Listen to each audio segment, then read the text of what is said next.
Hey friends, hope you're all doing well. We're doing okay too, just really tired since we've been working non-stop. We wanted to answer a question many of you ask: how does our publishing process work? Most of our audiobooks are first posted on Patreon as paid content. They stay behind a paywall for a few months. After that, they become free to access on Patreon forever. Then, a few weeks later, we upload them to other platforms like YouTube, Facebook, and Twitter, X. Lately, our community hasn't been growing much, and we could really use your help. Please share our site in your Facebook groups, Discord servers, Reddit threads, Twitter, X, or with any friends who might be interested. Every little bit helps and we really appreciate it. Thanks a lot for being with us and supporting what we do. Shadow Curse. Burn shadow puppets attributes to cast a curse. Curse effects as follows: if target's stats are lower than the burned puppets, curse becomes Shadow of Death. Shadow of Death, target will die at the next midnight. Priority S. If target's stats are not lower than the burned puppets, curse becomes Dark Shadow. Dark Shadow, target loses all abilities, up to S tier, and glyph pattern abilities. Duration depends on puppet's burnt stats. Holy shit. These curse effects are busted. Just outright seal someone's ability? Sure, it only affects up to S tier abilities. But it looks like glyph pattern abilities aren't limited. That's kind of nuts, right? What if the opponent has a 9th tier glyph ability? Can this curse still seal it? If so, that's straight up broken. Feeling this shadow curse was a bit too wild, Zhang Yi had Replica number 1 ask the Blackened Replica about it. Chapter 91, Extreme Eerie Environment. That's easy to understand. Abilities between humans and Eerie's often counter or restrain one another. That's very common. Like the battle you described not long ago. Red Handkerchief Woman vs. Lin Jing. Back then, Red Handkerchief Woman's techniques were specifically effective only against Eerie's. And human players usually don't get Eerie targeting abilities until they reach at least S tier skills. The beginner phase is when human players are at their weakest and Eerie players are at their strongest. Because during that period, it's rare for human players to have S tier skills. Skills comprehended at the start are usually 1 or 2 tiers lower than the ability rank. To start out with an S tier skill, you generally need an SS or even SSS tier ability, plus high comprehension and a bit of luck. So S tier skills that target Eerie's are extremely rare in the beginner phase. And even then, most S tier skills that target Eerie's are only effective against Eerie's. But the one you described, it can seal both glyph pattern abilities and any ability below S tier. That's what's truly suspicious about the skill. The Blackened Replica analyzed calmly. Zhang Yi was stunned listening to all that. So, it really can seal even a 9th tier glyph pattern ability? The Blackened Replica nodded. Of course, even if it's sealed for 0.000001 seconds, it still counts. Fine. As long as it seals, that's enough. No need to ask for more. By the time he encounters a 9th tier glyph user, he'll probably be invincible anyway. At that point, this number 5 replica probably won't even make the lineup. Right now, though, this number 5 is perfect for battling Lin Jing. If he seals Lin Jing's glyph and ability, the fight would be ridiculously easy. But still, Shadow Puppet needs time to nurture. And Lin Jing's quick battle mode doesn't have much time left. With that in mind, Replica number 2 hurried to finalize the deal with Wan Xin. Wan Xin, who had just been one-shotted, had a pretty complicated mood. His tone was noticeably off when talking to Zhang Yi. Still, the previously agreed deal went ahead smoothly. Zhang Yi received a partial version of the guide. He flipped through it briefly, then said to Wan Xin reassuringly, "Hey, no need to feel bad, brother Wan. That rank 96 spot. Let's be honest. It wasn't yours to hold anyway. Now that you've passed the hot potato to me, it's not really a loss. Plus, you'll still get the reward for my 30-win streak, right? You've seen my power. Shouldn't take even half an hour to get it to you." The first line alone nearly made Wan Xin explode. What do you mean, wasn't yours to hold? If he really wanted to, he could have kept his spot on the War God ranking. It would have just taken more time and effort. Still, Zhang Yi's final line counted as a bit of comfort. He lost the War God ranking position, but Zhang Yi's 30-win reward was pretty much guaranteed. But don't let your guard down just yet. Once you're on the War God ranking, your next match will be with War Gods from other zones. Of course, the matchmaking system still pairs you with players of similar combat power. So you'll most likely be facing War Gods from other zones who also won rigged matches. Some zones might even have abnormally weak War Gods. Either way, matching against War God players from other zones should open your eyes a bit. Zhang Yi nodded and thanked him, then casually asked, "By the way, Brother Wan, do you know which of our apartments has an extreme dark element environment? I kind of need a guide on that." Since they'd already made the deal, and the guide info was coming eventually anyway, Wanzin didn't need to hold back. Still, his mind couldn't help but wander. What's this guy doing in a dark-type environment? Wanzin had decided to give up his War God ranking spot partly due to watching Lin Jing's matches. After observing several duels, he gradually realized this Doomsday apartment wasn't an exact replica of the game. There were gameplay elements that didn't exist in the game at all. Lin Jing's eerie abilities, and some of the stronger opponents he'd randomly matched with also showcased bizarre abilities. Wanzin had bad luck, sure. But he wasn't stupid. This guy Zhang Yi wasn't even a game player, yet he'd surpassed most players in growth. There had to be some kind of opportunity behind it. Probably the same kind Lin Jing had. Which explained why Lin Jing admired him. They were the same kind of people. While thinking this over, Wanzin couldn't help but imagine Zhang Yi's situation. In his mind, Zhang Yi must have raised an eerie. Like those cultivation novels where someone has a powerful old man living in a ring. Maybe there really was a Grandpa Yeri living in Zhang Yi's ring. And that Grandpa needed to absorb Yin energy to survive. Hence Zhang Yi needed an extreme dark environment.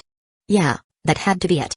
Wanzin was convinced he'd uncovered Zhang Yi's cheat, but he pretended not to notice and answered directly, extreme dark element environments are basically eerie environments, and there are actually quite a few in the apartments.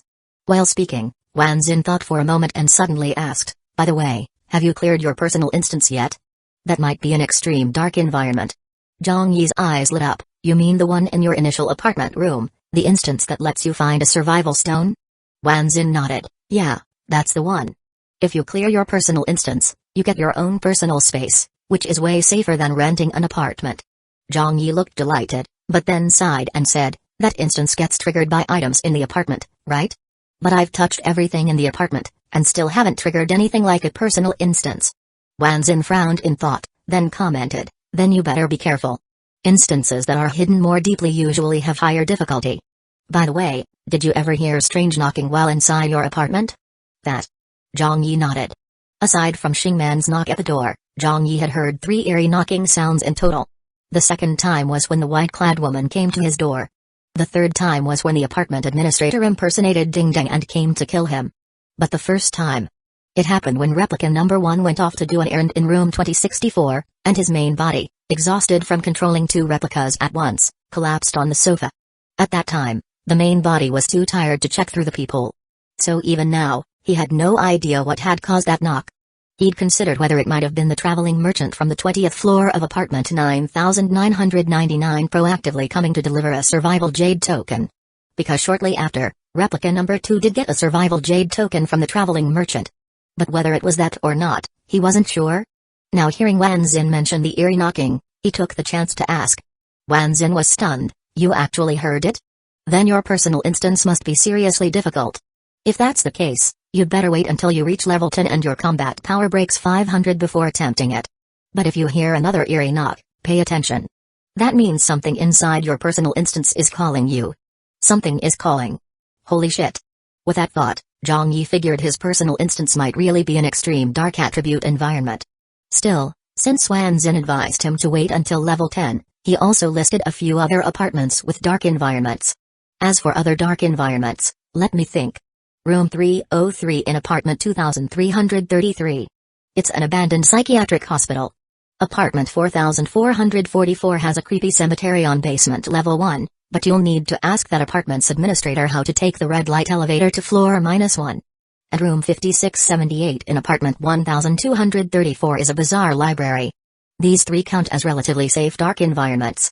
The rest, they're basically life and death zones. Once you go in, it's hard to get out. I'll compile them later along with the guide. Then Wanzin seemed to recall something and added, those 3 I mentioned? In the game, they were just spooky horror scenes. They were mostly for gutsy players who treat them like haunted house tours to experience the jump scares. But in real life, things may differ. If something happens to you, don't say I didn't warn you. Wanzin figured, Zhang Yi had an eerie grandpa backing him, so he'd be fine going into eerie environments. And since he was on a win streak, he couldn't spare a body to go exploring right now. He'd probably wait until he was done with the streak. Zhang Yi didn't know what was going through Wanzin's head. On his end, he was already calculating. This shadow puppet from replica number 5 had to be nurtured somehow. Because the curse that sealed abilities and glyph pattern abilities was just too powerful and too important. And now, he had 4 options for extreme dark attribute environments: the abandoned psychiatric hospital, the eerie cemetery, the eerie library, and the hidden personal instance inside his apartment room. The first 3 required cross-apartment travel, which cost a survival point. Zhang Yi had exactly 1 survival point left. But the power of replica number 5 made him itch with anticipation. The effect from the crown roll on the dice of fate was still active. While his luck was boosted, shouldn't he spend the survival point on creating a new replica instead? Using it for cross-apartment transfer would be such a waste. With that in mind, Zhang Yi didn't overthink it. He created a 6th replica on the spot. Again, he used the replica mutation skill. But this time, during the mutation process, he had a sudden premonition. This new mutated replica could actually take on the same appearance and name as replica number 5. Meaning, he could make 2 Kuxing.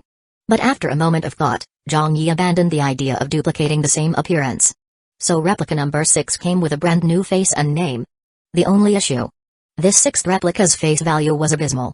Shifty-eyed features, pockmarked skin, crooked teeth, and dyed yellow hair. The body might be different, but the soul was still Zhang Yi's. And he was kind of a sucker for looks. Seeing himself look like this from the replica's perspective, it nearly crushed his spirit. It wasn't that he was shallow. But that face just didn't scream good guy. He actually started regretting not copying replica number 5's appearance. Look how handsome and youthful number 5 was. Bright, energetic. Meanwhile, this number 6 looked like a stereotypical villain. Dead-eyed, gloomy, like he was halfway to the grave. Zhang Yi sighed internally and turned his focus to number 6's data panel. And froze. Not because of the ability or anything. But because the first thing he saw was this replica's name. He was named Huangbo. Oh hell no, that pun? Zhang Yi had already judged this guy's looks, but now, all of a sudden, he thought. Maybe the replica didn't look that bad. It was the vibe, the aura. It gave his barely passing face a unique flavor. But scrolling down further on the data panel, Zhang Yi was stunned again.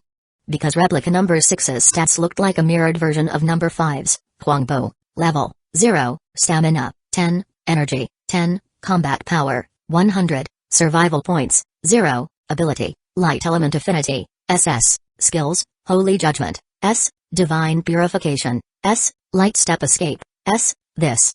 This was too much of a coincidence. Number 5 had S tier dark affinity, and number 6 had S tier light affinity. Same base stats, and both started with 3 S tier skills. They looked like a matched pair. But in reverse, one light and one dark. Even their appearances matched their elemental affinity in strange ways. Replica number 5 had pale skin, noble and righteous looks. Yet his affinity was dark. Replica number 6 looked like a shady villain. Yet had a light affinity. Really goes to show, never judge a book by its cover. Reflecting on that, Zhang Yi checked number 6's 3 S tier skills, Holy Judgment, S, summons a massive cross of holy light, dealing 5 stamina plus 10 energy, light damage to targets in range. Deals plus 1000% damage to dark-type creatures and inflicts light burn, divine purification, S, purifies the target, removing curses, up to S tier. If the target is dark-type, also applies light curse and light burn, light step escape, S, turns into a beam of light and rapidly escapes. At first glance, these 3 skills didn't look that special. But the effects of light curse and light burn made Zhang Yi's eyes go wide with shock. Light curse, dark-type targets only, under holy light, all darkness shall be annihilated and all filth expelled. The cursed will lose their eerie abilities and die at the next midnight. Light burn, dark-type targets only, a special light-infused burn that gradually erases the soul until the eerie soul is annihilated. These effects? This. Wasn't this way too broken? Zhang Yi stared at the 2 light-type effects, absolutely dumbfounded. Chapter 92, Ridiculous Light-Type Ability. This light curse effect already completely outclasses the shadow curse of any S-tier skill. After all, the shadow curse still requires sacrificing a shadow puppet as a cost. The strength of the curse depends on how much is sacrificed.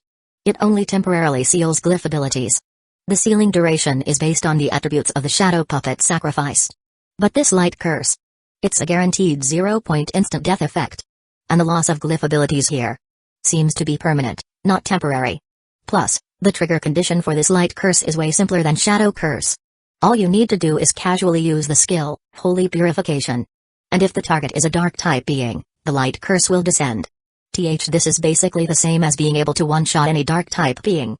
And on top of that, both S-tier skills come with the insanely broken light scorch effect. At first, Zhang Yi saw how often this effect appeared on both skills and thought it wasn't that great. But this effect is just way too insane, isn't it? Right now, this number 6 replica only has 2 offensive skills.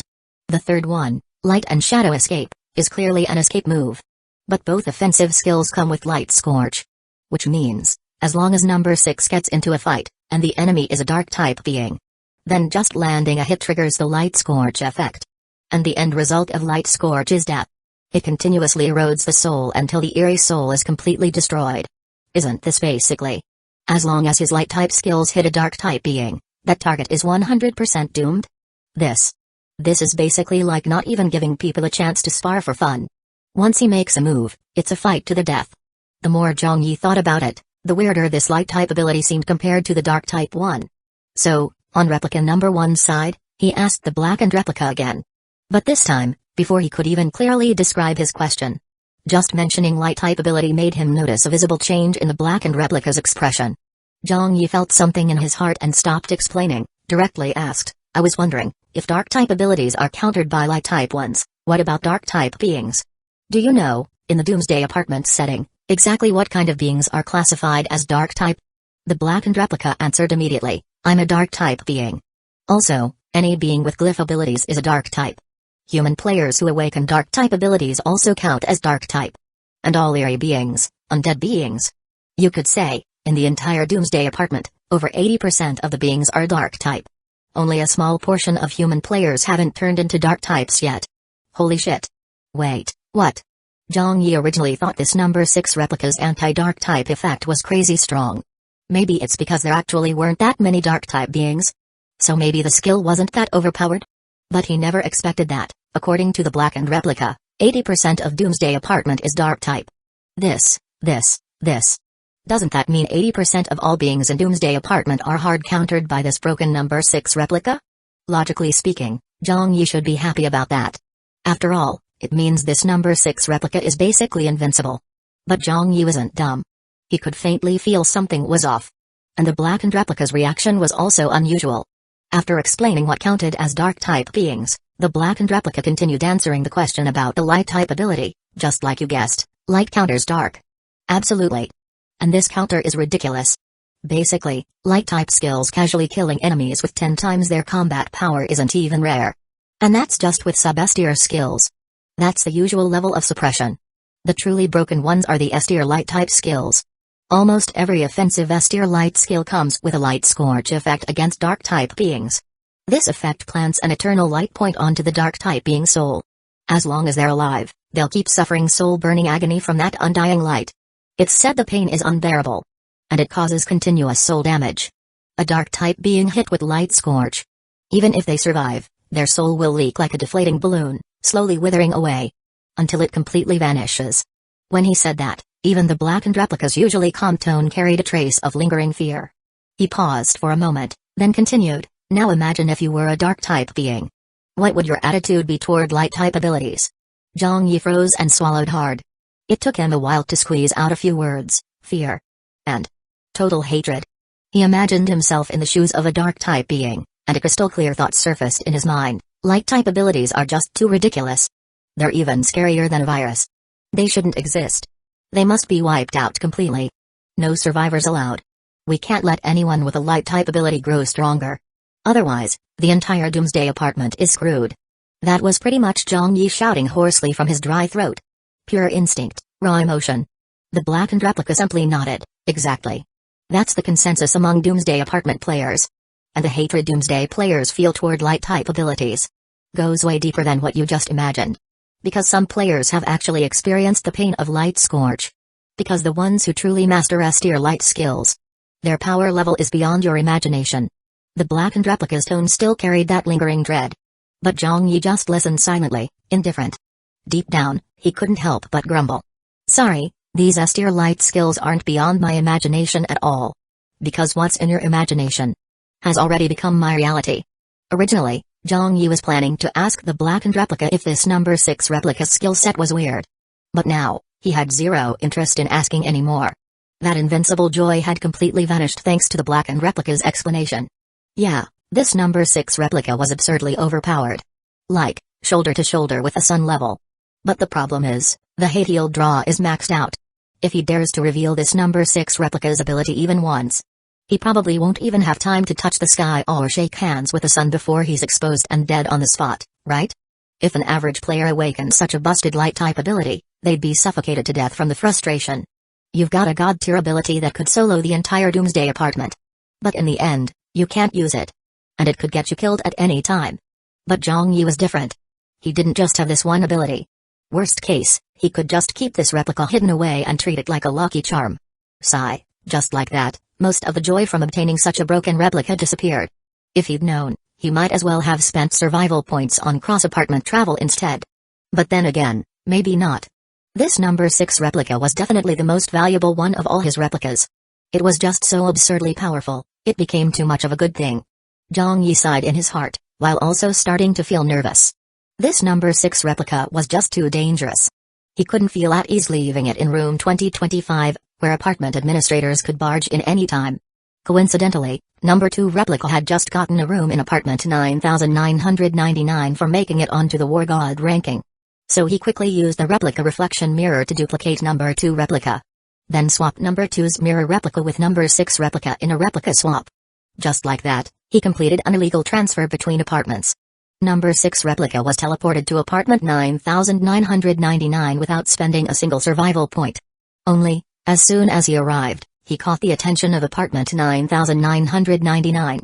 Wanzhen? What the hell? How did this guy named Huangbo get into our apartment? I had surveillance running on the rooftop, and nothing got through, Yuya, isn't it obvious? He didn't come through the rooftop cross-apartment transfer. He must have gotten a room from the War God ranking. Didn't you just get yours that way, Brother Wan? Chenxing, no, wait. There was no one named Huangbo at the bottom of the War God ranking. And look at the ranking board. His name's not there either. You know what that means? It means he's not even level 1, what? It was already crazy enough when that level 1 Zhang Yi transferred between apartments, and now there's a freaking level 0 Huangbo? Kama, and he didn't come through the War God ranking or the rooftop transfer. So how the hell did he get here? For a while, the players in the Loving Water chat group of apartment 9999 were buzzing with speculation. Now and then, someone would even add Huangbo directly.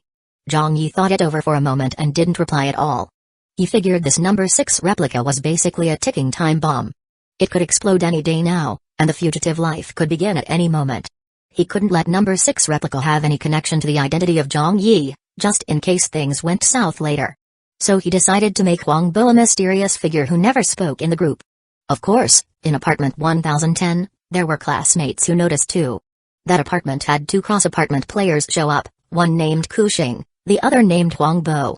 In the chat group, people guessed that Kuxing and Huangbo were likely in some kind of predator-prey relationship.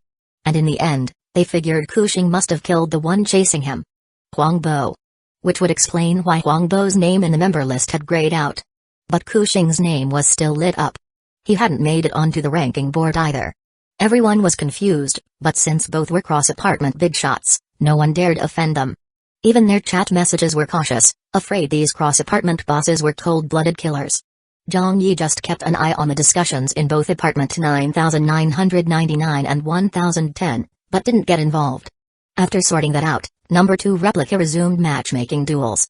As for his main body, he directly used replica possession to attach number 5 replica to himself. Then, using the main body, he activated number 5's S-tier's skill, Shadow Form, and put on a disguise mask. This time, the disguise mask used the invisibility effect.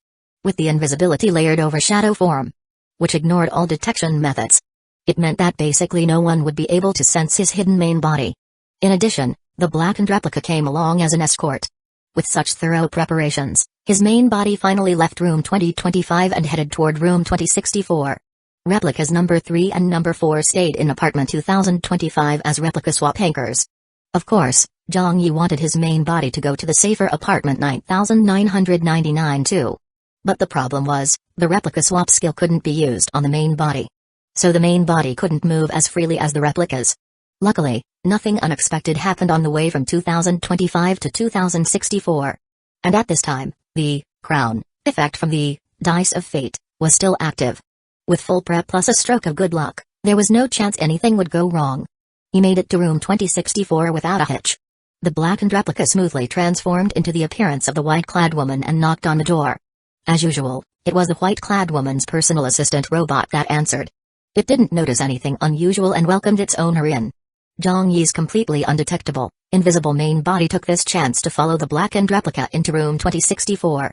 However, almost the instant his main body stepped inside room 2064, he felt as if a flash of golden light swept across his vision. And in his ears, a familiar ringing sound echoed.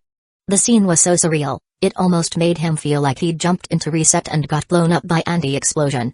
But very quickly, as his consciousness flickered in the golden light, then sharpened, as he slowly opened his eyes to the sound of that bell, what he saw was a setting all too familiar.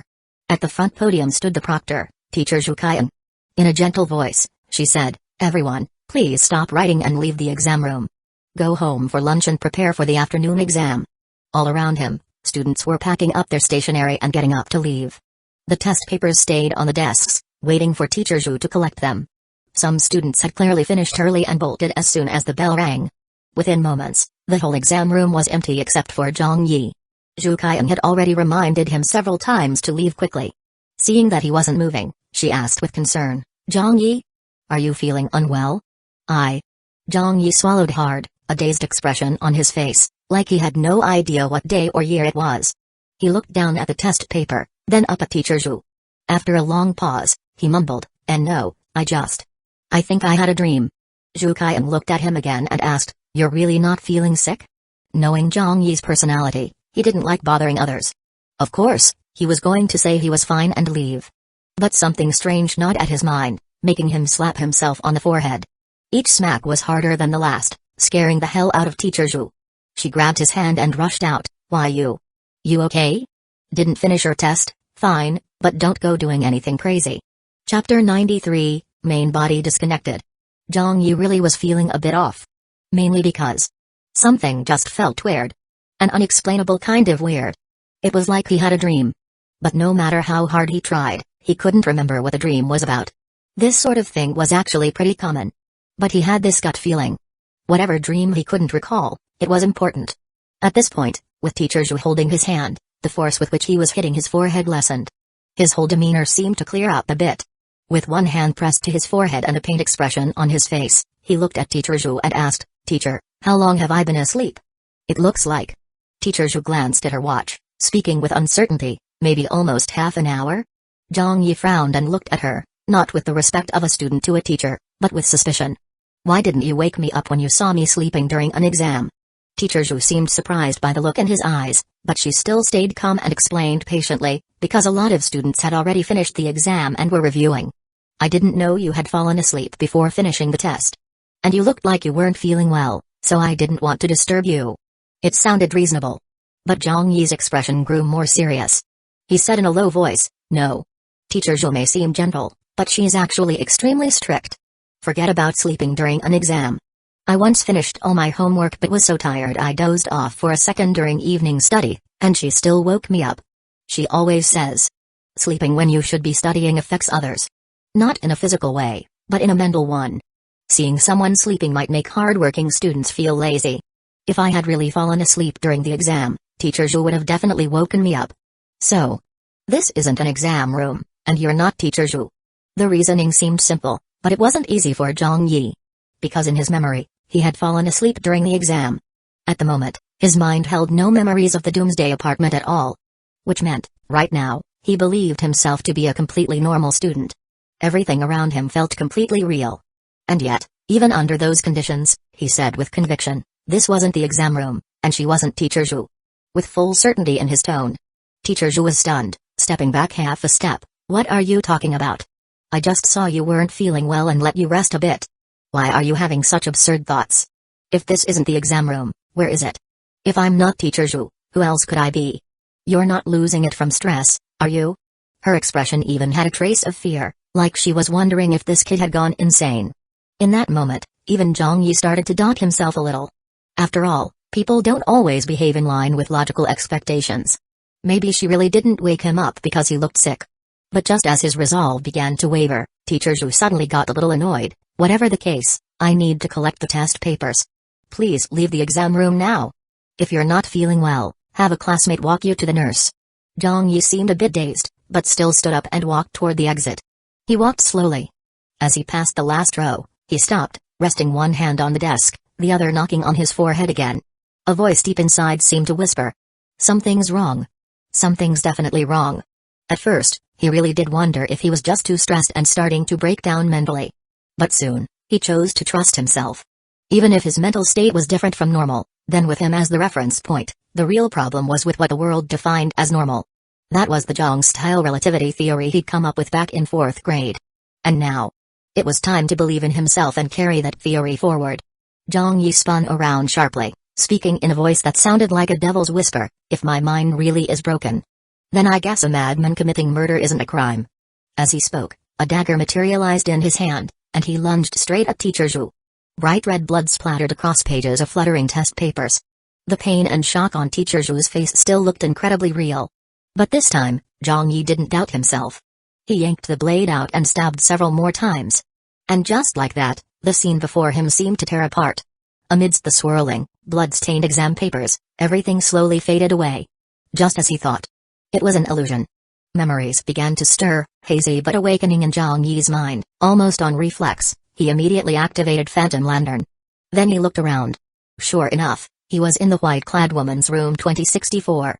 He was still in the invisible state enhanced by Shadow Replica. Nearby, the white-clad woman was probably actually the blackened replica in disguise. He saw him grab the mini personal assistant robot, and crush it in one go. Tossing the broken pieces on the floor, he returned to his blackened replica form and explained, "This robot likely appeared along with the beginner apartment and was assigned to the NPC resident's room. So, it wasn't the white-clad woman's doing." Zhang Yi stared at the pile of shattered robot parts, his face dark. So just now, it was the apartment administrator again? Using this personal assistant robot?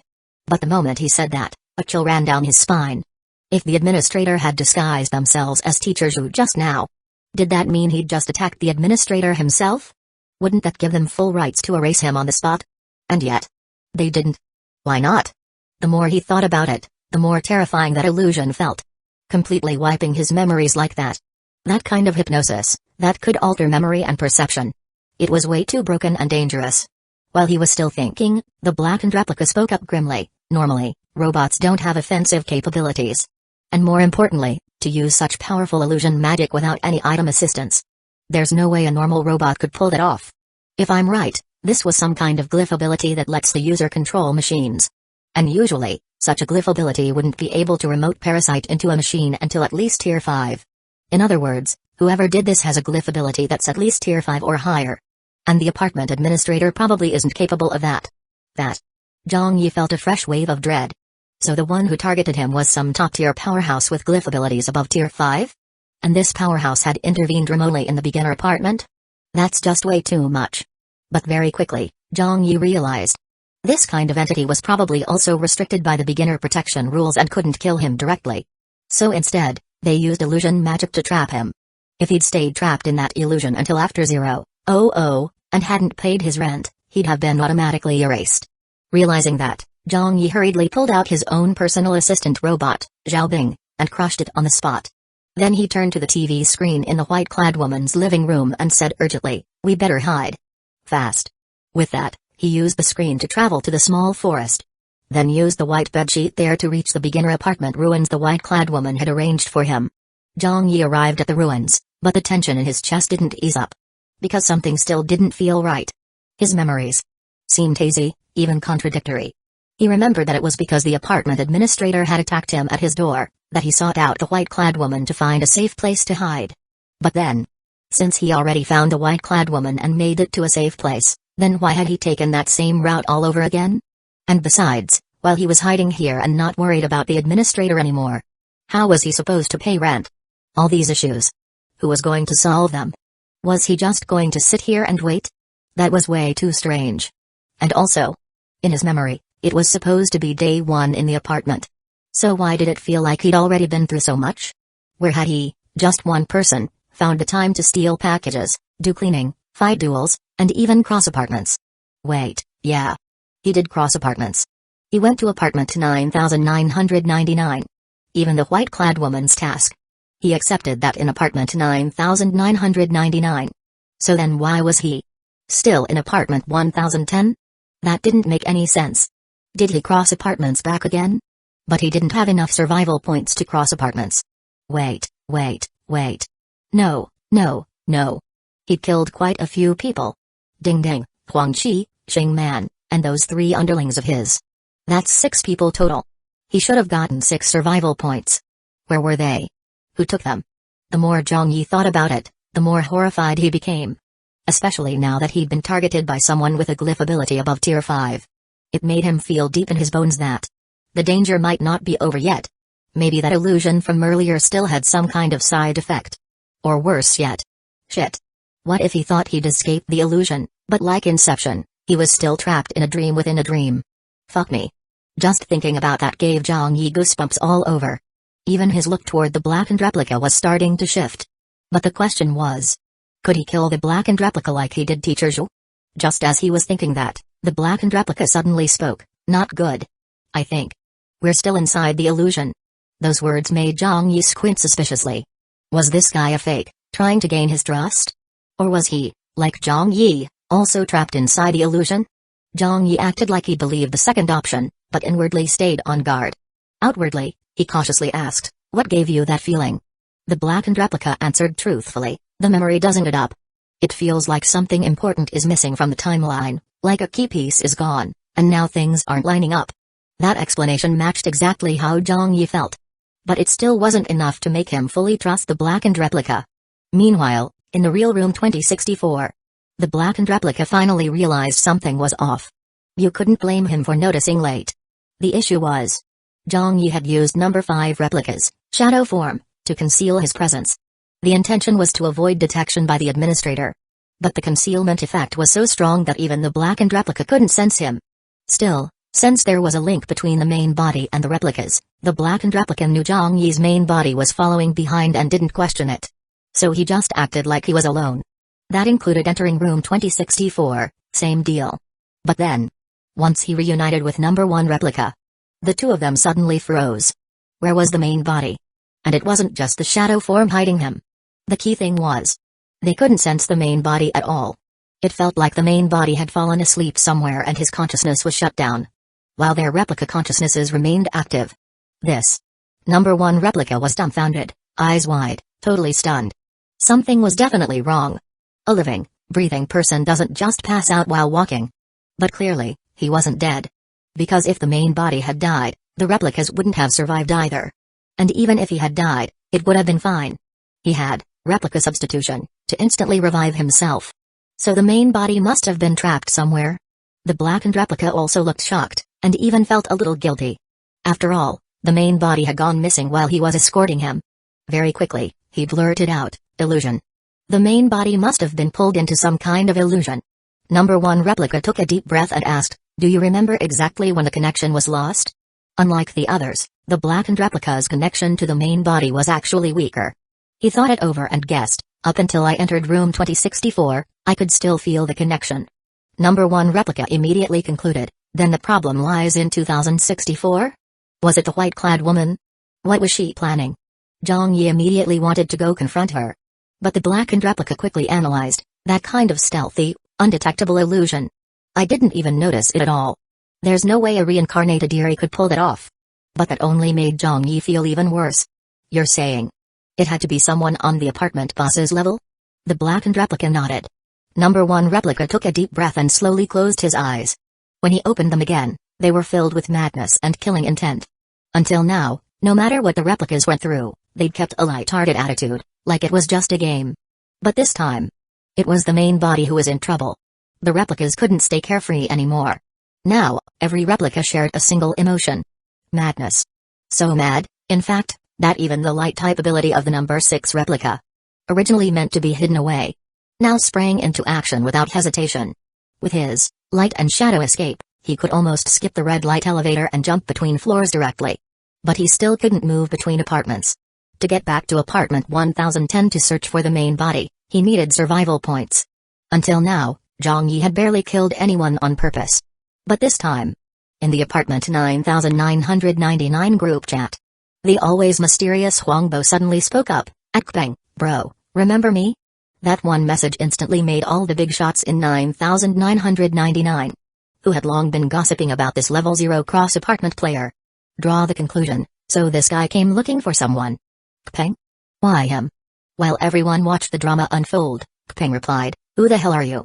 Do I know you? Huangbo, of course you do. We even have matching tattoos, remember? Huangbo, so, how about it? If you remember me, send me a location. I'd like to meet for a little transaction." Chapter 94, Let the Light Fly. Of course Zhang Yi didn't know Kpeng. It was just that earlier, Kpeng had asked him about Huang Qi. And later, when Zhang Yi deduced that Huang Qi was no longer himself, he also figured Kpeng might not be Kpeng anymore either, but a eerie player with glyph abilities. According to the blackened replica, eerie players were dark-type beings, completely countered by light-type abilities. So as number 6 replica sent messages to Kpeng, he also quickly consumed silver-tier attribute fruits, 5 each for stamina and energy. That gave him plus 15 points in each stat, which meant his stats instantly jumped to 25 each. When this replica's stats were still at 10 points, his combat power was exactly 100. So Zhang Yi thought going up to 25 points would make his combat power around 250. But on the data panel, it showed a whopping 332. He'd actually broken 300. Keep in mind, his number 3 replica had already reached level 3 and had maxed out on black iron, bronze, and silver tier attribute fruits. And yet its panel only showed level 3, stamina, 28.3, energy, 29.7, combat power, 249, clearly, number 3 replica's stats were even higher than number 6's. But its combat power was lower. The gap must have come from abilities and skills. S-tier skills provided greater boosts to combat power the stronger the base attributes. And number 6 replica's true strength definitely wasn't just the panels, combat power, 332. This replica that should have been kept in hiding now looked toward the apartment group chat with a murderous gaze. At this point, Kpeng replied, "If you wanna talk deal, then talk deal. What's with the tattoo stuff? I don't have any tattoos, hey." Zhang Yi wasn't surprised. The tattoo was just a code between them, so he continued at Kpeng, "Drop a location, quick. I don't have all day, Kpeng, my room's 3068. Come knock on the door so I can see your face and confirm if I really know you." This answer didn't surprise Zhang Yi either. Room 3068 was Kpeng's War God ranking reward room, which meant it was a resident room. Even a master key card wouldn't unlock it by force. In terms of safety, it was nearly 100% secure. People in the chat group couldn't help but comment, "Damn, Kpeng's really something. A War God ranked badass, and he's still that cautious toward a level 0 player, Wang Chengjin, he's not wrong. Being cautious is always smart. Use the people to see what this Huangbo guy looks like before doing the deal. That's how you avoid getting burned. You all could learn from this." Yeah, you're right, bro Wang. Too bad it's a private deal, guess we can't enjoy the drama now." Only 3 messages had been sent in the chat. And since sending a message took just a single thought, barely a minute passed before the chat blew up again. "WWW what the hell? Check the member list, holy shit. Kpeng's name just went dark, he vanished from the ranking board too, what happened? Did Huangbo come for revenge and scare Kpeng into cross-apartment escaping? No. He didn't escape. Kpeng's dead. Look at the War God ranking. His name's completely gone, shit. If he'd just crossed apartments, his name wouldn't disappear from the War God ranking, and you can't cross apartments and lose a duel at the same time, so if his name vanished from both the level board and the War God ranking at the same time, the only possibility is he's dead. And he died less than a minute after giving his room number. What? How's that even possible? Even if Huangbo could one-shot Kpeng, he'd need time to reach room 3068, right?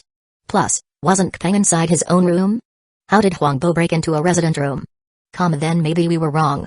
Maybe it wasn't Huangbo, so how did Kpeng die? This is way too bizarre. He was chatting just a second ago, whoever killed him, it's a fact he got one-shotted. But the guy was in the top 10 of both the level board and the War God ranking.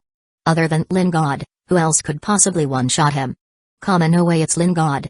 He's got no motive, plus he's in the middle of a quick battle match. What if it was our apartment administrator? I swear, the moment Kpeng died, I felt this wave of dread hit me, dude, same. It was terrifying, like something was strangling me. Wait. Some of you felt that too? I didn't feel anything, me neither, so only some people felt it? Or are you all just making stuff up? For a while, the chat was flooded with theories. Some discussed whether they should go check out room 3068. But Kpeng had died so mysteriously, Most people figured it was best to wait until Lin Jing finished his quick battle and let him check it out instead. Meanwhile, in room 3068, Zhang Yi quickly stripped Peng's corpse of all loot, his breath tight with adrenaline. He honestly hadn't expected this S-tier's skill, light and shadow escape, which looked so ordinary, to be this broken in use. In basically a blink, he appeared inside Peng's room. Didn't even need to knock. Just materialized right inside. Then, one cast of Holy Light Judgment, and a massive Holy Light Cross came crashing down. Under its crushing pressure, Peng went stiff, eyes wide with terror, totally suppressed. He couldn't even move. Not that his fear lasted long. Barely 0.1 seconds later, he fully blackened, and then exploded. His death scattered brilliant, fiery light points like a burst of iron sparks.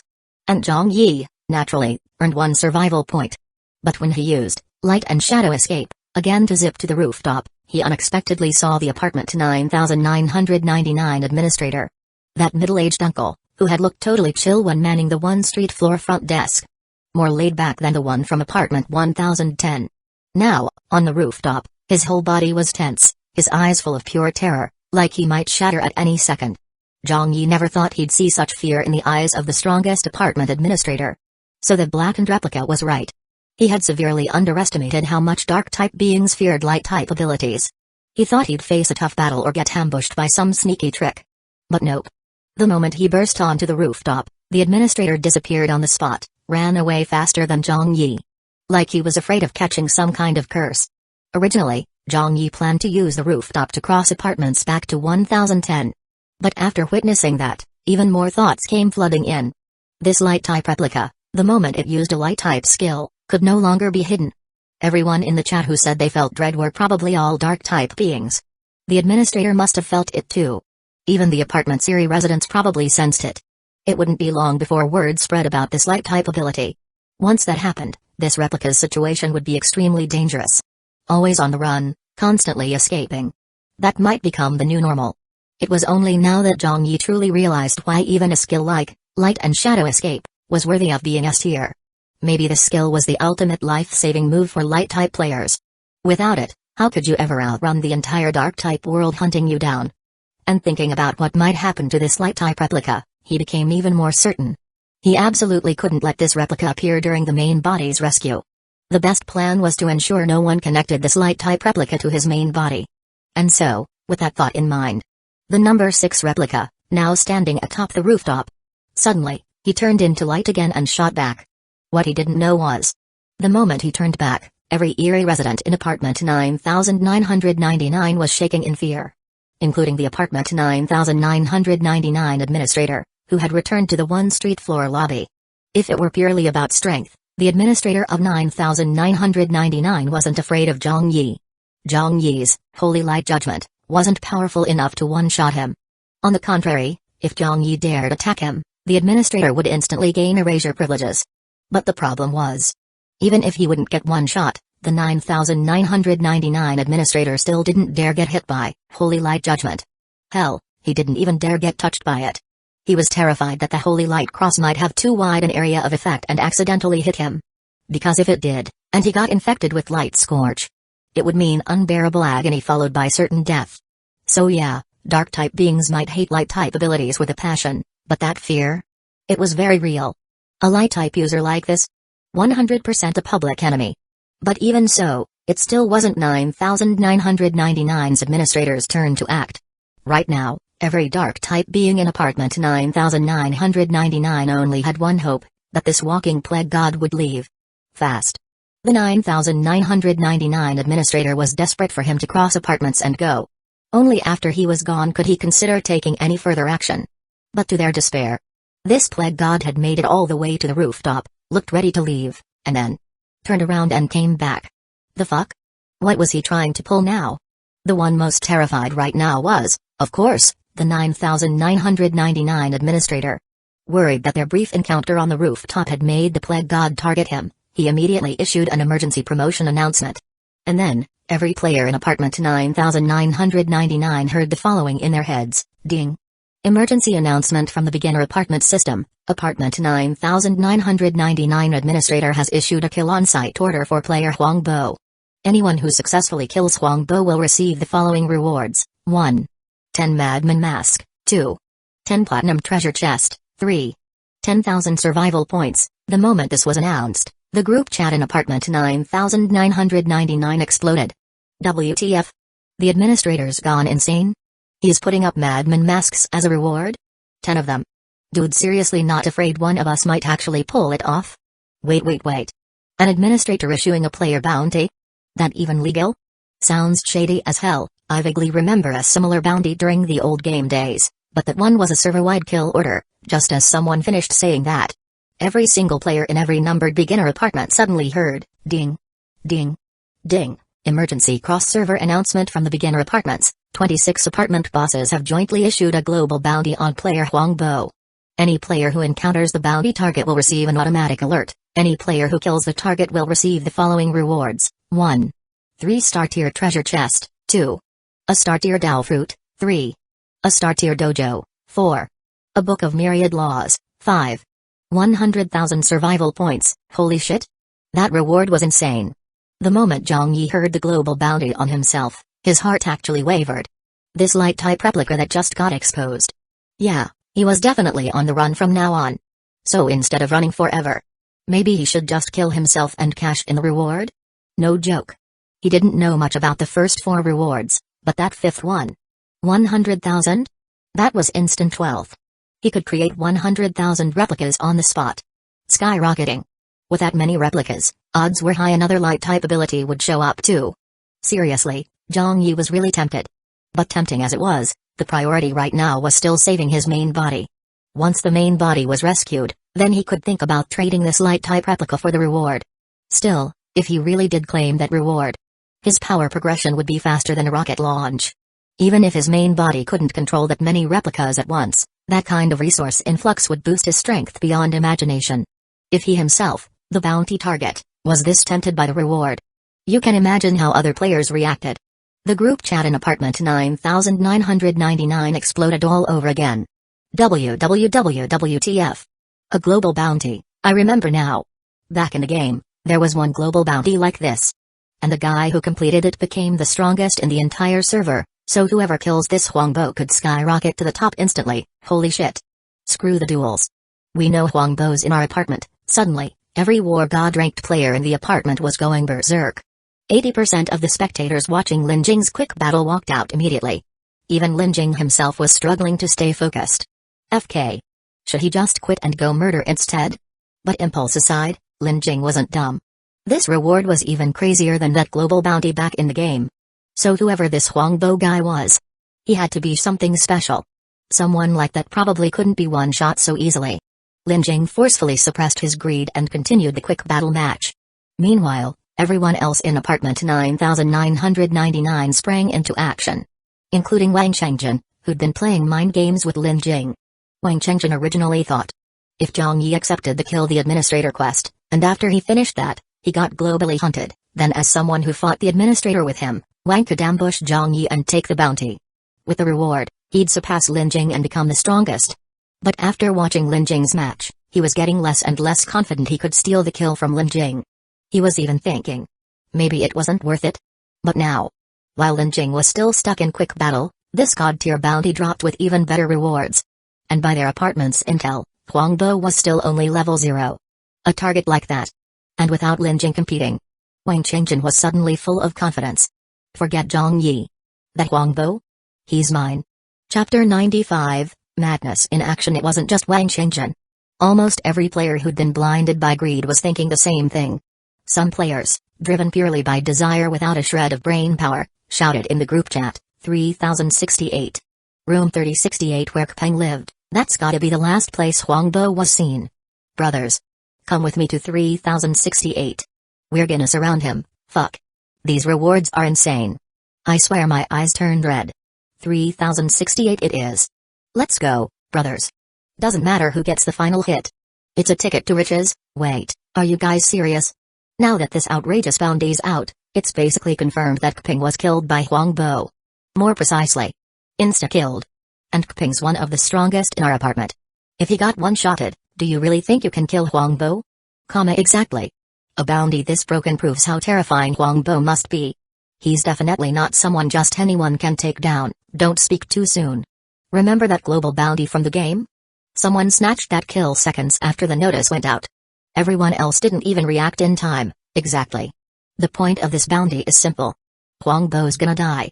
Whoever lands the first kill gets the reward, period. Screw it.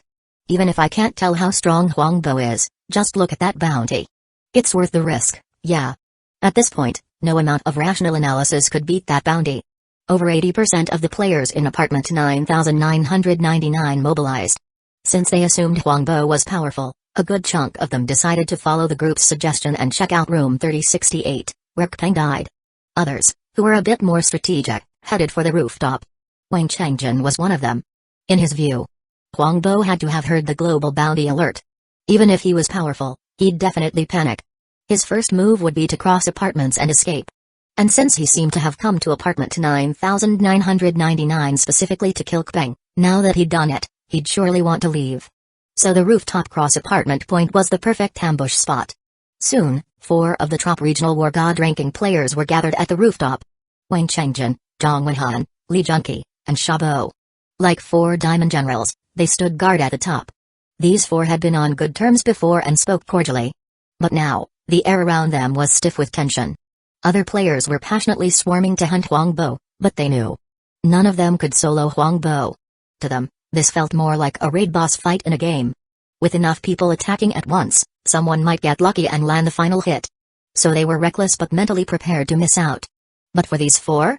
They had power, and their hearts were set on this boss. They had no intention of giving up the kill. Which meant undercurrents of rivalry began brewing between them. They all knew soloing Huangbo was unrealistic. So logically, teaming up was the smarter choice. But it was both cooperation and competition.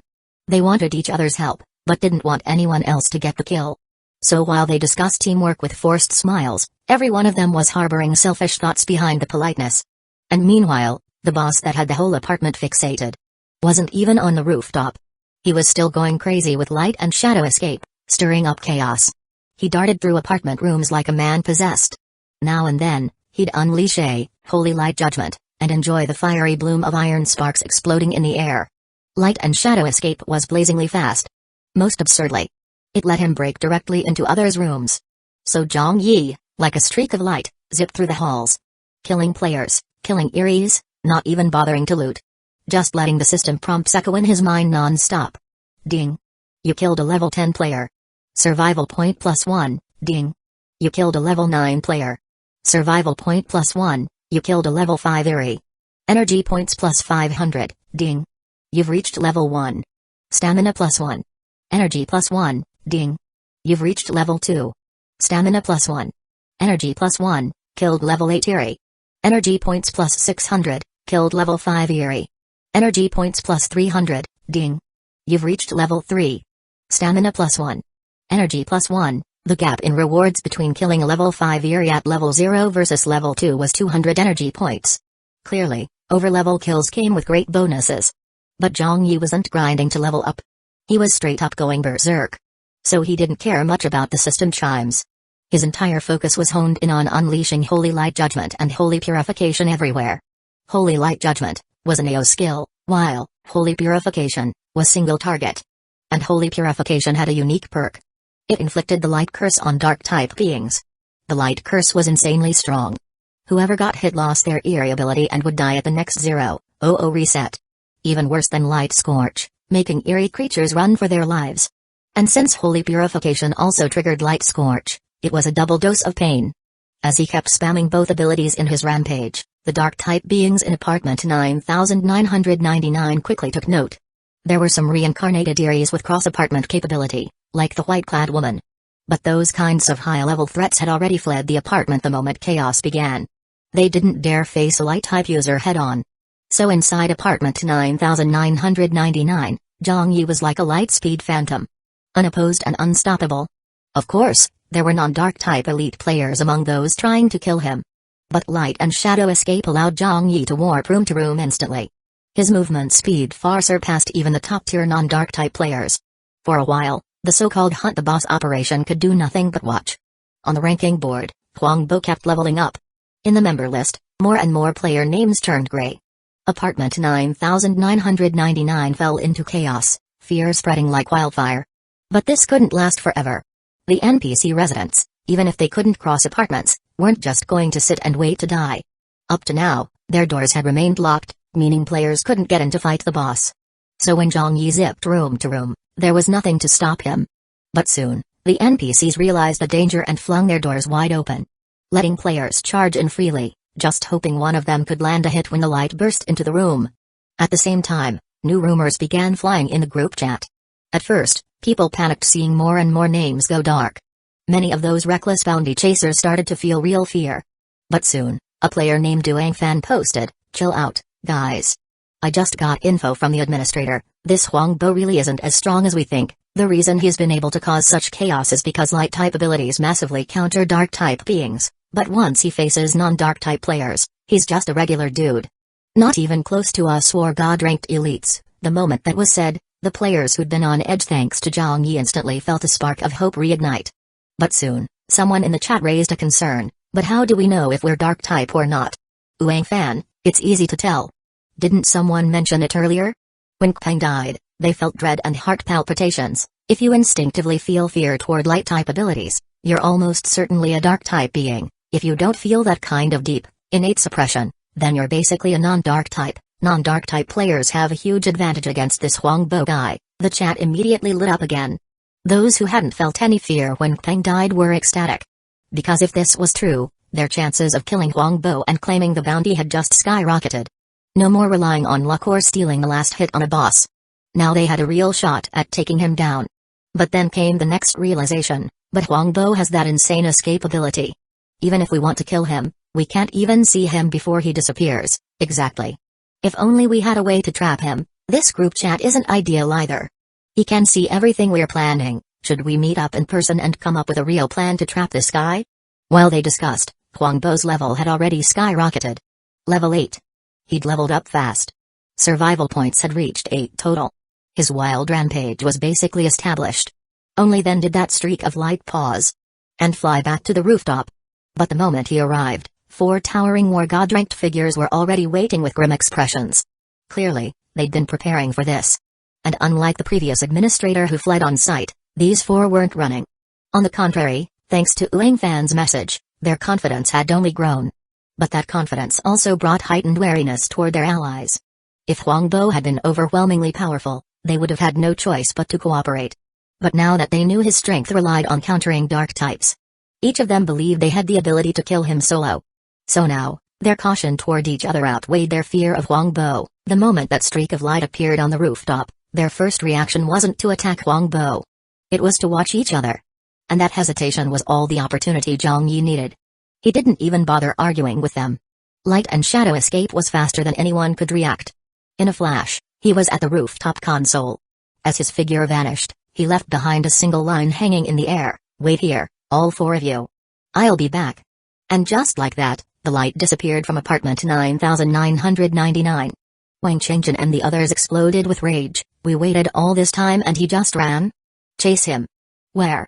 Where the hell did he go? He said he'd be back." What does that mean? It meant exactly what it sounded like. The light-type replica had left apartment 9999 and started stirring up trouble in other apartments. Same process, same madness. He zipped between apartment rooms using light and shadow escape, firing off skills, harvesting eerie beings and archetype players like a farming machine. Soon, he'd reached level 10, and had over 20 survival points saved up. It wasn't that he didn't want to keep going. But time was the problem. Light and shadow escape was incredibly fast. Though he caused huge commotion, he'd only hit 3 apartments. And on average, he stayed 1 minute per apartment. Then, almost like it was random, he landed back at apartment 1010. And again. Went on a spree. But this time, he had a clear destination. Room 2064, where the white-clad woman was. At the time, chaos had erupted among Zhang Yi's classmates in 1010. Because they'd seen the name Huangbo before. Now, the group chat was blowing up. Everyone freaking out over the bounty, speculating about who Huangbo really was. The hype in the group chat made exam day discussions look tame by comparison. Right at peak excitement, someone suddenly shouted, "Holy shit!" Huangbo's name lit up again. He's back on the level board. Number 1. Level 10. Huangbo, HHH holy shit. But after the collective freak out, the group suddenly went silent. After all, The students in 1010 weren't like the elites of 9999. They couldn't even handle normal cross-apartment players. Where would they find the guts to fight someone with a global bounty? To them, this was pure spectator entertainment. This kind of monster-level existence was way out of their league. The sudden silence was rooted in fear. Forget the bounty. They just wanted this plague god to finish off Kushing and move on. That's right. In their eyes, Huang Bo's return meant he had failed to kill Kushing before, and had now come back, stronger, to finish the job.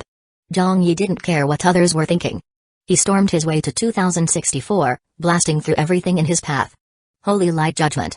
Holy purification. He fired them off like they were free samples at a fair. Especially holy purification, which triggered the light curse. He spammed it even harder. Boom. A loud explosion suddenly echoed through room 2064.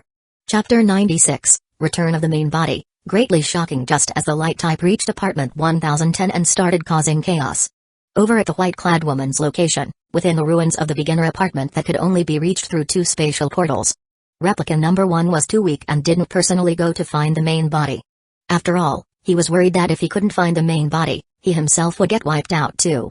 So, rescuing the main body was mainly Replica number 6's job. Replica number 1 knew the whole operation. From far away, he was also nervously rooting for Replica number 6. Especially once Replica number 6 reached apartment 1010, he got even more anxious. Afraid Replica number 6 might carelessly fall into some illusion, and then lose contact with the rest of the replicas. That would put them all in a passive position. That's why Replica number 6 went so crazy, tossing out skills like he didn't care about the cost. He was trying to seal off the eerie abilities with his skills, in case he also got caught in an illusion. And just as Replica number 1 was sweating bullets for Replica number 6, the blackened replica next to him was literally drenched in sweat. Seriously. Zhang Yi had never seen the blackened replica look so nervous. Even that creepy smile he always wore at the corner of his lips was stiff now. In that instant, he seemed to be standing only by sheer instinct. But it was obvious he could barely hold on. He looked at replica number 1 with a complicated expression, his voice urgent and trembling. I don't want to run either. But it's too terrifying. I have to get out of here. I'm sorry. If I survive, I'll come back.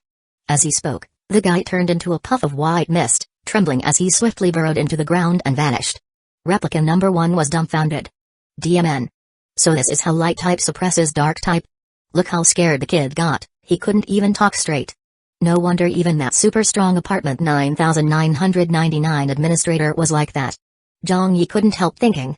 If they found the main body and ensured safety, maybe replica number 6 should go swing by the apartment 1010 administrator too? Serves him right for using Ding Dang to scare him earlier. Let light type scare him back. Just returning the favor. Though Zhang Yi didn't see it, he could imagine. Right now, the apartment 1010 administrator was probably scared shitless. This kind of fear didn't just come from knowing the effects of things like light scorch or light curse. It also carried a kind of instinctual fear. Dark type's natural fear of light type. Just as he was thinking that, Zhang Yi suddenly saw a terrified face pop up right in front of him. It was the white-clad woman. At this point, not only was she wearing white, but her face had turned even paler, completely bloodless. As soon as she appeared, she snapped at Zhang Yi with rapid-fire words. What's going on? This freak. Do you have anything to do with it? Don't tell me you brought him here? Zhang Yi hadn't even opened his mouth. The white-clad woman glared at him fiercely, then barked in panic. If you really did, you fix it. Kill him now. Kill. Kill. Her last 2 kills clearly sounded unhinged. And not just her tone. Her whole demeanor was out of control. After that, not waiting for Zhang Yi to react, a flutter of white fabric suddenly fell. Zhang Yi almost thought he was about to get lucky. Turned out to be a swarm of black snakes slithering rapidly into the ground. Welp, the white-clad woman got so scared she bailed too. Zhang Yi really didn't expect dark-type beings would react this strongly to light-type. The blackened replica had acted pretty chill when talking about light-type earlier. At the same time, the explosion from room 2064 caught replica number 6's attention. His light-type skills didn't usually cause explosions. When he killed Kpeng earlier, Kpeng's body did explode into light particles. At the time, he thought that kind of bursting effect looked a lot like a firework show. But that kind of detonation didn't make any sound. Even afterward, when he was tossing out skills killing eerie beings and dark-type players, there wasn't much noise. So the explosion from room 2064 naturally drew his attention. He quickly discovered. The thing that exploded was the white-clad woman's personal assistant robot. Zhang Yi remembered Xiaobing saying it had a self-destruct program. It could do some damage to players with combat power under 20. Back then Zhang Yi's combat power was still in the single digits. So he figured Xiaobing's self-destruct could be a hidden trump card. But now, a mere 20 combat power meant nothing to him. Looking at the exploding personal assistant robot, his first reaction was that it had self-destructed. But soon, he sharply sensed there was a trace of dark-type energy hidden in that robot. But that energy vanished in a flash, disappearing with the explosion.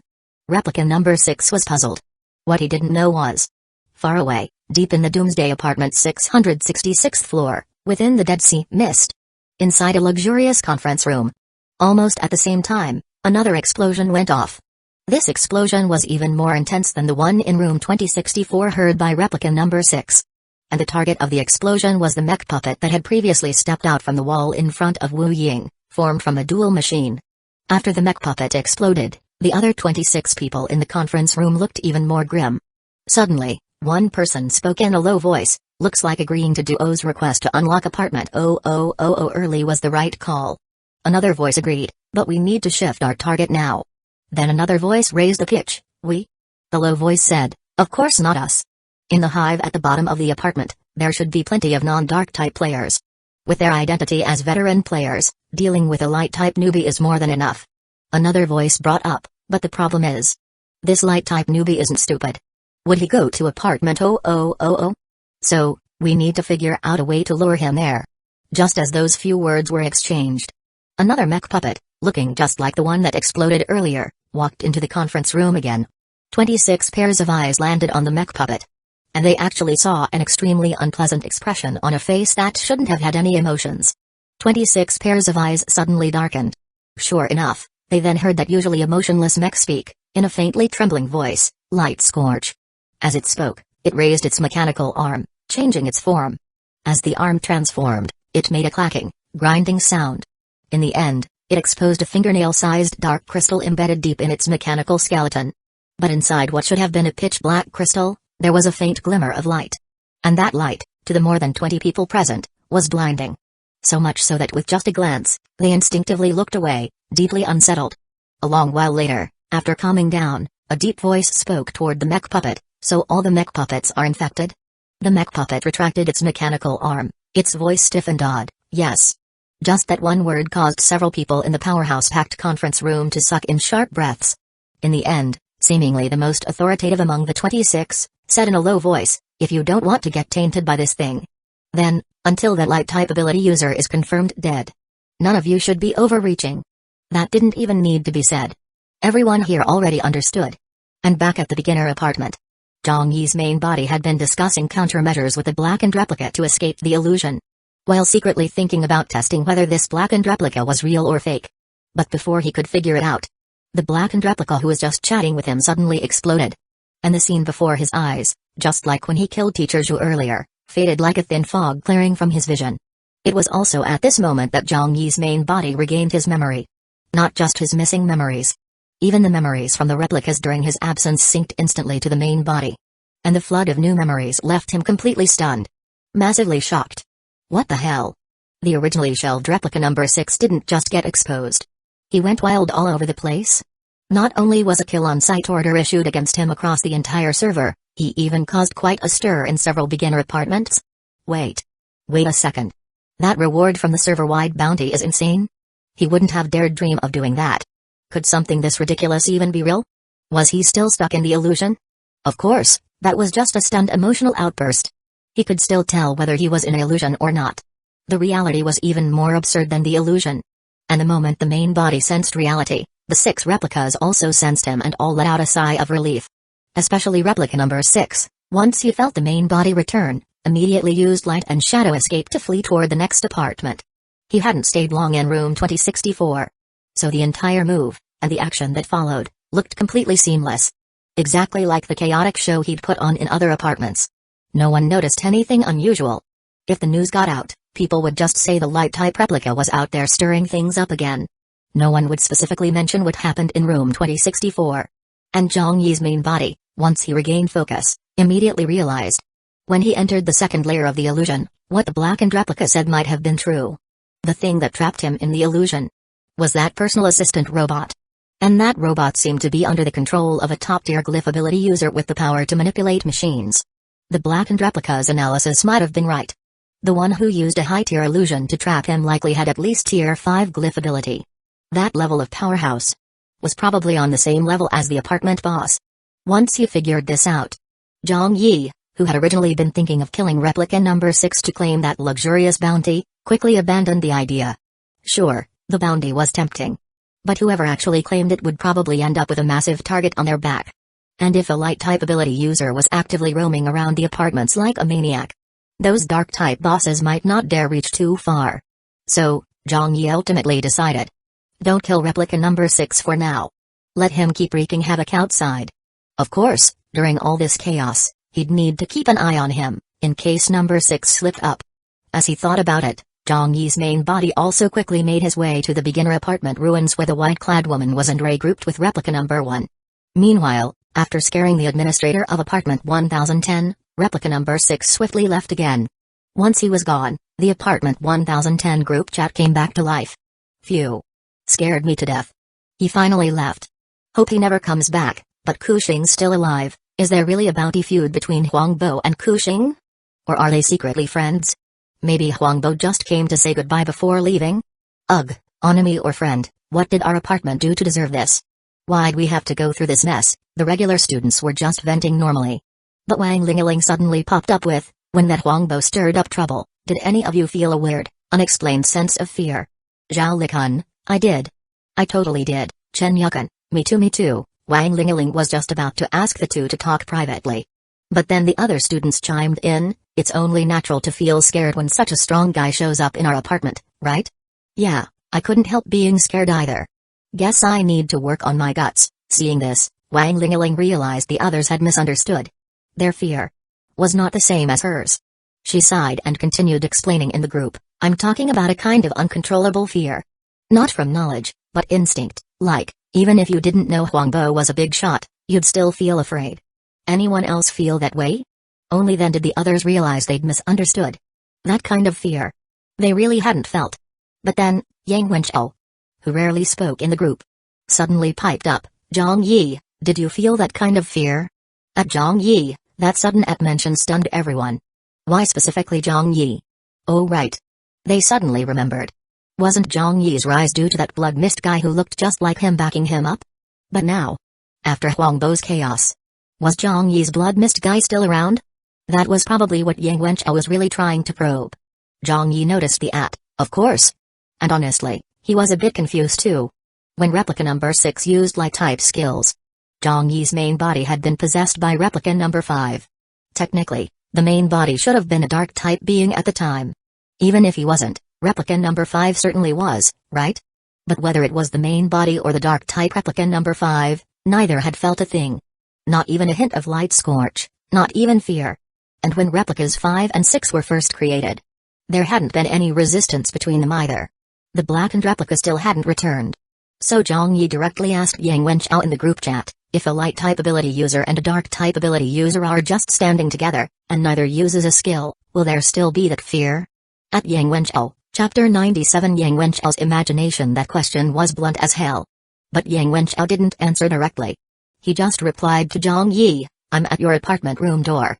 Got a minute to talk in person? At Zhang Yi, at his apartment door? Zhang Yi raised an eyebrow and replied, try knocking. Not long after he sent that message, he really did hear a knock on the door of room 2025. Inside room 2025, replica number 3 and replica number 4 were standing guard.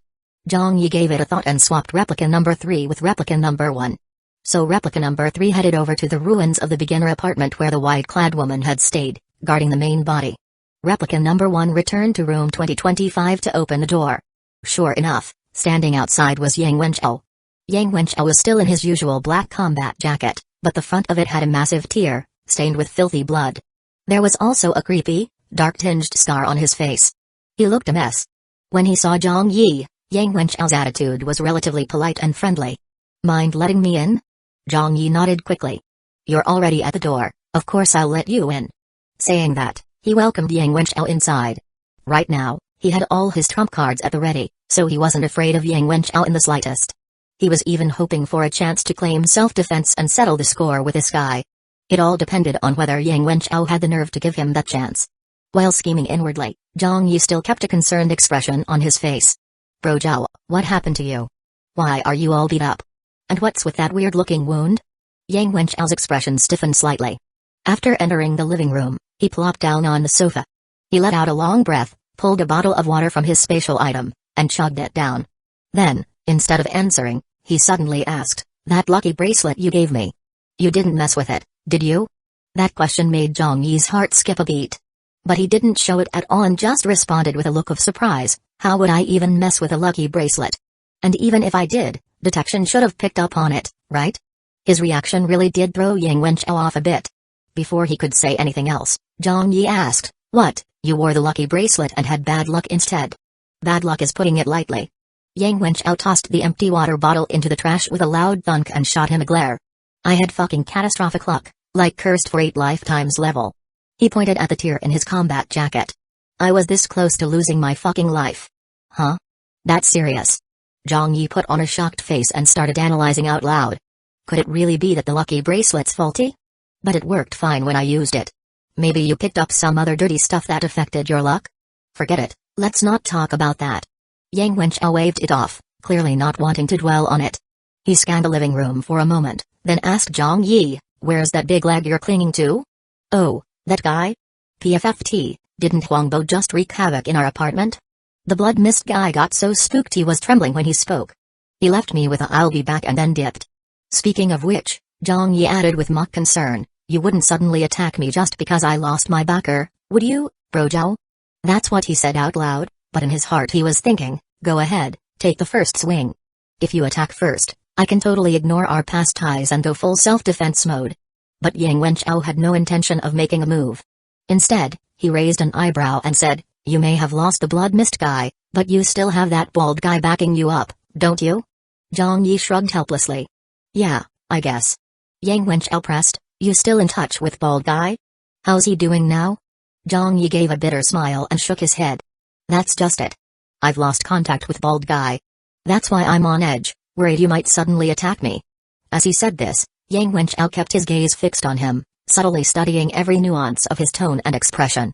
Zhang Yi picked up on that probing look right away and asked directly, "What is it, Bro Zhao? Something on your mind?"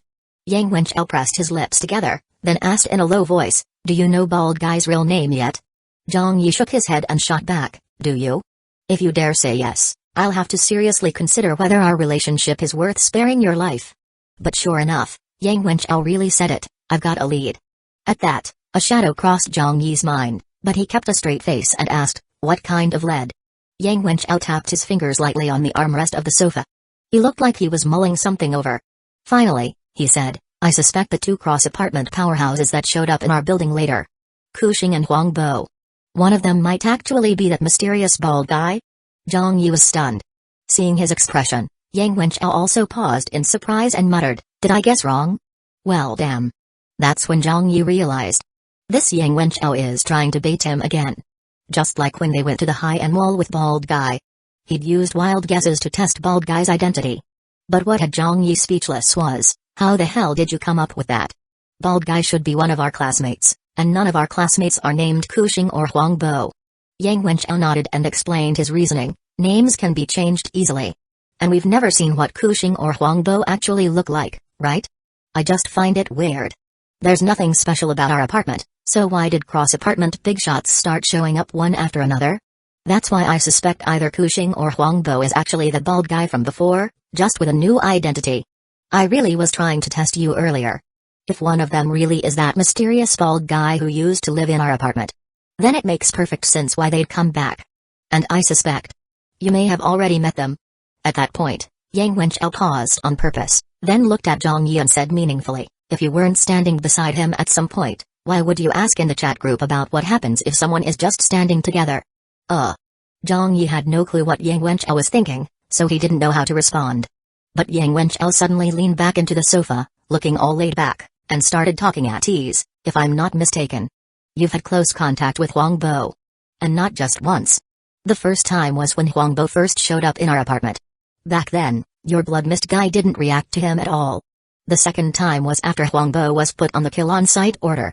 He came crashing into our apartment, and you two had contact again. And that time, your blood mist guy did react. The blood mist guy ran away, and that made you start to question things. Why is it that when a light type ability user stands next to a dark type being, there was no fear the first time, but there was the second time? That's why you asked me that in the group chat. And now, I can give you the answer. When a light type ability user stands next to a dark type being, the dark type will definitely sense it and feel fear. The reason your blood mist guy didn't react the first time you came into contact with Huangbo is because at that time, Huangbo wasn't a light type yet. If I'm right, Huangbo must have a dual ability. And light type is his second ability, which only awakened later. Maybe he thought that with a second ability, he'd soar to the top. But he never imagined that the second one would be the extremely rare light type. And it's precisely that light type's second ability that led him down a path to certain death. As Yang Wenchao said all this, he sounded so confident, like he'd already uncovered the ultimate truth. Zhang Yi, on the other hand, was completely dumbfounded. He really didn't expect this guy's imagination to run this wild. All he did was ask a question in the chat group. And this dude came up with all that?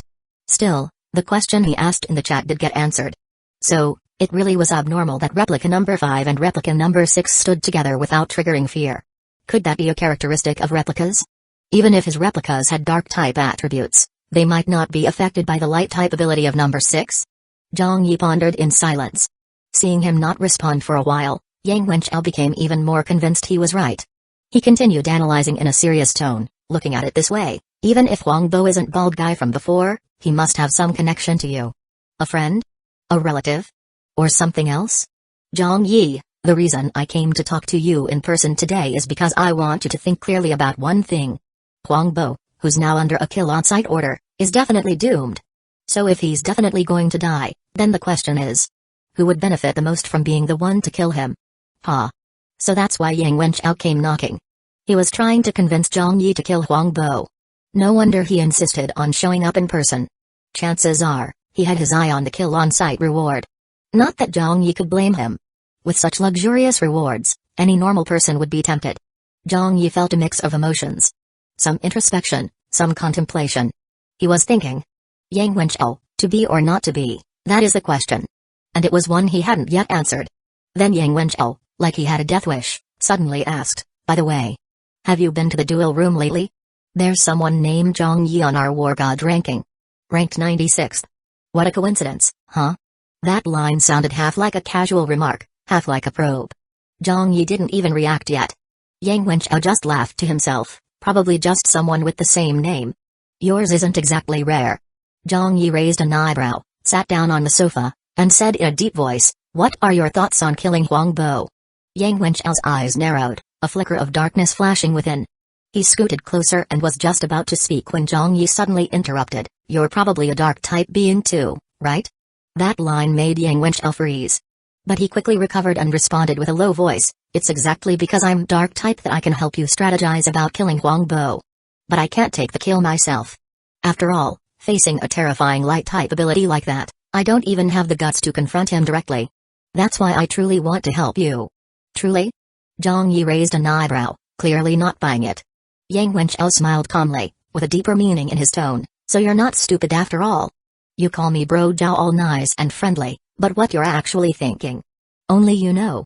That slightly mocking remark made Zhang Yi mentally reply, thinking about killing you. Yang Wenchao, oblivious to Zhang Yi's inner thoughts, continued analyzing, from your perspective, it's natural to think I'm trying to use you to steal the kill on Huangbo. But having that thought means you're underestimating how deeply dark types fear light type abilities. Yes, the kill on sight reward is super tempting. But that temptation isn't enough to overcome the fear. So yes, I sincerely want to help you. But yeah, I've got selfish motives too. I'm thinking, if you really do manage to kill Huangbo, then having you as my backer would be just as good as having bald guy and the blood mist guy on my side. That line left Zhang Yi momentarily stunned. He didn't expect Yang Wenchao to actually be seeking him as a backer. And since things had reached that point, with Yang Wenchao plainly saying you're not dumb, Zhang Yi decided to speak plainly too. To be honest, there's not much sentiment between us. Back when I was stealing that package on the stairwell, you let me go. But that mercy, by your own words, was just you paying me back. And that time on the rooftop when I was saved, don't think I don't know. The one who actually saved me was Bald Guy. You were just tagging along. If anything, you dragged Bald Guy down a bit. So really, there's not much between us. Why should I believe you'd willingly want me as your backer? That statement laid everything bare. Classmate bonds, a favor for not killing, a life-saving rescue. All clearly sorted out. For a moment, the air between the two was eerily still. Meanwhile, Replica number 2, assigned to fight in the duels, had just secured his 30-win streak. With his strength, that kind of streak was practically a walk in the park. Though this time, he had lost contact with the main body midway. A single replica couldn't perform replica fusion on its own. Luckily, the fusion had already been completed beforehand. So although there were some bumps, it wasn't a big issue. Replica number 2 paused for a bit, waited until the main body returned, then resumed fighting. Hitting the 30-win streak went smoothly. What he didn't expect was his 30th opponent turned out to be an old acquaintance. Wu Ying. And Wu Ying even deliberately took on his appearance and walked straight into the duel arena. The moment he saw him, he grinned and said, "Well? Surprised? Shocked? It's me again, back to feed you another win." Chapter 98. Wu Ying's sales pitch the way he said that made Zhang Yi feel a little embarrassed. To show it, he even politely said, "Well, thanks, I guess." Wu Ying hesitated, wondering if he should reply with a "You're welcome," but before he could, Zhang Yi got straight to the point. "You're offering another free kill this time. Probably to talk to me about that global kill on site order, right?" Wu Ying raised an eyebrow. On a face identical to Zhang Yi's. "Bingo. Since you're being direct, I'll skip the small talk too. That guy who's under the global kill on site order." Even as Wu Ying brought up that guy, his attempt at a casual tone still sounded a bit forced. He paused, as if to calm himself, then continued, "All dark-type beings are willing to do whatever it takes. Just to see him dead. And the sooner he dies, the better." That much was undeniable. Wu Ying let out a breath and went on, "But actually killing that guy isn't easy. First off, dark-type beings don't even have the courage to face him, let alone strike the killing blow. Second, when it comes to non-dark types. You've probably felt it too. Our Doomsday apartment has always been dominated by dark types. Non-dark types rarely have top-tier strength. And that light-type ability user. He's also mastered the light-type survival skill Light and Shadow Escape. With that alone, those small fry non-darks would have a hard time killing him." Zhang Yi nodded. "So what's your point?" Wu Ying smiled calmly. His tone now was nothing like the arrogant attitude he had during their first and second matches. Now he was downright polite and friendly. "So, on behalf of the Duo organization, I'd like to propose a collaboration. Of course, the deal doesn't require you to risk your life and go head-to-head with light type. Because if I'm not mistaken, you're a dark type being too, right?" At that, Wu Ying narrowed his eyes. He was recalling their third match. He had offered a free kill again, expecting Zhang Yi to use that weird method to finish him. But instead, Zhang Yi used a glyph pattern ability. Yet when Wu Ying copied him using Phantasm Parasitism, he couldn't replicate that glyph ability at all. It was like that ability came out of nowhere. Totally unnatural. No matter the reason, one thing was clear, Zhang Yi was definitely a dark-type being. And Zhang Yi didn't bother correcting the misunderstanding. Wu Ying continued, "You must have heard the apartment announcement. The 000 apartment will open at the next midnight." Zhang Yi nodded. Wu Ying went on, "Your 20-win streak reward must have given you a body enlightenment fruit, right?" Zhang Yi nodded again. Wu Ying smiled. "Inside apartment 000, there's something called the Zhuangshu Dreaming Butterfly." He hadn't even finished the sentence before Zhang Yi interrupted. "It boosts the chance of awakening a talent from the body enlightenment fruit." Wu Ying raised an eyebrow. "Since you already know, I'll skip the long explanation. To get that Zhuangshu Dreaming Butterfly, you'll definitely be heading to apartment 000. But if you can lure the light-type user to 000 apartment too, then every critical win you need. Your opponent will be me. I'll keep throwing the match, make sure you cruise to a 100-win streak." He knew that a 100-win streak wasn't all that tempting to someone like Zhang Yi, who could probably pull it off solo. So he added more bait. "If you manage to get the light type to 000 apartment, then you might even get a chance to land the kill yourself. If everything plays out right, you could grab the kill on site reward. And let me tell you, even an old veteran like me gets green with envy just thinking about it." After hearing all that, Zhang Yi had a good idea what this guy was really up to. The whole collab thing? Total smokescreen. He was just here to leak intel on purpose. A 100-win streak was something Zhang Yi could earn on his own. Nowhere near as tempting as the kill on site reward. And according to Wu Ying, luring the light type to 000 apartment could open up a chance to kill him and claim that reward. Now that was the real temptation. Too bad Wu Ying didn't know. Zhang Yi and that light type user. were the same person.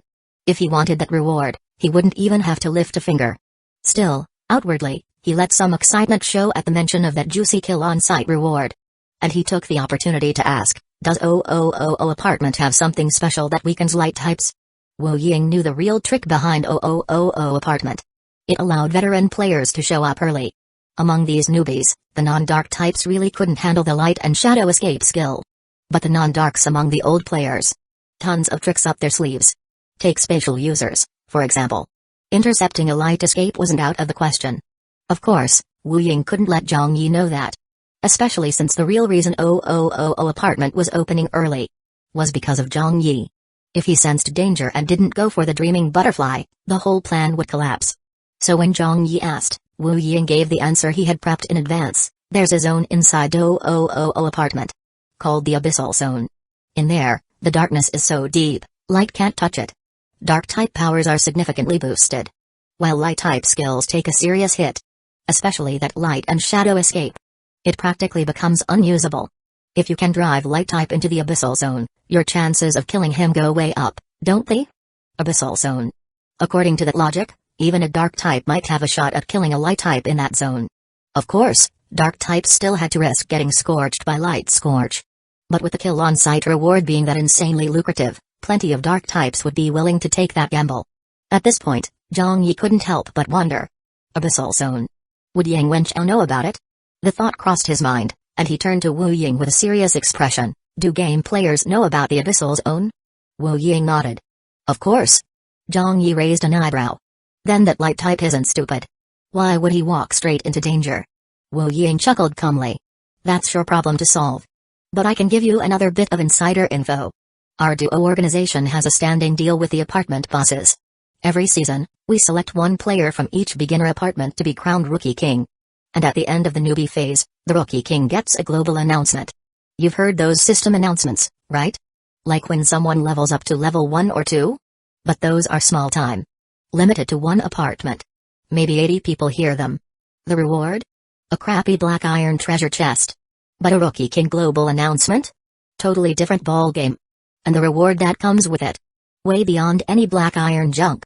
Then Wu Ying gave him the full rundown. You heard the kill on site announcement, right? The apartment bosses. There are 26 of them in total. They correspond to 26 extreme zones. Each extreme zone manages 10,000 big districts. Your district's code is A0985. And the A zone apartment boss? The strongest of all 26. But that doesn't mean the Rookie King always comes from A zone. All 26 zones have a chance. But this time, because of the light type's emergence and the kill on sight order, the Rookie King has basically been decided. Whoever takes down the light type will become this season's Rookie King. And most likely, the strongest Rookie King of all time. With a title and reward like that, who could resist? That kind of title and glory. Zhang Yi wasn't sure he could resist. What shook him more was this realization. Out of all 26 apartment bosses, the one he had to kill was exactly the strongest of them all. The A-Zone boss. Fucking hell. You've got to be kidding, right? And going by the earlier mission prompt, he'd already been noticed by the apartment boss. Zhang Yi seriously suspected. That time his main body got trapped and the illusion might have been the boss's doing. And in this kind of situation, he still wanted to fight for Rookie King? What a joke. Seriously, has any Rookie King in history ever killed an apartment boss? He was starting to suspect the white-clad woman had totally screwed him over. This damn mission. Maybe he should just ditch it? But could he really? The apartment boss was already watching him.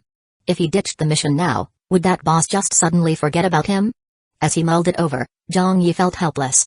Regret wouldn't do him any good now. The only silver lining, while the light type was still stirring things up, those powerhouses probably wouldn't mess with the beginner apartments so easily. Zhang Yi studied his thoughts and looked back at Wu Ying. By now, he'd figured it out.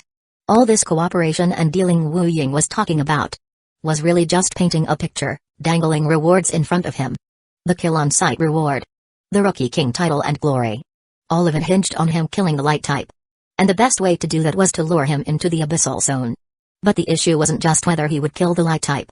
If he didn't, and someone else did, then they would get the Rookie King title. That had to be what Wu Ying was really angling for. Once Zhang Yi sorted it all out, his expression didn't change much. He just looked steadily at Wu Ying and asked, other than all that, this so-called collaboration. Got any real, tangible benefits for me? Wu Ying smiled. Just a verbal agreement. You're not bound by anything. It's all up to you. If you lower the light type into the abyssal zone, you might get the kill on sight reward. Even if you don't, you'll still get our help throwing matches to ensure your 100 win streak. If you choose to do nothing, that's fine too. We'll treat the collaboration as non-existent, and these 30 wins. Consider them a free gift. Zhang Yi's face didn't change. Alright, if it's a gift, then you surrender this round yourself. Wu Ying had no way of telling whether Zhang Yi would actually go through with dragging the light type into the abyssal zone. But seeing that he didn't want to talk anymore, he obediently hit surrender. And just like that, Zhang Yi got his 30-win streak. Effortlessly. The reward, as always, was 3 floating cards. And he'd already promised to give the 30-win reward to Wan Xin. So he picked one at random and left the duel machine. Meanwhile, the chat in the apartment 9999 group was still buzzing, everyone still talking about the kill on sight order. Naturally, the ever-chatty Wan Xin was in the middle of it.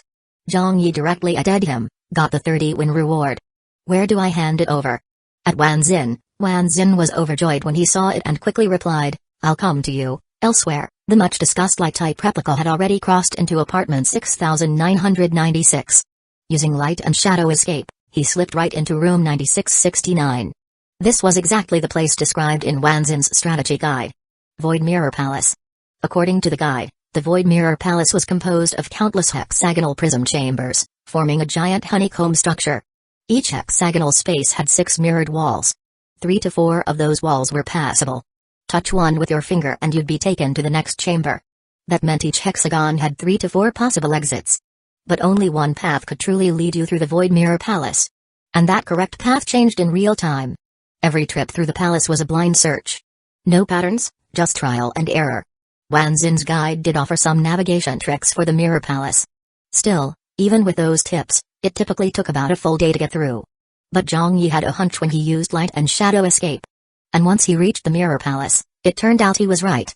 With light and shadow escape, he could move through the Void Mirror Palace completely unhindered. Even if a mirror wall was supposed to be impassable, he could simply phase through. What he didn't know was whether this kind of cheat traversal would still grant him enlightenment boosts. Not that he dwelled on it. In fact, once replica number 6 arrived, he didn't explore seriously. He used light and shadow escape to zip through a few chambers, then sat down near the palace's center. He had no choice. He was exhausted. All that wild activity had drained replica number 6. Sure, his stats were powerful, which is why he lasted this long. Now that the main body was safe and the Mirror Palace was quiet, he decided to rest and recover. Meanwhile, after crossing into several apartments, replica number 6 got an idea. He already had plenty of survival points.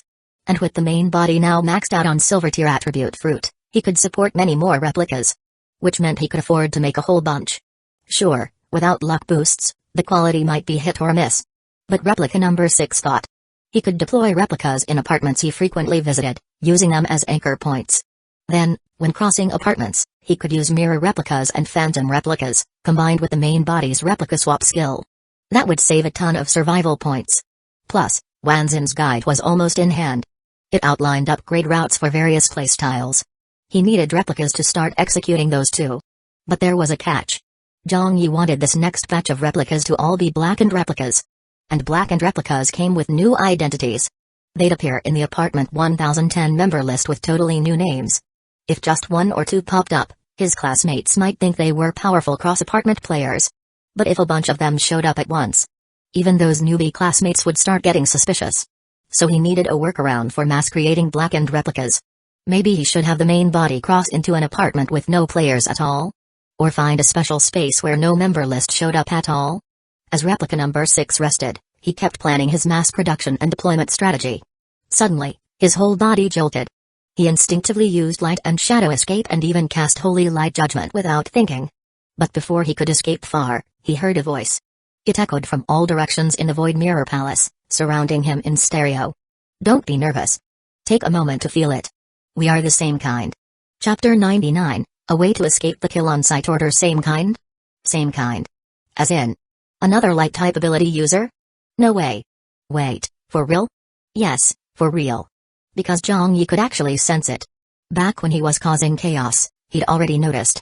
Light types had a unique reaction toward dark types. It was an instinctual sense of disgust. That disgust seemed to mirror the fear dark types had toward light types. In other words, light and dark could sense each other. And now, for the first time, he felt a sense of kinship. Like meeting one of his own. It felt a bit like the connection between his replicas. But not as strong. So, light types could sense other light types too? But then, why would another hidden light type show up here, in the Void Mirror Palace? Did they follow him here? Or had they been hiding here long before he arrived? More importantly, Zhang Yi was still exhausted, hadn't recovered yet. But he didn't cancel light and shadow escape. Instead, while circling through the Mirror Palace, he responded to that familiar feeling, I can believe you're one of my kind. But with the bounty on me so high, aren't you tempted too? At those words, the voice seemed to chuckle softly, to be honest, I'm tempted to the point of drooling. But then the voice shifted tone, unfortunately. In the Doomsday apartment, light types are doomed to stay in the shadows. That kill on sight reward? Other players can have it. Dark types, non-dark types, doesn't matter. But light types? Never. Because what light types need is to keep a low profile. Not to go crazy like you. Zhang Yi instantly got it. Yeah, made sense. The kill on sight order was aimed at light types. Whoever claimed the bounty would get a ton of attention. And if people found out they were a light type too, they'd just get slapped with another bounty. It was already hard enough surviving as a light type. Trying to claim that reward was just asking for it. Thinking that, he lowered his guard a bit toward the other light type. Still, he didn't show himself. After thinking a moment, he replied again, judging by your tone, you sound really familiar with the Doomsday apartment. Don't tell me you're... Before he could finish, the voice interrupted, yep, you guessed it. It's not even hard to guess. I'm what corresponds to the reincarnated Eerie. A reincarnated player. And that's exactly the path you're about to walk to. A reincarnated player, huh? Back when he first learned about the reincarnated Eerie from the blackened replica, Zhang Yi had already considered that such a thing as a reincarnated player might exist. At the time, the blackened replica had said human players didn't need to reincarnate within the beginner apartment. For most players, that was true. But clearly, light types were the exception. So hearing that somewhat world-weary voice, Zhang Yi instantly guessed. The other person was a reincarnated player. And if what they said was true, he, too, would eventually have to take that path. After thinking for a moment, Zhang Yi couldn't help asking, so you came to find me? To guide me onto the path of the reincarnated player? Are there more reincarnated players like you in other beginner apartments? As light types, is it just you, hiding alone as a reincarnated player? Or is there already a whole organization? Is our fate to stay hidden forever, barely surviving? Or have we formed a force that will one day launch an all-out war against the Doomsday apartment and its dark-type residents? He even started imagining an epic immortal versus demon battle from a cultivation novel. At the same time, he thought, since some of his replicas were light-type and some were dark-type, if such a heaven versus hell showdown did happen, whose side would he be on? Besides that, another question came to mind. The white-clad woman, a reincarnated Eerie, could leave the beginner apartment by killing the apartment boss. Then what about reincarnated light types? If one day, they wanted to escape too, would they also have to kill an apartment boss? Wouldn't his quest to kill the apartment boss count as killing two birds with one stone? Or would killing the apartment boss actually cause trouble for the light-type reincarnated players? A million thoughts and questions spun through Zhang Yi's mind. However, that voice, his mysterious kindred, didn't really answer most of them. They only replied to his first question, as a fellow light type, I guess I'm sort of here to nudge you toward the reincarnated path. But don't you think that, compared to choosing reincarnation, your bigger problem right now is that kill on sight bounty you're carrying? Zhang Yi's mind shifted gears. He immediately asked, you mean there's a way to remove it? Of course. The voice answered casually, the simplest way to get rid of a server-wide kill on sight order is to die. Sounded like a dumb answer. But Zhang Yi had studied death tiers before. And he also knew the reincarnated Eerie's method was to fake death and revive later. So instantly, from those words, he caught the real hint, you mean use fake death to shake the bounty? The other light type paused, seemingly impressed, and finally said, looks like you actually know a fair bit. I thought you were just some reckless lunatic, running around like a madman. Who the HLL are you calling a lunatic? Zhang Yi grumbled inwardly, I was saving people, okay? After that little jab, the voice softened and continued, since you already thought of fake death, then you probably also know about death priority, right? To shake the kill on sight order, you'd have to go through an A+ tier death. Between soul erasure and will erasure. This level of death is extremely deep. Resurrection is extremely difficult. And the key thing is, death at this level would wipe out all your abilities, including your talent, In other words, you'd lose your light type ability. At that point, the voice fell silent. Zhang Yi just stared blankly. No light type ability? Then what the HLL was the point of playing anymore? If avoiding the bounty meant giving up his entire ability, then he didn't even need to think about resurrection. Just ditch replica number 6 and be done with it. So with that, Zhang Yi firmly rejected the offer, then forget it.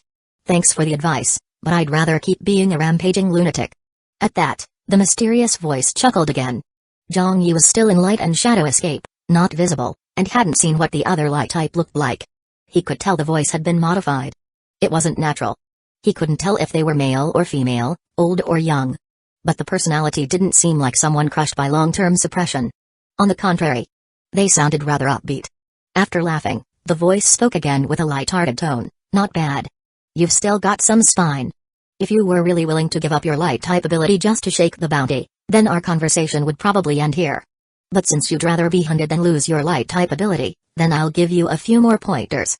A typical A+ tier death will indeed make you lose all your abilities and powers.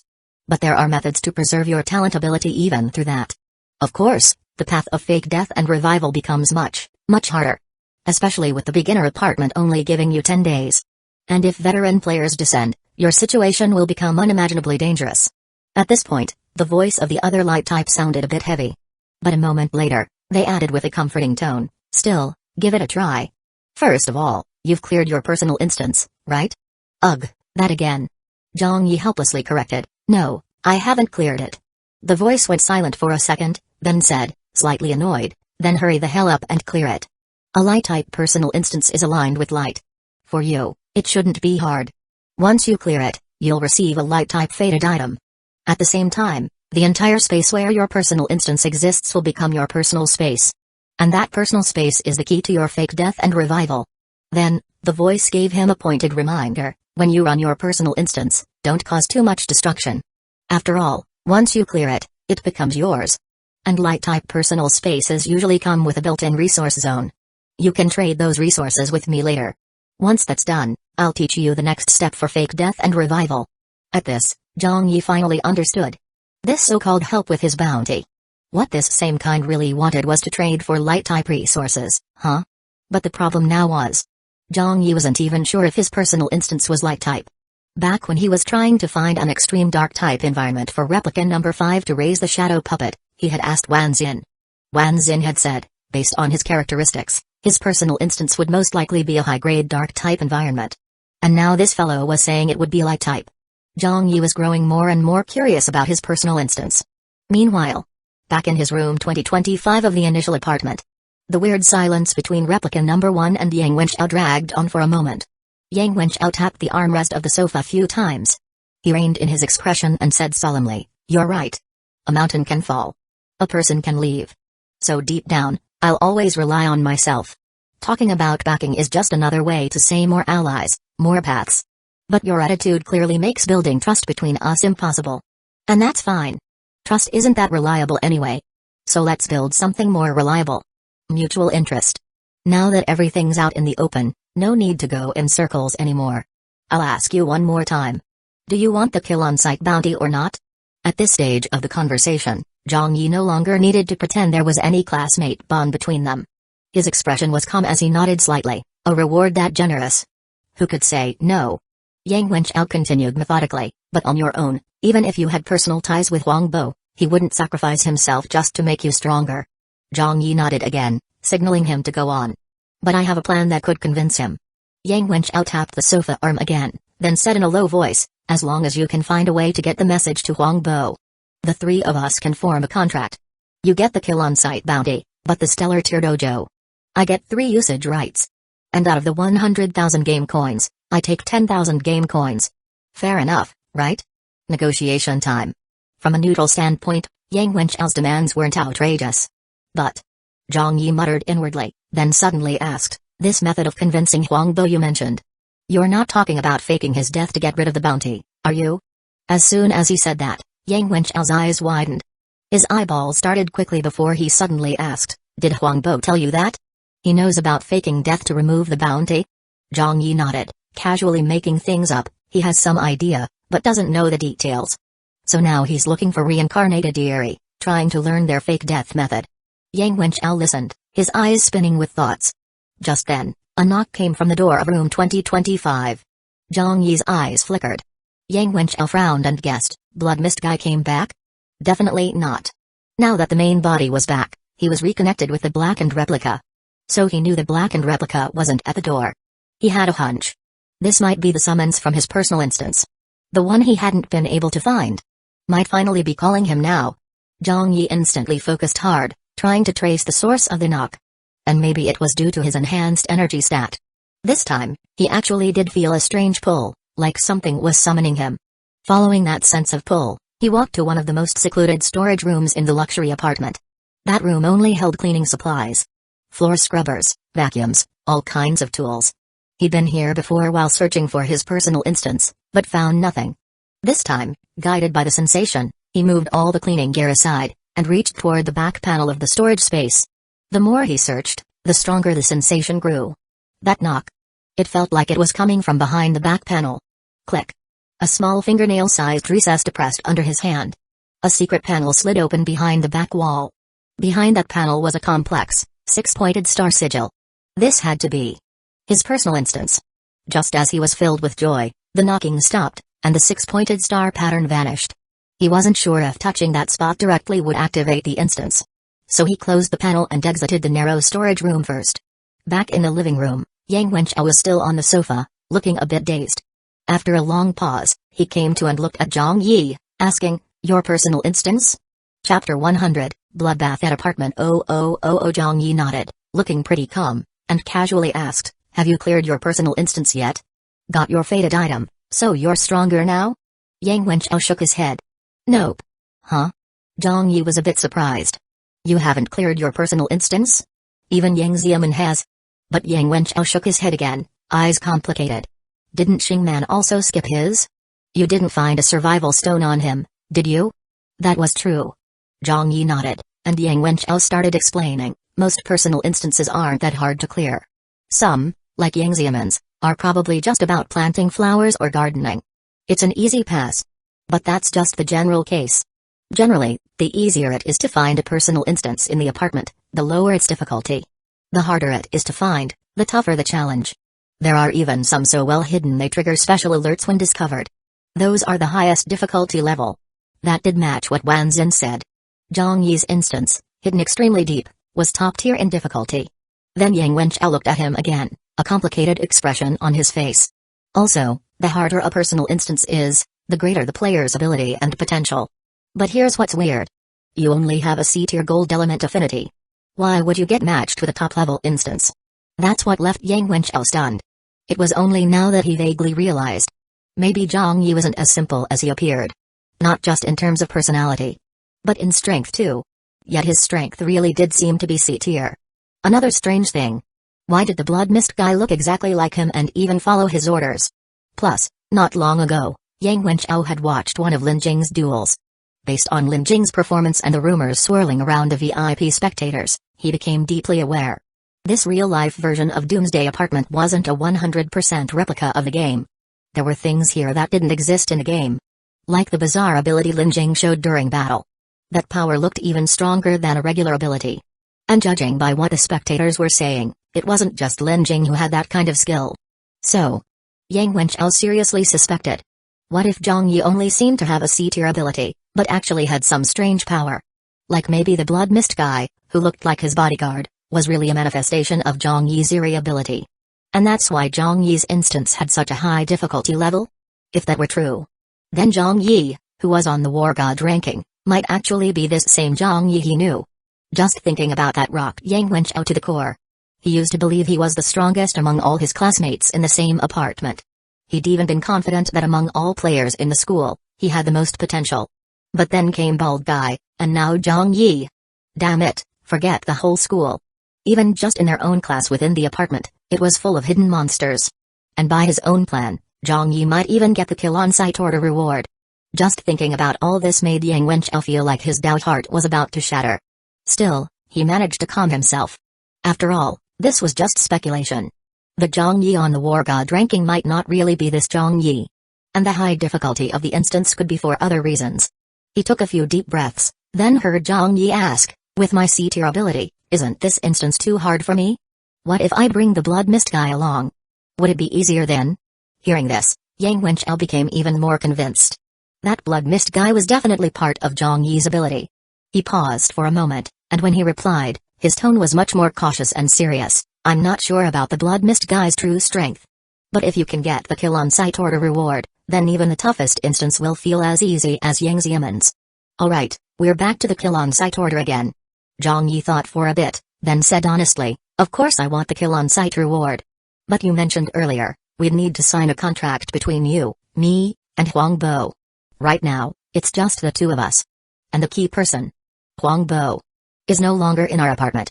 Besides, I don't have his contact info, and I don't even know which apartment he moved to. We can discuss the trade and the contract once all three of us are together.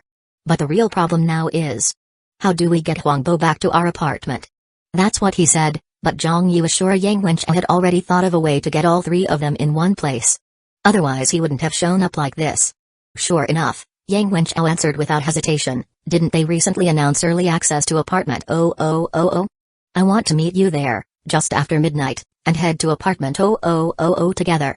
There's a high chance we'll run into Huang Bo at apartment 0000. Then, with the three of us there, we can make the contract. Zhang Yi raised an eyebrow, surprised. Why are you so sure? Yang Wenchao smiled. Didn't you just say Huang Bo is researching ways to fake death like the reincarnated Yuri? As soon as he finds a viable lead, he'll have to go to apartment 0000. It's just a matter of when. We can wait for him there. Besides, apartment 0000 has tons of opportunities. It's a way faster place to grow than just staying in our own apartment. So what do you say? You in or not? Honestly, Zhang Yi already had a feeling. This early access to apartment 0000 was probably another trap set by the apartment boss specifically for him. But his situation was unique. As long as his main body didn't enter apartment 0000, it'd be fine. And his replica, especially replica number 1 with its plain old C-tier ability, could go and check it out. Still, he didn't agree immediately. He turned to Yang Wenchao and asked, but I heard from Bald Guy that crossing apartments requires a special item. Do you have it? You don't need to worry about that. Apartment 0000 is different from the others. Any player can apply for cross-apartment travel from the apartment administrator. Hearing that, Zhang Yi was puzzled again. Apartment administrator? Come to think of it, didn't you mention in the lobby on the first floor that you wanted to kill the apartment administrator? Didn't he try to set you up after that? Yang Wenchao looked shocked. You got set up by the apartment administrator? Zhang Yi nodded. Yeah, he disguised himself as Ding Deng to lure me into killing him. Luckily, I held back and didn't make a move. Upon hearing this, Yang Wenchao's expression turned serious. He thought for a moment before analyzing, I didn't get set up. But if he was afraid of being killed and tried to trap you, then if you say you want to leave our apartment, he'd probably be happy to see you go. Alright. Zhang Yi nodded. Then after midnight, we'll head to apartment 0000 together and see if we can find Huang Bo. Yang Wenchao had originally wanted to ask Zhang Yi about his rent. But after considering the possibility that Zhang Yi was pretending to be weak, he figured there was no need. The two chatted a bit more, agreed on a time to meet at apartment 0000, and then Yang Wenchao left room 2025. His goal was achieved, but his feelings were complicated. Truthfully, deep down, he hadn't planned on letting Zhang Yi get the kill on sight or the reward.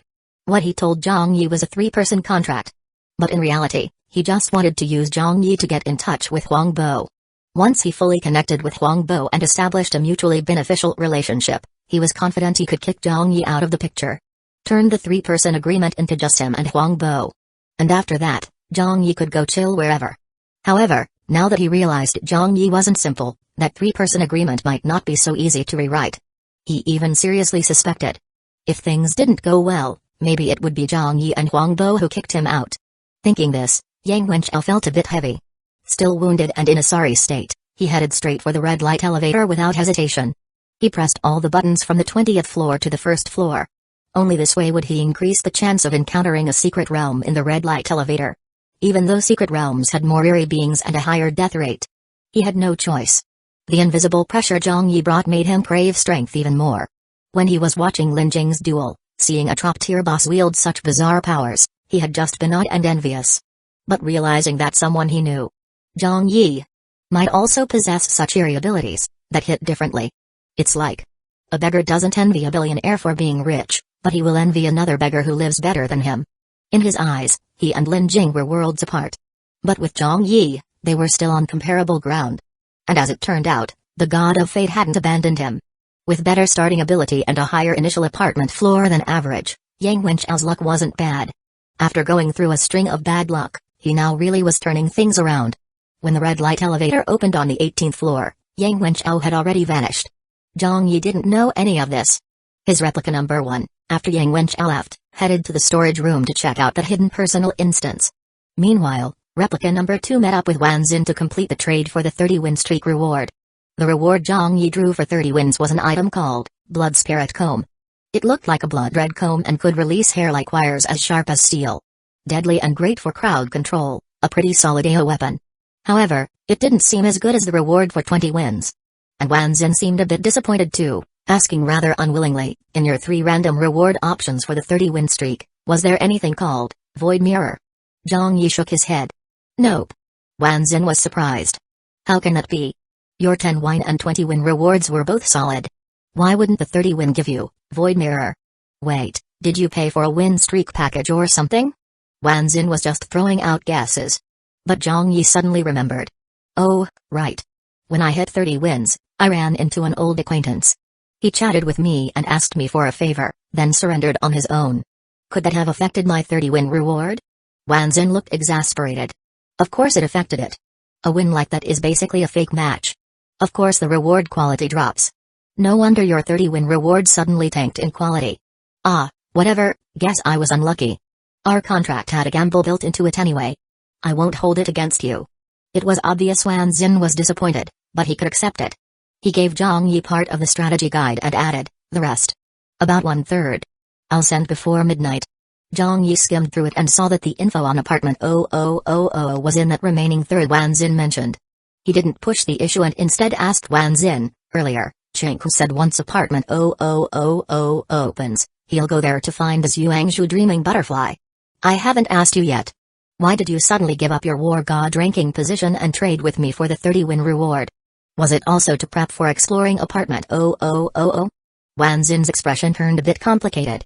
He sighed, looking a little miserable. I really have bad luck. Not only do I tend to get negative effects from chance-based items, but I always run into eerie beings when monster hunting. The main thing is, whatever I plan, it never works out. I was hoping to get the Void Mirror through you, but you got Blood Spirit Comb instead. And yeah, originally I did want to explore apartment 0000 as soon as it opened, just to try my luck. But then came the full server kill on-site order for Huangbo, and now, I really don't dare go. Zhang Yi raised an eyebrow. Why not? Ah. Wan Xin let out another heavy sigh. You don't understand. Apartment 0000 is the one apartment that connects all regions. Like how apartments 0001 to 9999 exist in our region and others. But apartment 0000 is shared across every region. If it were just that, it wouldn't be a big deal. But now there's that kill on-site order. And that mysterious guy, Huangbo. If he has any sort of information-gathering ability, he'll definitely go to apartment 0000 eventually. And any player with some tricks up their sleeve who wants to kill him will find a way to force him there. So yeah, apartment 0000 is going to be crawling with top-tier players. And with Huangbo involved, it'll be a total bloodbath. A scene like that. For someone with my crap luck, it's basically a death sentence. So I'm just gonna lay low for now. Once Huangbo kicks the bucket, then I'll head to apartment 0000 to explore. I see. Zhang Yi gave a slight nod, fully agreeing with Wan Xin's cautious approach. Wan Xin probably picked up on Zhang Yi's approval and sighed again. You too, man. You've got decent strength, but you're still a walking bad luck magnet. Also, when you one-shotted me, you used a bizarre ability similar to what Lin Shen uses, right? So you're a dark-type being. The fact that you even survived Huangbo's rampage in our apartment is already lucky. Seriously, you'd better not go poking around apartment 0000 trying to join the siege on Huangbo. Chapter 101, Teaming Up with a Light Type. That line. Already a stroke of luck. Sounded a bit strange. Zhang Yi's first reaction was to hear it as already Wan Xin. Of course, he quickly realized the mistake. Still, he thought maybe Wan Xin wasn't actually all that unlucky. It was just that, in his own mind, he believed he was. And with that kind of low expectation mindset, even ordinary things felt like great luck to him. Maybe that kind of mentality was actually a form of luck in itself.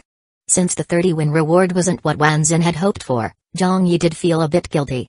He hadn't meant to screw him over. But Wanzin took it in stride and accepted it quickly. That kind of mindset. Calm and steady. This guy might not become the strongest, but he might survive for a long time. Of course, nothing in life is guaranteed. Zhang Yi thanked Wanzin for his kindness, but didn't say whether he'd go to apartment 0000 or not. Instead, his eyes glazed over briefly, then he suddenly asked Wanzin, "Brother Wan, do you know what happens to beginner apartments like ours after they're destroyed? Would the ruins of a destroyed apartment count as an extreme dark type environment? Apartment ruins? That." Wanzin thought for a moment and shook his head. In the game, when an apartment is destroyed, it's basically just a line of code getting deleted. In the real version, I assume it's also completely gone? I don't know anything about apartment ruins. Who told you that? Seeing that Wanzin truly didn't know, Zhang Yi casually made something up. I heard it from a friend while digging around about dark-type environments. Of course, the truth was. At this moment, Zhang Yi's main body, currently inside such an apartment ruin, had unexpectedly discovered. The ruin itself seemed to be an extreme dark-type environment. Replica number 5 was here, and the nurturing speed for the shadow puppet was incredibly fast. Even. He had a vague feeling that if he moved outside the ruins, into that surrounding fog, the nurturing might be even faster. Right now, his light-type replica had already become godlike. As for his equally S-tier dark-type replica, its main ability was all about nurturing shadow puppets. And nurturing those puppets was key to using Shadow Curse. As long as he could nurture a powerful shadow puppet, his chances against Lin Jing would be even better. So Zhang Yi placed a lot of importance on his dark-type replica. The key thing was, the dark-type replica didn't die when exposed to light. Even if it used Shadow Curse in front of others, it would just be seen as a strong dark-type ability. Not something forbidden. Still, nurturing the shadow puppet aside, the fog around the apartment ruins looked especially strange. The white-clad woman had even warned him specifically, "Stay in the apartment ruins and don't go into the fog." Zhang Yi thought for a while. Of course, the main body couldn't take the risk. And sending a regular replica in was clearly not worth it either. After a bit of thinking, he took out the phantom lantern. Soon, he used it to create a phantom replica for replica number 5. The so-called phantom replica looked like it was condensed from the shadows of the lantern light. Compared to the mirror replica created by the replica reflection mirror, the phantom replica had some obvious downsides.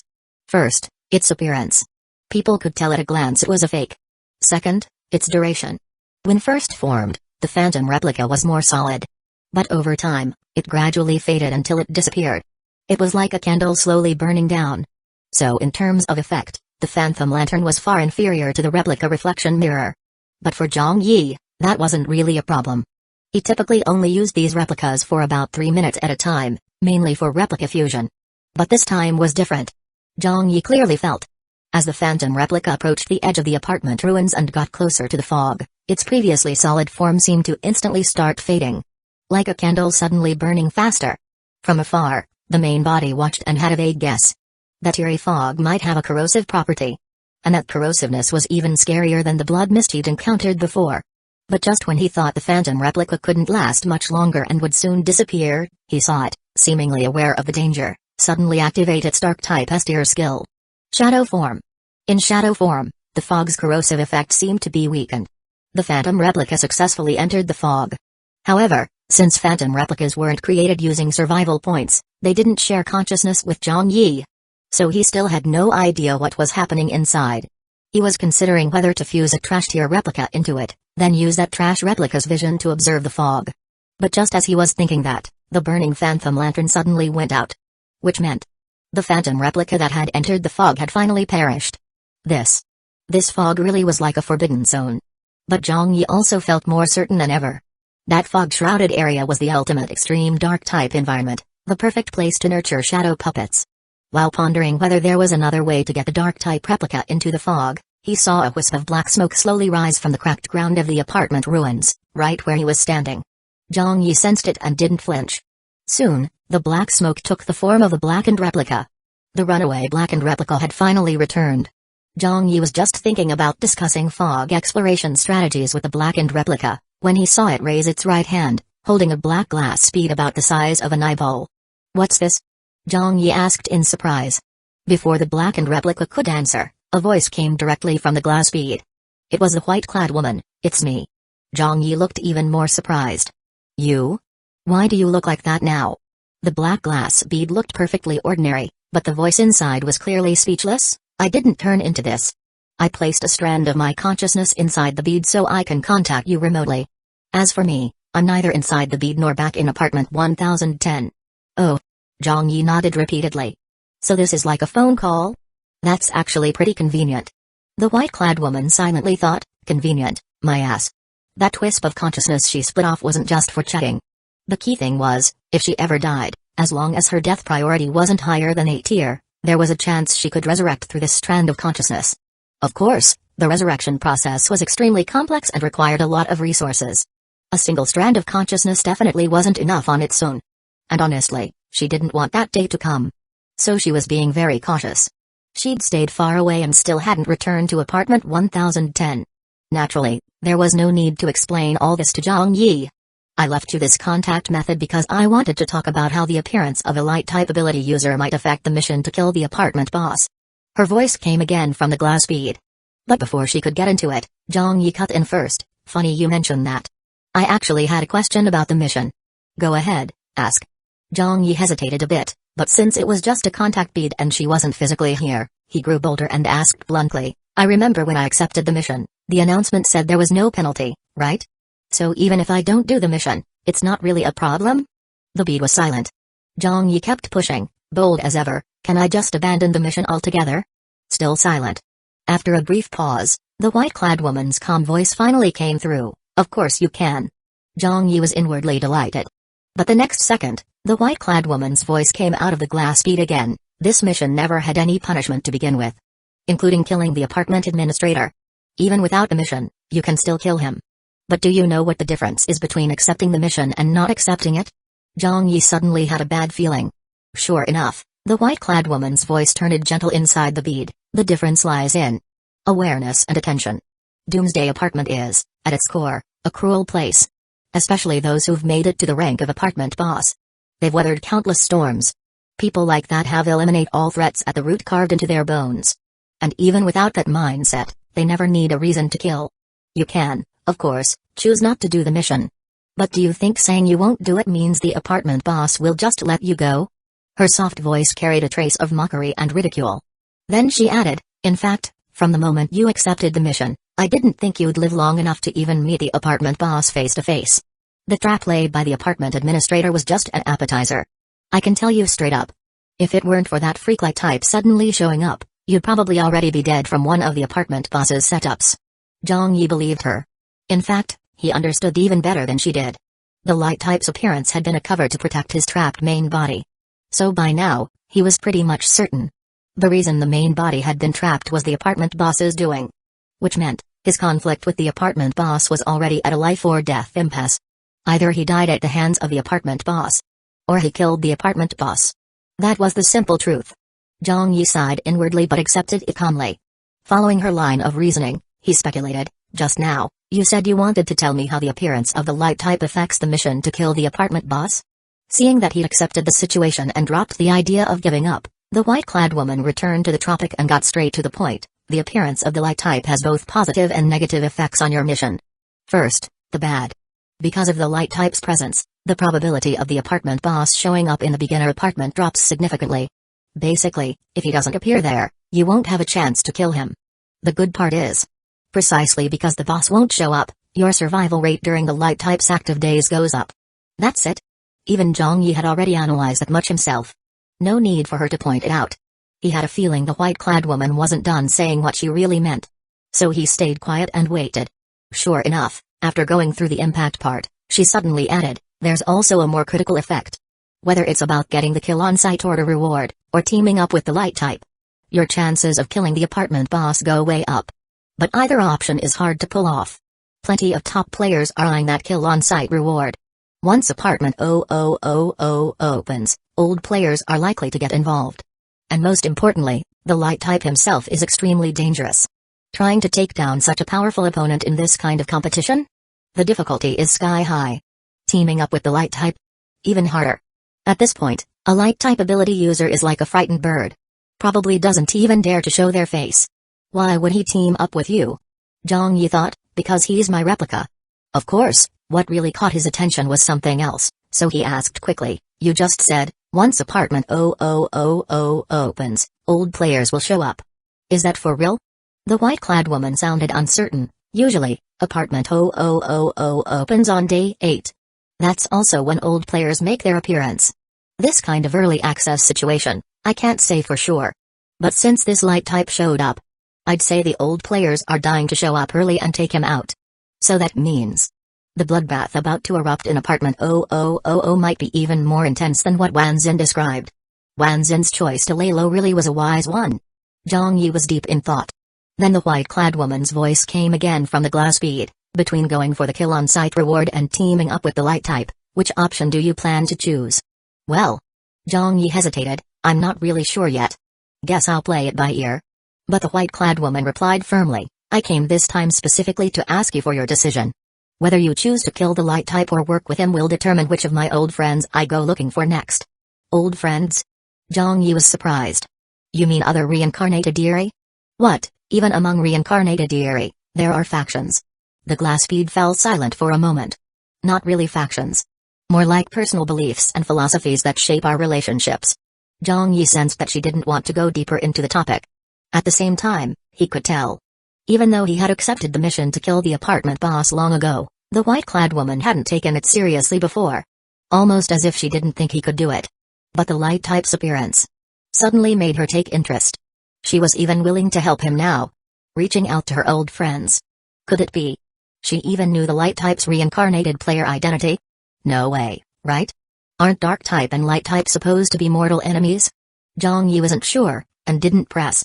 He just gave his answer. "Then I'll choose to team up with a light type. This path looks a little easier. After all, the enemy of my enemy is my friend. The light type probably wants to kill the apartment boss too, right?" White-clad woman, "That's true. This choice has a slightly lower difficulty." Judging from her tone, she seemed pretty satisfied with his answer. But suddenly, Zhang Yi asked, "By the way, if I kill the apartment boss with the light type and then betray him and kill him too, would I still get the kill on-site reward?" Chapter 102, Blackened Crow Blood? Even though it was just a quiet little glass bead, it somehow seemed to exude a mood of utter speechlessness. The white-clad woman thought, "You've really got some nerve. The river hasn't even been crossed, and you're already planning to burn the bridge." She had zero confidence in whether he could even kill the apartment boss. Yet this kid was already thinking about what to do after the boss was dead. She thought Zhang Yi was outrageous enough already. But then the blackened replica holding the glass bead suddenly chimed in too, backing Zhang Yi up. "I think, whether the reward's still available or not, it's better to just kill the light type. Too dangerous." Zhang Yi raised an eyebrow. "Damn, this guy's pretty dark-hearted." And yet, the white-clad woman in the bead said the same thing. "Indeed. The light type is too dangerous. My view is the same. If you're confident enough, whether there's a reward or not, the light type shouldn't be allowed to exist." Those two responses in a row gave Zhang Yi some clarity. Originally, when he heard the white-clad woman suggest teaming up with the light type to kill the apartment boss, he'd thought she had a relatively tolerant view of light types. But now it was clear. To dark-type beings, the light type was an existence that simply shouldn't exist. For the sake of benefit, temporary cooperation could be considered. But a natural enemy is a natural enemy. As long as light type powers target dark types, the fear and hostility won't go away. Of course, Zhang Yi could see this clearly only because he stood on the dark type side. A pure light type ability user probably wouldn't understand. Or maybe, only after paying a steep price would they understand. Meanwhile, over at the Void Mirror Palace, the light type replica was completely exhausted and deactivated light and shadow escape, slumping in a six-faced mirror palace chamber. That gesture alone was a show of trust toward his fellow light type.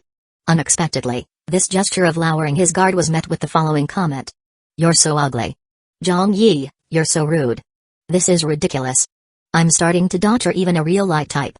Most light types are tall, handsome, elegant, suave, gentlemanly, and humorous.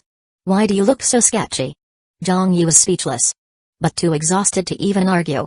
He muttered weakly, "Prejudice. That's all prejudice. Go recite Uncle Shen's quotes 100 times. Then he speculated, "Wait, are you a girl?" The fellow light type instantly denied it. "Of course not. Didn't you hear my voice? I'm a guy." With that low-level voice changer, Zhang Yi rolled his eyes and said flatly, "Only girls look at guys and think they're gentlemanly and humorous. To us brothers, that kind of guy is just putting on an act." The other light type didn't respond. But deep down might have been cursing, "You ugly bastard, you don't even have the looks to fake it." Zhang Yi didn't mind and asked, "In my current state, completely drained. Got any tips for a quick recovery? The best way is your personal space. But in this condition, it's not a good time to enter a personal instance. Other options like boosting your attributes. Probably not doable either right now. How about this, do you have anything good on you? If I like it, I can trade you a bottle of diluted moonlight essence.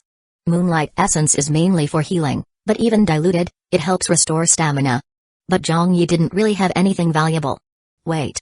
He laid out all the items he'd looted from Xingmen and Kpeng on the floor of the Mirror Palace. Then called into the air, "Any of these catch your eye?" But the other light type replied with disgust, "What is this junk? That greasy-looking black bead? You'd better just throw that thing away." Zhang Yi picked it up. It did look greasy, like it was coated in some kind of oily substance. But when touched, it felt completely normal, not oily at all. It was one of Kpeng's items, and Zhang Yi hadn't checked it yet, so he asked, "What is this thing?" "Gas pearl. Its main function is storing corpse oil.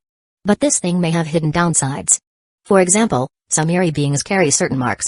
Even if they're refined into corpse oil, the mark could remain and be traceable. You looted this, right? Then the oil inside likely has unknown origins. If it was marked, it's basically a tracking device you're carrying around. So yeah, dark types love it, but for us light types, it's best not to touch it at all." Sounded reasonable. Zhang Yi directly stored the gas pearl in the replica shared space for other replicas to use. Especially the phantom lantern. It might just need corpse oil for maintenance. As for the rest, he asked again, "Really nothing you like here?" "Absolutely nothing." The reply was cold and indifferent. After a pause, the light type added, "You just dumped all your loot here to brush me off, huh? Don't you have anything good that actually belongs to you?" And Zhang Yi really didn't. He thought maybe the dice of fate might interest the guy. But that item belonged to Cheng. It was collateral and not truly his. Even if it was, he wouldn't trade it away. Not for a recovery item, anyway. Giving up something that rare for a single-use recovery? No way. Just as Zhang Yi was about to drop the idea, out of the corner of his eye, he spotted a bowl of blood in the replica shared space. It was the blood he'd used earlier to soak the lucky bracelet. The bracelet had later gone to Yang Wenqiao. And this bowl of blood had just been left sitting in the shared space. In that instant, Zhang Yi's eyes lit up. He waved a hand and pulled the bowl of blood from storage. Then, toward the surrounding air, he said, "I've got a bowl of blackened crow blood here. Interested?" "Blackened crow blood?" The voice of the other light type clearly changed tone.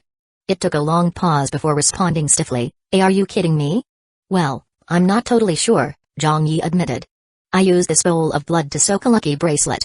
The bracelet actually did charge up from it. Then I gave it to a friend to use. That friend later complained that while wearing the bracelet, he had terrible luck. So I started to suspect. It might be blackened crow blood, but I'm not sure." "You got a way to verify it?" Zhang Yi sounded totally sincere. In his mind, he had way more class than any so-called gentleman. But ugly is still ugly, and the other light type's voice turned bizarre. "Yeah, there is one very simple way to identify it. Just drink the whole bowl and see if your light type ability changes." Zhang Yi immediately realized. This guy was absolutely messing with him. Even so, Zhang Yi didn't mind and simply asked again, "If it really is blackened crow blood, what happens if a light type drinks it?" "Not sure?" Ever since the words blackened crow blood came out of Zhang Yi's mouth, this fellow light type's voice had completely lost its earlier cheeriness, replaced by a kind of inexplicable tension and seriousness. Although he said he wasn't sure, he still quickly explained, "Depending on how it's stored and how long it's been kept, the effects of blackened crow blood vary greatly. For example, like this. Just left in an open bowl, exposed to the air. If it's been sitting more than 24 hours, then it's basically useless. It won't have any effect. That includes the ability to recharge a lucky bracelet. But if it's been stored for less than 24 hours, if consumed by someone with a light type ability no stronger than C tier, it can outright destroy that ability.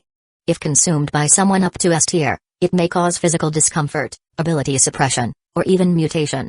If above S tier, most likely just physical discomfort." "Just physical discomfort?" Zhang Yi was about to say, "If it's just that, why don't you try it?" But before he could open his mouth, that fellow's voice came again, more serious than ever. "Something's odd. Are you really a light type user? Didn't you feel anything?" Zhang Yi's heart gave a slight jolt, though his face remained calm. "Feel what?" "The moment you brought out that bowl of blood, I felt an extremely strong sense of discomfort. A discomfort very similar to the natural aversion light types have toward dark types. But even more intense.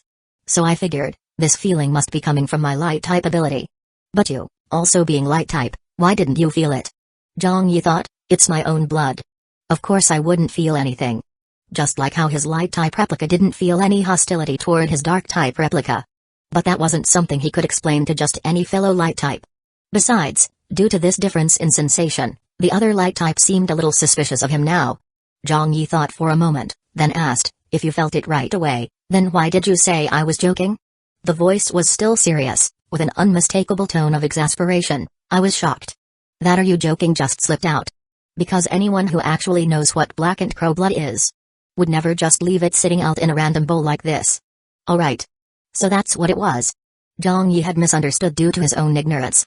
He explained, I really didn't know how to store black and crow blood properly. But since you do, would you mind helping me store it? After all, by your standards, this stuff should be worth something, right? As soon as he finished speaking, the bowl of blood water Zhang Yi had placed on the ground vanished into thin air. Bowl and all. And in its place appeared 5 glass vials, each only about an inch long. Tiny bottles, each holding barely a mouthful.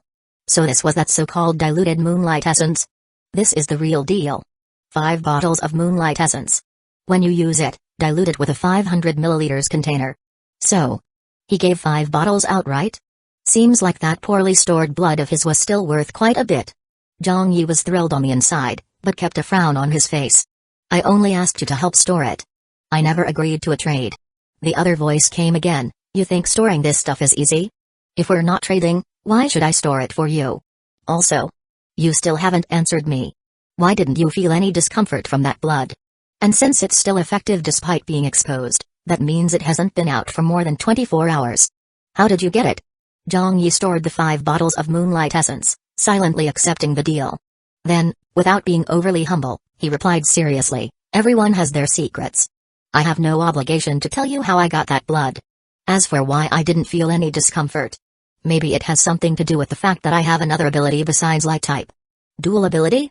The fellow sounded only mildly surprised. So light type was your second awakened ability? Exactly. Zhang Yi answered openly, with no intention of revealing what his first ability was. He figured that later, when the light type took action and he used replica fusion, any powers used could be attributed to his first ability. Thinking this, he couldn't help but ask, since you've gone through reincarnation, you should know about glyph pattern abilities, right? From what I know, human players can acquire glyph abilities. And once they do, they become dark type beings. So, can a light type possess a glyph ability? As he asked, he already suspected the answer would be no. Sure enough, the response came, no. Basically, humans gain glyph abilities by being invaded by an Eri and then stealing its power, but Eri beings are dark type. Even if one somehow overcomes its fear to invade a light type, before the glyph could even be absorbed, the Eri would be burned into nothing by the light. So theoretically, it's impossible. But as for the second ability, to be honest, I've never heard of anyone who awakened light type as their second ability. But even in that case, a light type should still be unable to acquire glyph abilities. No dark type being could ever awaken a light type ability.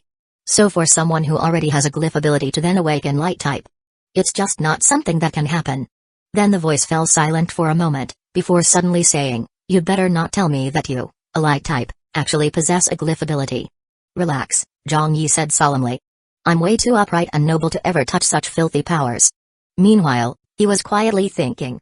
If black and crow blood suppresses light type, would it boost dark types? What if he had a dark type replica take a sip of his main body's blood? What would happen? He wasn't hoping for some wild mutation, but if it could even slightly speed up the nurturing of shadow puppets, he'd be more than satisfied. Thinking this, he was about to ask for more information on black and crow blood. Unexpectedly, the fellow spoke first, this possibly black and crow blood filth, I'll take it back for research. As for you, hurry up and clear your personal instance. Before midnight, whether you go to apartment 0000 or not, come to the Void Mirror Palace and find me again. With that, Zhang Yi saw a flash of light sweep past his vision. No matter how he called out, the voice of that fellow light type was completely gone. Chapter 103, Fifth Match Against Lin Jing. Zhang Yi had been thinking about asking the white-clad woman about the black and crow blood. But their conversation had mostly been about serious matters. Light type and the apartment boss. Bringing up an unrelated side question in the middle of that would have felt out of place, and she might have overthought it. So, over at the apartment ruins, he didn't bring it up with her. Instead, he continued discussing more details with her about killing the apartment boss, and how to get along with the light type. He even asked one last thing about the fog outside the ruins. Unfortunately, the answer he got was firm and brief, with no real value at all. Don't ask too much. Just remember, do not enter the fog.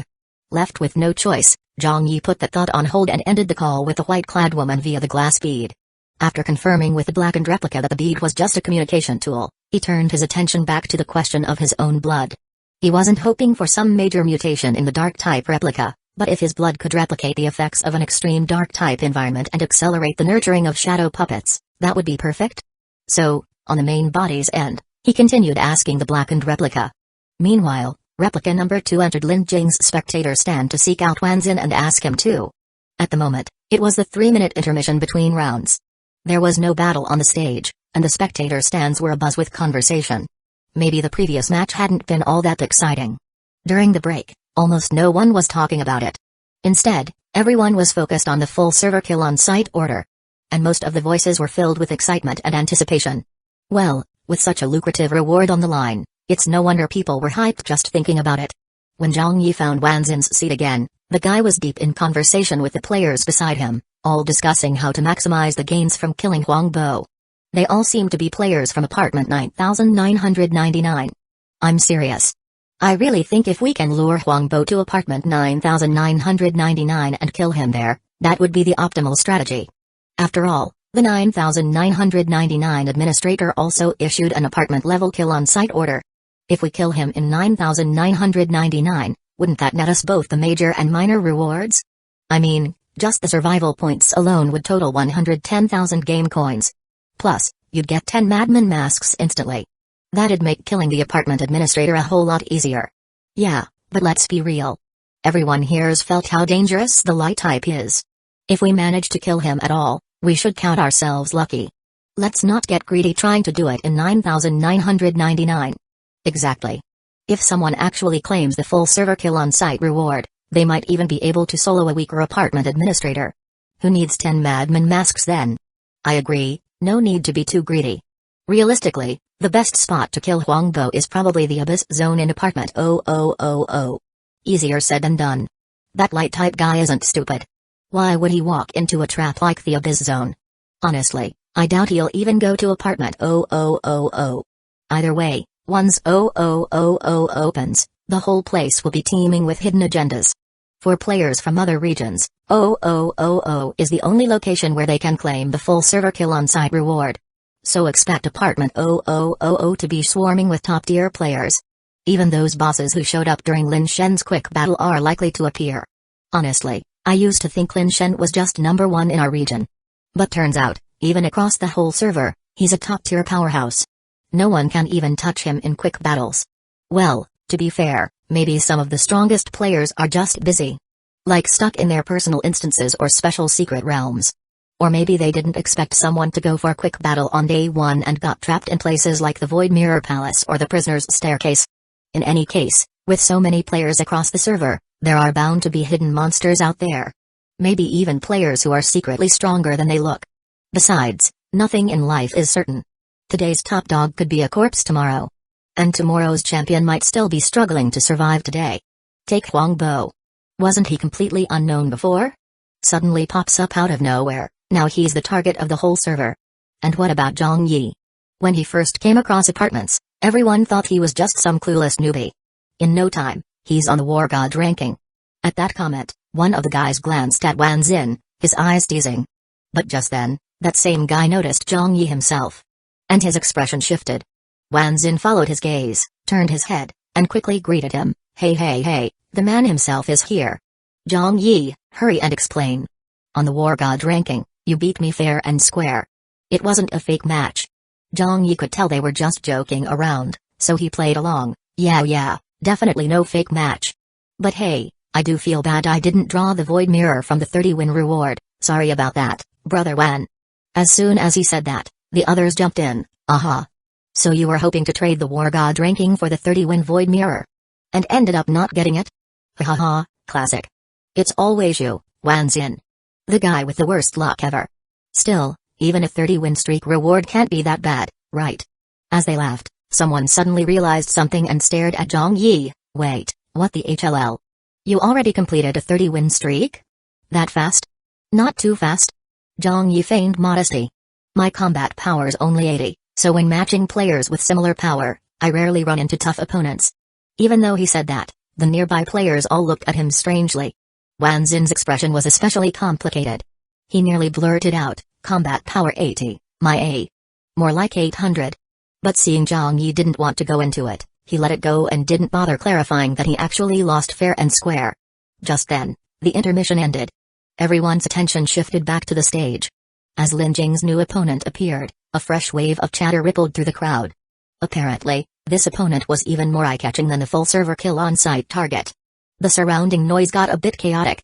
Zhang Yi glanced at the stage where the bald guy had appeared, and asked Wan Xin directly, that bald guy's probably using a disguise mask to hide his identity, right? Why is there so much hype around him? Wan Xin had watched enough of Lin Jing's duels to know the background. He answered immediately, that bald guy? He's matched with Lin Shen 5 times now. 5 times? Zhang Yi was stunned. You mean he matched into Lin Shen 5 separate times? Wan Xin nodded with a complex expression, no idea if the guy's just insanely unlucky with random matchups, or if he's been using privilege cards to deliberately match with Lin Shen. As he spoke, the guy who teased him earlier jumped in with a theory. I haven't watched as many of Lin Shen's matches as you have, and I didn't see those previous 4 rounds, but I'd bet money he's using privilege cards. Not random matchmaking. Zhang Yi nodded too. Yeah, I think so as well. As they spoke, Zhang Yi made eye contact with the guy. He was thin and dark-skinned, wearing black-framed glasses, had a student-like vibe. But looked more like a college kid, clearly more mature than Zhang Yi's younger classmates. Just from that glance, the guy smiled and introduced himself in a teasing tone, I'm Wuang Fan. Regular lurker in the chat group. Usually at the bottom of the rankings. Zhang Yi raised an eyebrow, eyes gleaming. I've noticed your name. Back when Huangbo was rampaging through our apartment, you were the first one to suggest he was light type and that light types suppress dark types. You were the one who helped everyone realize the fear we felt was from being dark type. Wuang Fan smiled and nodded, relaxed. I was just hoping to keep that guy in our 9999 apartment. Too bad he still got away in the end. He sighed lightly, though it didn't really sound like he regretted it. Wan Xin saw Wuang clearly wanted to connect with Zhang Yi, so he chimed in, this guy. He's not on the level ranking, not on the war god ranking, and even came to 9999 by spending survival points to cross apartments. But for some reason. Maybe a special strategy or what?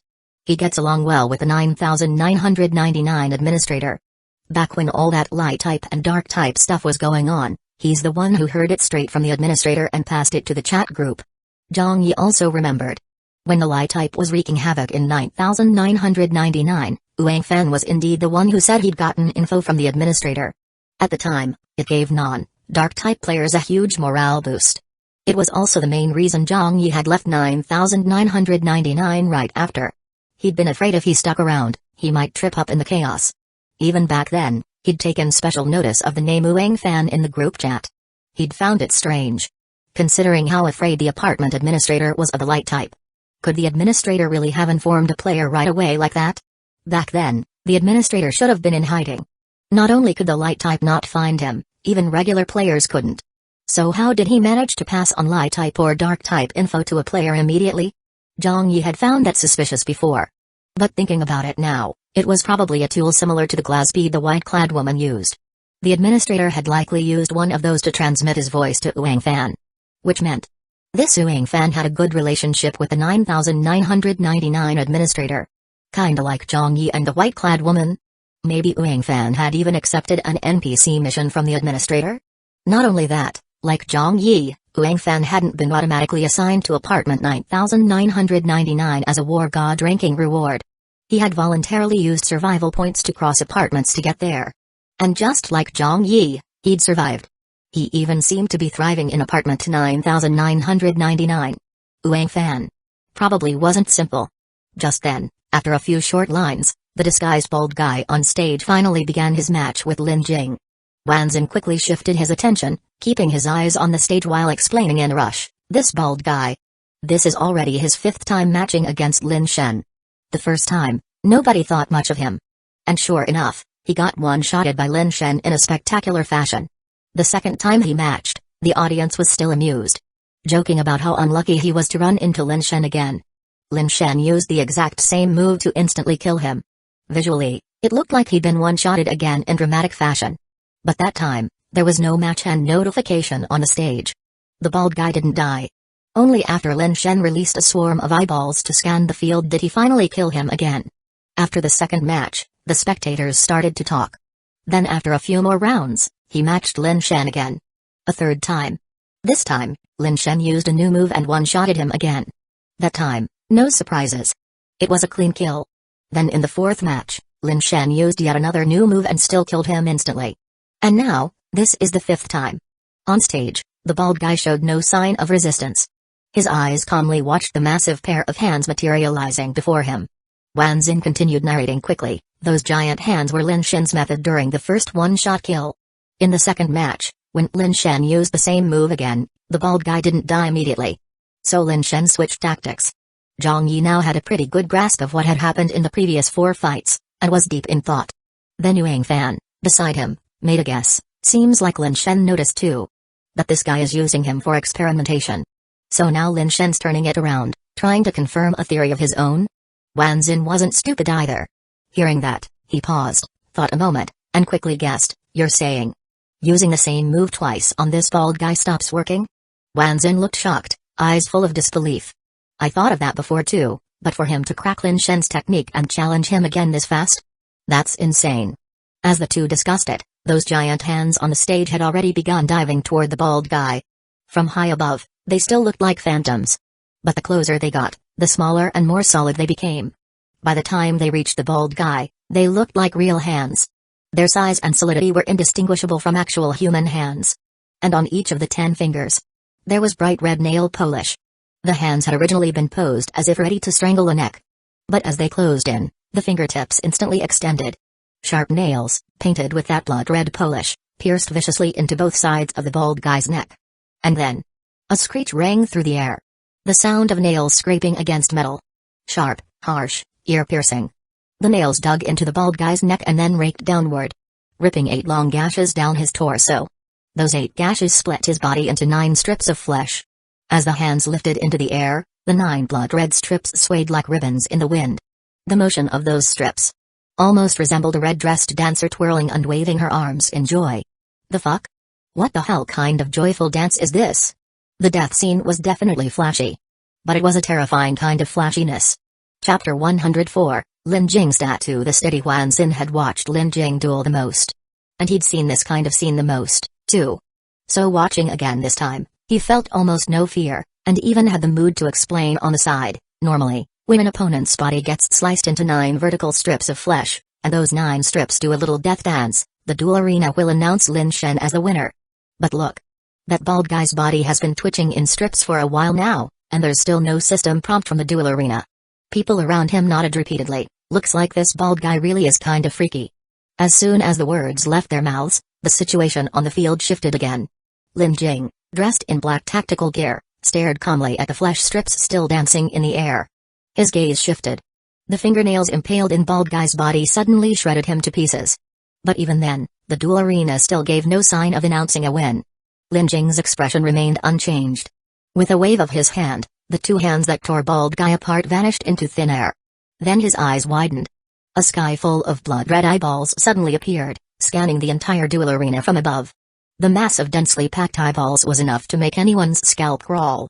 If someone had trypophobia, they might have passed out on the spot. But Wanzin, unfazed as ever, continued to excitedly explain, yep. He used this move in the second match too. Back then, one of the eyes shot out a black shadow, hiding in the blood spilled from bald guy's shattered body. And sure enough, almost as he was speaking, one of the crimson eyes on the arena shot out a black shadow, hiding under the pool of blood. Wanzin went on, that eyeball seems to be tied to some kind of mental controllability. In the second match, not long after the shadow was locked by the eye, the duel arena announced Lin Shen's win. Then he added excitedly, if this guy really is countering Lin Shen's moves one by one before challenging him again, then this time, the eye scan shouldn't be enough to take him down either. Sure enough. Even though the black shadow had been locked on for a while, nothing happened. No victory announcement for Lin Jing came from the arena.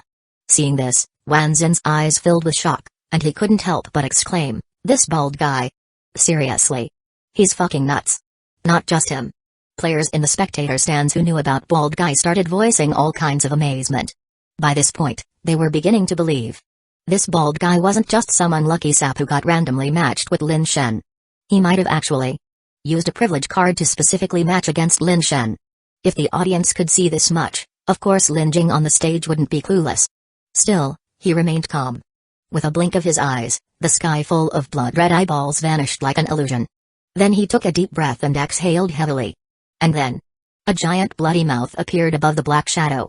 The huge mouth sucked in hard, and the shadow hiding in the blood was pulled in like a piece of paper. Wanzin again explained in sync, "This is Lin Shen's third way of one-shotting bald guy." And just like before, this move failed.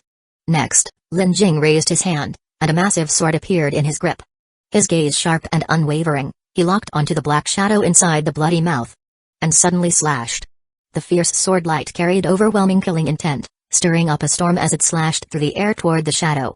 Wanzin's voice rang out the moment the sword light flashed, "Fourth method to one-shot bald guy."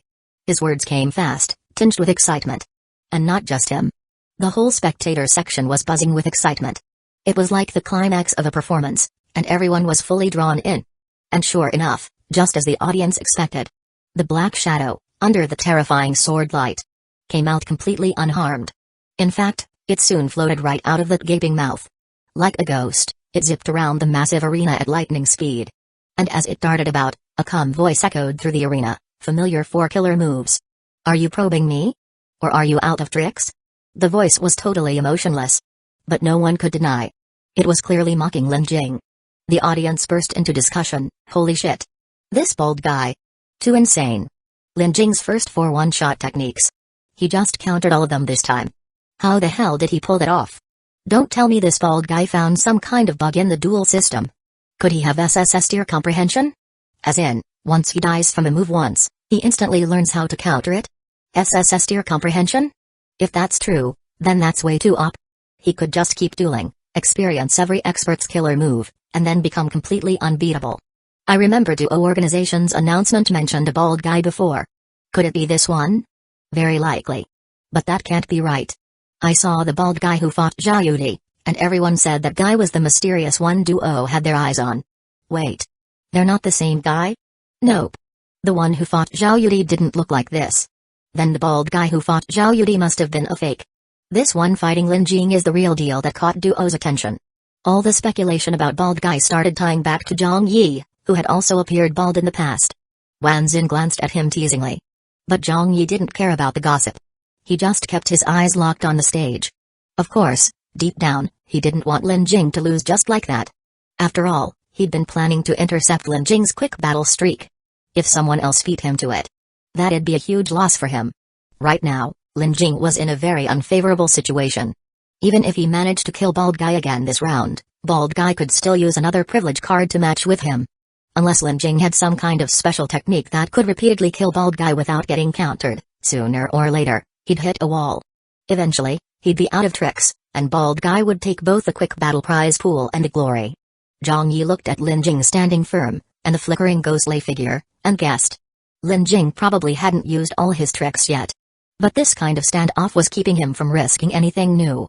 After all, using a new killer move might win this round, but once it got countered, the next round would be even harder.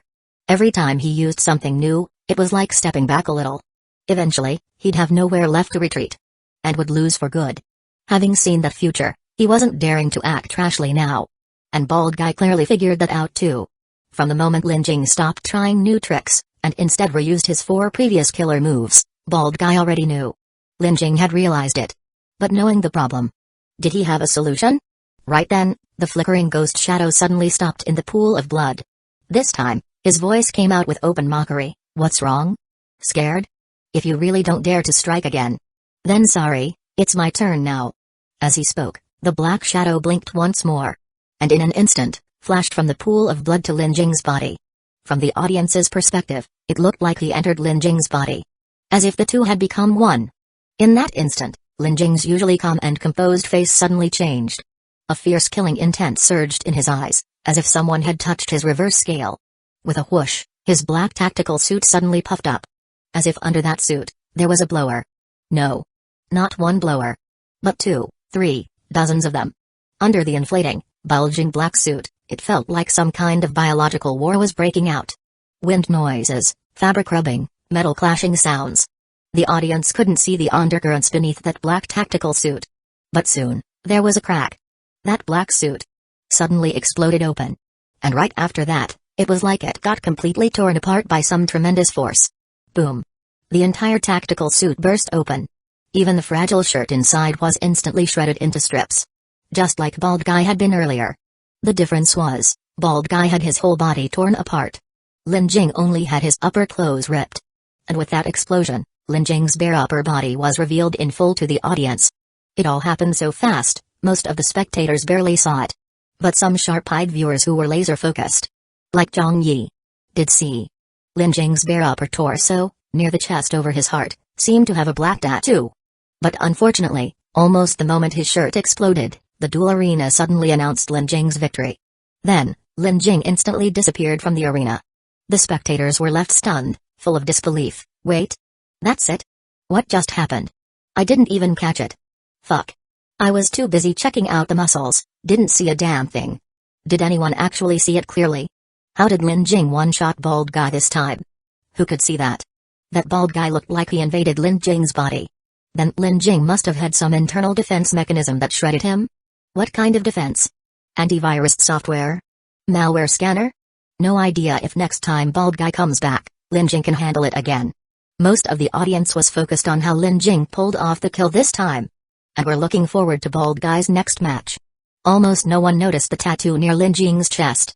At that moment, Zhang Yi also looked away. Inside, a sense of urgency welled up. He had to intercept Lin Jing's quick battle streak before Bald Guy did. But Lin Jing had many tricks, so to be safe, he should probably use a shadow curse to seal Lin Jing's glyph pattern ability. So, back to the same question. The shadow puppet had to be cultivated fast. Just then, his main body also got some info from the blackened replica about blackened crow blood. So-called blackened crow blood was actually a blanket term. In essence, it came in 2 types. One was what Zhang Yi understood. Blood from a blackened crow. The other was regular crow blood that had been processed to turn black. So one was a blackened crow, and the other was blackened blood. In the Doomsday apartment, blackened crows were very rare. So most of the stuff on the market was the artificially blackened kind. That version could be called synthetic blackened crow blood. And compared to the natural kind, the artificial version was definitely weaker.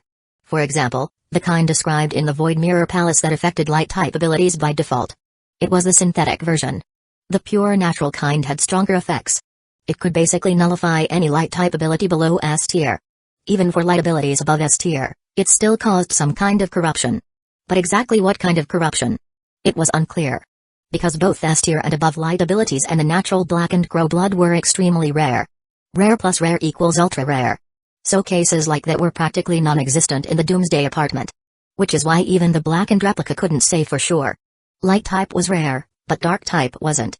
So when it came to the use of blackened crow blood on dark type beings, the blackened replica did have more to share. First, glyph pattern abilities. If paired with blackened crow blood, had a high chance of evolving into a stronger form. Like the flesh weaving ability the blackened replica had. It could be affected in its second tier by blackened crow blood. Dark type abilities could also mutate under the effects of the blood. Usually becoming stronger. But not always. Of course, the influence of blackened crow blood on dark types was generally positive, but using it did come with risks and side effects. First off, there was a chance of losing sanity when using blackened crow blood. Especially the artificial version. Pretty high odds of going nuts. Like zombies.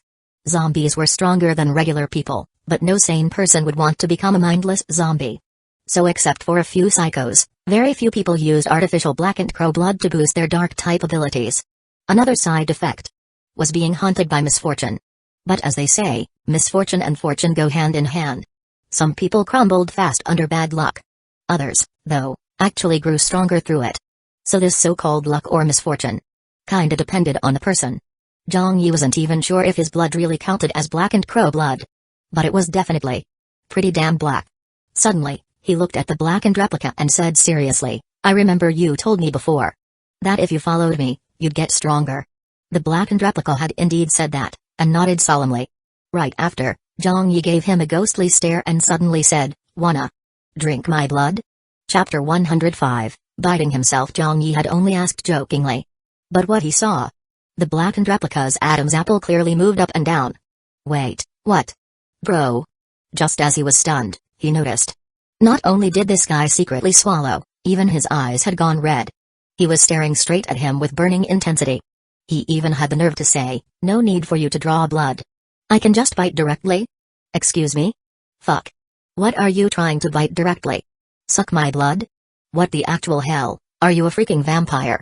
Zhang Yi was instantly creeped out, cursing in his heart. I thought you were my replica, and now you wanna suck my blood? Unbelievable. Out of line. No respect for your creator. Straight up betrayal. Zhang Yi was furious. He rolled up his sleeve and clenched his fist. Staring at his veins, he said angrily, "This isn't gonna cause any problems, right?" "Definitely not," the blackened replica vowed, looking dead serious. He even explained, "No need to bite the wrist either, just the fingertip is fine." Then, Zhang Yi looked serious and asked, "Should I wash my hands first?" No need, no need." Then, Zhang Yi gave in, "Alright, let's try it." As soon as he reached his hand out to the blackened replica, the guy just went in for a bite. Zhang Yi was so startled he had to shout again, "Just testing, alright? Don't drink too much." The blackened replica hummed to show he got it. Sure enough, he only took 1 or 2 sips, the whole thing felt like a regular finger prick. Zhang Yi himself barely felt anything. He looked curiously at the blackened replica and asked, "Well? Feel anything?" The blackened replica's pitch-black eyes were sparkling as he nodded seriously, "Feels great. I got stronger. A little. If I could drink a bit more, it'd be even better." Like hell it would. Zhang Yi didn't let him drink more, just looked suspicious. "Didn't you say earlier there'd be dangers and side effects?" The blackened replica paused, then quickly corrected, "That was for blackened crow blood. That's dangerous and has side effects. You're not a blackened crow." Then the blackened replica thought for a moment and came to a conclusion he felt was completely logical, "You're my master. So your blood has a nourishing effect on me." Zhang Yi blinked, "Just because of that?" "Of course, not just that." The blackened replica paused for a moment, then said in a low tone, "Your blood has strong energy. And it seems to be a special kind of energy that surpasses both light and dark energy." Knew it. Zhang Yi's blood was special. But, isn't that blackened crow blood? The blackened replica gave him a look like he couldn't follow Zhang Yi's train of thought, then after a brief silence, said helplessly, "You're not a blackened crow. How could you possibly have blackened crow blood?" So Zhang Yi's blood was pure human blood? Just a little different from normal? So this difference, was it brought about by the infinite replication, exterior ability, or was it something he'd had all along? Zhang Yi thought, maybe it had something to do with his own personal traits? Like how his initial awakening failed. Maybe that too was caused by something unusual in him? But what exactly could that be? He'd always lived like some nameless NPC, never had much presence. Could he have some rare blood disease that had just never flared up? Or was he some vampire noble's long-lost prince left among the common folk? Wait. He remembered he had a birthmark. Actually, he wasn't sure if it was a birthmark or an old scar from bumping into something as a kid. Because that birthmark was very faint, shaped like a crescent moon. It looked more like when some spiteful adult had scratched him secretly with a fingernail when he was a kid. Kids have soft skin, so it left behind this tiny, crescent-shaped scar. Thinking of this, Zhang Yi quickly reached for his upper back. Even though it was shallow, he could usually feel it. But this time, he kept touching, but couldn't find it. The blackened replica didn't know what he was doing and was just about to ask, when Zhang Yi stopped the suspicious action. After thinking for a moment, he asked the blackened replica, "You just said a replica drinking the master's blood is highly nourishing. So if my other replicas drank my blood, it shouldn't cause problems either, right?" The blackened replica nodded, "Generally speaking, no problems." Then added, "It should be like drinking your own blood. In the Doomsday apartment, no matter the attribute or the type of eerie being, there's never been a case of someone having issues from drinking their own blood." Good. That meant Zhang Yi could run his experiments without worry. He immediately stretched out his hand and let replica number 5. The dark type 1. Take a big bite. And yeah, it really did feel like pricking your own finger and sucking your own blood. But to his surprise and disappointment, replica number 5 drank the blood and felt nothing special. Just like the light type 1 had no reaction to his blood. No talent mutation, no power-up. Nothing. This hit Zhang Yi's confidence again. What was going on? Before he could ask, the blackened replica took the initiative to explain, Generally speaking, no matter how eerie the being, they can't grow stronger by drinking their own blood. Afraid Zhang Yi wouldn't get it, he added a simple example. It's like trying to ascend to heaven by stepping on your own foot. Getting stronger by drinking your own blood is like trying to grow up by eating your own flesh. It just doesn't make sense. So it doesn't happen. Fair enough. So much for that. But from this logic, one thing was clear. Zhang Yi's self-generated replicas were essentially the same as himself. Which also explained why the light-type and dark-type replicas couldn't sense each other. And why his blood had no effect on them. Whereas the blackened replica, despite being loyal, wasn't actually him. Still an outsider. So only that outsider could get stronger by drinking his blood. Thinking that, Zhang Yi was a bit disappointed. But then he had a sudden flash of insight. With just a thought, replica number 5 summoned the nurtured shadow puppet.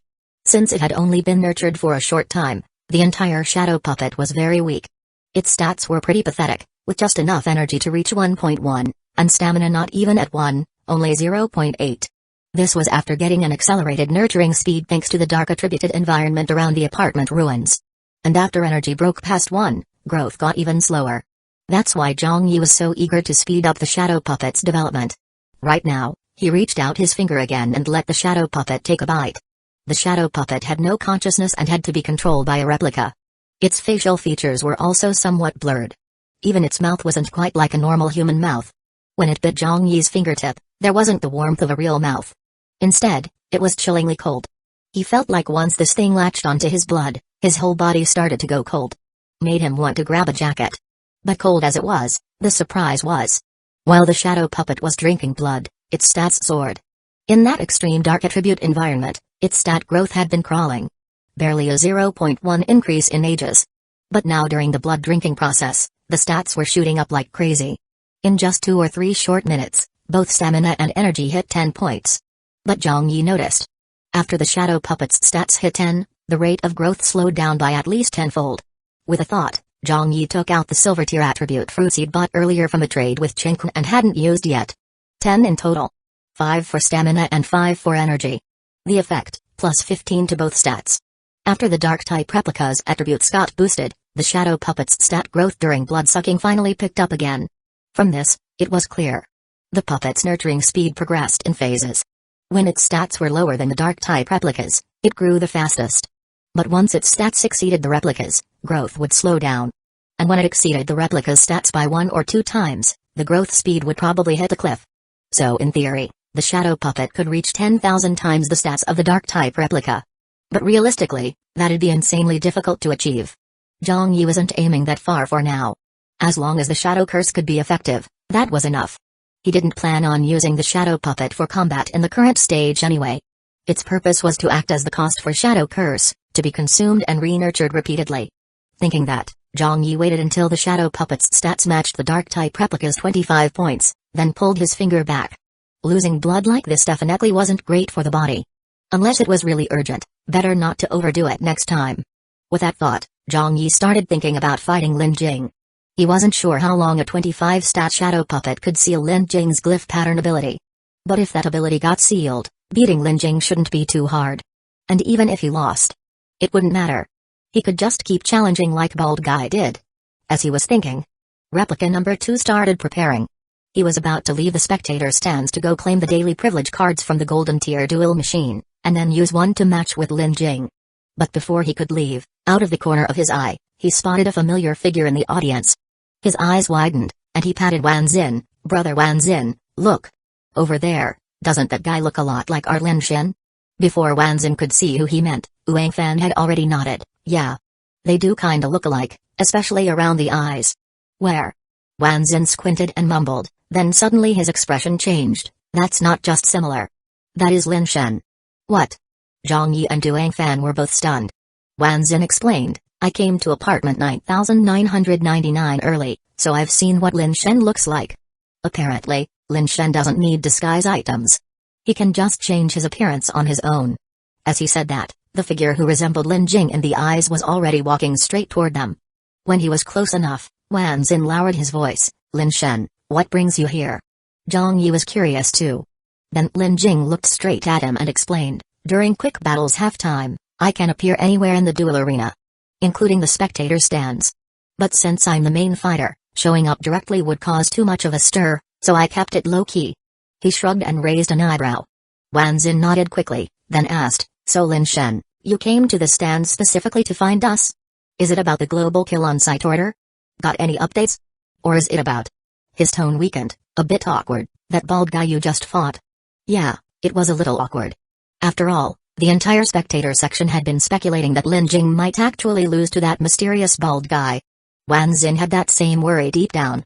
So he felt like saying it out loud might bruise Lin Jing's ego. But Lin Jing was a strong-minded powerhouse. He didn't seem embarrassed at all about possibly losing. On the contrary, he nodded openly, "It's about that bald guy. That guy is just too weird. It's like no killer move can take him out a second time. If my techniques can't deliver a sufficiently high-level death, then if I keep matching with him, losing is inevitable." He said it all very calmly. Even Zhang Yi was a bit surprised. He hadn't expected the guy to be so straightforward. Whatever else you say, this mindset was truly a strong one. Like no setback could shake his confidence, let alone defeat him. Wanzin also admired Lin Jing and quickly tried to explain, "It's only because you're doing quick battle that bald guy had a chance to exploit it. If it were a normal match, once you saw something fishy, you could just stop." Wang Fan nodded from the side, "Yeah, it's the quick battle rules that trapped Lin Shen in this no-win situation." But Lin Jing didn't make excuses. He remained composed, "I chose to do quick battle myself, so whatever comes with it, I take full responsibility." Then he suddenly changed the subject, "Still, now that the situation's gotten this tricky, I'd like to minimize the losses." He said it all so openly. Zhang Yi instantly had a hunch. Could Lin Jing be about to? And sure enough, just as he thought it, Lin Jing turned to him, raised a brow, and said in a friendly tone, "I remember the Golden Tier Duel Machine gives out 3 privilege cards as a daily reward. So you could match with my quick battle 3 times. As soon as he said that, Wanzin, Wang Fan, and other members of Apartment 9999 all widened their eyes. They clearly had the same thought. Wanzin couldn't hold it in and blurted out, "Lin Shen, are you seriously thinking of staging a fake match with an insider to break your quick battle streak?" Wang Fan swallowed hard, but added logically, "Even though doing that would still count as an incomplete streak and result in heavy losses for you, it'd still be better than letting that mysterious bald guy steal the whole prize pool." Zhang Yi had been thinking the same thing. But seriously, he was speechless. Was he born to play the fake match role or what? Why did everyone want to rig matches with him? The first time was that bald guy scammer trying to con him in the duel room. He saw through it instantly. The second time was Duo's 3-win streak package. It shocked him. The third time was Wanzin offering him a War God ranking deal. The fourth time was Wu Ying surrendering at a 30-win streak. Now the fifth time. Lin Jing's minimize losses talk was clearly just another fake match excuse to hand the quick battle prize pool off to a trusted insider. Zhang Yi was really at a loss. He just wanted to scream. With strength like mine, why the hell would I need to throw a fake match? Who do you think you're looking down on? Chapter 106, Zhang Yi matches with Lin Jing. Zhang Yi was thinking, who are you looking down on? Meanwhile, the nearby players from Apartment 9999 like Wanzin and Wang Fan were thinking, why didn't this good thing land on me? After all, no matter how much of the quick battle card reward pool you end up with, beating Lin Shen was real, solid glory. By then, who knows how many players would remember their face and name. From that point on, walking through the world would come with a bit of fame. Guys like them. Who didn't have a martial arts dream when they were young? Who didn't want to roam the world with a sword, and after all the ups and downs, become the legend of the land? Even if people figured out it was a fake match, it still beat being an unknown nobody. Too bad though. Lin Jing seemed to be here specifically for Zhang Yi. At that moment, he raised his brows directly at Zhang Yi. What do you think? Zhang Yi thought to himself, I think I'll just sit and watch. He actually wanted to boldly say, I'll beat you fair and square, no need for a fake match. But on second thought, Lin Jing looked upright on the outside, but was actually crafty as hell, always scheming. If he gave even a hint that he wanted to beat Lin Jing with real skill, that guy might just turn around and find someone else to stage a fake match with, ending the quick battle early. Then Zhang Yi would walk away with nothing. And he'd lose the chance to fight Lin Jing, too. So, for the moment, he didn't know how to respond. Lin Jing chuckled all of a sudden. What? Disillusioned by me? Or think this is shameful? Not really. Zhang Yi waved it off and said directly, just like how in a money-worshipping world people laugh at the poor but not the prostitute, in a world where strength rules, fake matches aren't shameful. Being weak is. I'm thinking, you could indeed use a fake match to end the quick battle early, to avoid another match with that mysterious bald guy. But that mysterious bald guy, he's real. We might dodge him for a while, but not forever. Right now, because of the global kill on site order, the top players across the server are essentially competing. And what we're competing for is the reward for that order. For that reward, chances are we'll end up facing that bald guy again in apartment 0000. He hadn't even finished talking. Lin Jing nodded. I know what you're trying to say. In fact, that's part of my consideration too. Then, after thinking for a bit, he asked Zhang Yi, have you ever seen a resurrection ability? Zhang Yi nodded. I've seen it by chance. Yang Wenchao had one.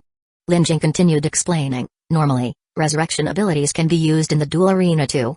For example, if a player with an ability is killed in the arena, the match doesn't end right away. They revive on the spot. What I mean is, death in the duel room is virtual, but the simulation of player abilities is 100% real. So I'm thinking. That mysterious bald guy, he actually doesn't have a resurrection ability. The 5 times I killed him, he truly died each time. It's just that death in the duel arena is virtual, so he didn't actually die. But if it were in the real world, he'd be really dead.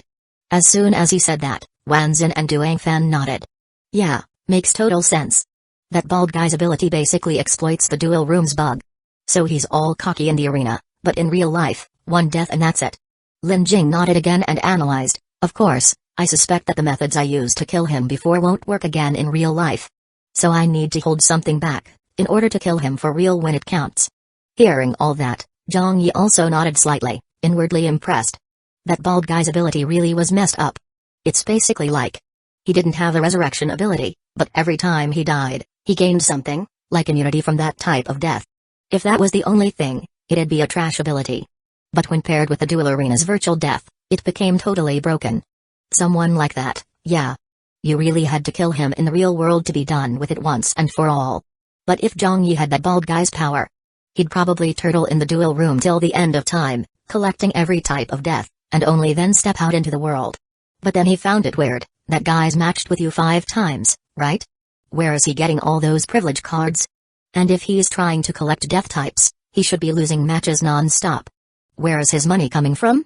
Wanzin was just about to answer when Lin Jing blurted out, probably being kept. Kept? Zhang Yi was dumbfounded. Lin Jing raised an eyebrow, surprised? Didn't you get a quest from a cross-apartment NPC and even got your reward early? In that case, you could be considered kept by an NPC. Then he glanced over at Duang Fan and continued, and Duang, he cozied up to the apartment administrator and got some perks too. I'm guessing that bald guy probably caught the attention of the duo organization. His ability requires him to soak in the duel room long term. Perfect match for the duo organization's goals. Damn. So the duo organization really had long arms. The newbie period wasn't even over, and they were already sponsoring players. Then again, when they were selling win streak packages, they were probably also gathering intel on new players. Recruiting 1 or 2 promising newbies was nothing out of the ordinary. Just then, the halftime break ended, and Lin Jing's match was about to start again. He looked at Zhang Yi and said, think carefully about the fake match. When this one's done, I'll come find you guys. With that, his figure disappeared from the spectator area and appeared on the arena. At the same time, his new opponent appeared. A young girl with delicate features and a somewhat ethereal vibe. Whistles rang out from the crowd, singing praises to the beauty. Wanzin stared at the girl and asked Zhang Yi, you're not seriously thinking it's shameful to do a fake match, are you? If you do, I can reluctantly take your place. Zhang Yi shot him a glare, how generous of you. He tapped his finger on the armrest of the spectator seat a few times, frowned, and muttered, I just feel like Lin Shen might have other reasons for doing a fake match. He didn't spell it out, so Wanzin didn't get it and was about to ask. On the other side, Wang Fan chimed in, I think so too. He leaned on his chin, lowered his voice, and said, I think during the last match, when the bald guy's shadow invaded Lin Shen's body, Lin Shen clearly panicked a bit. So I think he's not just trying to minimize losses from the quick battle. More importantly, he doesn't want the bald guy invading his body again. Zhang Yi nodded. He was thinking the same thing. Wanzin finally caught on, so that bald guy really is creepy. Wang continued, I got the feeling, when Lin Shen mentioned the bald guy just now, there was a hint of killing intent in his tone. I think, yeah, he doesn't want to run into the bald guy in the arena again, but he does want to kill him in the real world. Then Wang lowered his voice even more, you guys think? Could it be that bald guy discovered some secret about Lin Shen? Wanzin immediately perked up and whispered excitedly, What secret? Wang rolled his eyes. How should I know? I'm just guessing. Wanzin blurted out, what if Lin Shen's got some system bound to him, and the bald guy found out, so now Lin Shen doesn't even want to bother with quick battle and just wants to kill him to shut him up. As he guessed, Wanzin even sounded pretty hyped. But Wang just looked more and more speechless, replying half-heartedly, sure. You figured it out. Guess Lin Shen has to shut you up too now. Wanzin quickly laughed it off, ha, just messing around. And just like that, the chat got a lot more lighthearted. And in the duel arena, as soon as the whistle blew, that pretty young girl vanished from sight, seemingly skilled in some powerful stealth technique. Zhang Yi wasn't planning to watch this match. He waved at Wanzin and said, I've got something to do. I'm heading out for a bit. Wanzin blinked. Huh? Then about that fake match with Lin Shen. Before he could finish, Zhang Yi's figure had already vanished from the spectator stands. Wanzin's eyes lit up. He thought maybe, just maybe, that fake match spot might actually fall to him. But there were still several competitors sitting nearby. This whole group, all from apartment 9999, had their own schemes in mind. Meanwhile, after leaving Lin Jing's area, Zhang Yi directly used a privilege card. He selected his match target as Lin Jing's duel arena, number 18. But the privilege card gave a prompt, your selected match target has already been chosen by someone else.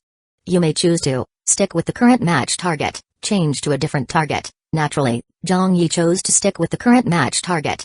Waiting a little longer was no big deal. After Lin Jing finished his match with the young girl and returned to the spectator area, Zhang Yi was nowhere to be seen. Before he could say anything, Wanzin quickly chimed in. Zhang Yi said he had something to do and left. Didn't say when he'd be back. Lin Shen, if you're in a hurry, maybe pick someone else? Lin Jing's expression changed subtly, clearly deep in thought. His eyes swept across the players from apartment 9999 and he left behind one line, you guys chat. I've got something to take care of too. With that, he walked away. Wanzin figured Lin Jing probably didn't think much of him and had gone to look for Wang Qingjian's group instead. He couldn't help but feel a bit stifled. Truthfully, he was one of the first strong players to arrive at apartment 9999. Back then, there were only about a dozen names on the War God ranking, and his rank had been pretty high. Those dozen guys had once popped champagne together, toasting boldly and swearing they'd always stay on top. But over time, more and more elites poured in, and all of them, one way or another, slipped in rank. They were all frustrated. And Wanzin? He dropped the hardest. After that match with Zhang Yi, he completely fell off the War God ranking. He looked easygoing, but the bitterness and frustration inside. Only he knew. It's like how many nameless nobodies remain nobodies for life. They've never stood atop the mountain, never seen the true strong ones. So when they look up at the peak, at the powerful, they don't feel that gut-wrenching sourness. But Wanzin was different. He had stood on that mountain. He had once believed he was one of the elite. It's like that saying. I could have endured the darkness if I had never seen the light. Really, the whole bad luck and cursed life persona was just a cover he gave himself. That way, he could explain more gracefully why his rank kept falling, why he couldn't keep up with the others. Yeah, he was just unlucky, that's all. But the bitterness, the unwillingness. Maybe only those who've seen their dreams shatter can understand Beidao's the Polish visitor. Wanzin sighed heavily in his heart. On the surface, though, he kept his cool and told Duang Fan and the other players from apartment 9999, I've got something to take care of too. When Lin Shen's ready for the fake match, make sure someone calls me back. Wang didn't notice his mood and casually teased, you, Mr. Bad Luck, dare to say you've got something? Aren't you afraid that something might be trouble? Fuck you. Wanzin kicked at him, then disappeared from the stands. What Wanzin didn't know was, by walking off, he ended up missing Lin Jing's fake match. Because it only took one more match before a new bald guy stepped onto Lin Jing's duel arena. Yes, not that mysterious bald guy, but Zhang Yi, the bald guy. When he appeared on the arena in his bald form, back on Yuang's side of the stands, a nearby player exclaimed, holy shit. Lin Shen already set up the fake match? So it's Zhang Yi after all? Wang blinked a few times, then quickly frowned. This match probably isn't a fake one arranged by Lin Shen. What do you mean? The guy next to him was stunned. You're saying this Zhang Yi? He challenged Lin Shen himself? Wang nodded, his eyes flickering with all kinds of emotion. Seeing Wang's expression, the guy's eyes went wide. Wait. Are you saying this Zhang Yi really thinks he can beat Lin Shen? Wang Fan didn't answer. But the truth was, Back when Lin Jing and Zhang Yu were talking, he'd already sensed it. Zhang Yu seemed like he really wanted to beat Lin Jing with his own skill. And it might have been that when he sold the quick battle card to Lin Jing, he already had this move in mind. So when Lin Jing proposed a fake match, that's why he hesitated instead of agreeing on the spot. This guy. Wang pressed his lips together and stared at the arena. He didn't even bother messaging Wan Xin. Elsewhere, Wang Chengjin, Zhang Wenhan, Li Junqi, and Xiaobo, the former 4 heavenly kings who once surrounded the light-type player on the top floor of apartment 9999, were also in the spectator stands. Originally, Wang Chengjin had planned to step away and go match with Lin Jing for the fake match. But the moment he saw this match, his eyes went wide. That bald guy. Isn't that Zhang Yi? How did he match with Lin Shen before me? So who's doing the fake match now, me or him? Li Junqi, sitting beside him, eyes darkened as he immediately guessed, this guy probably wants to have a real match with Lin Shen. Xiaobo looked shocked.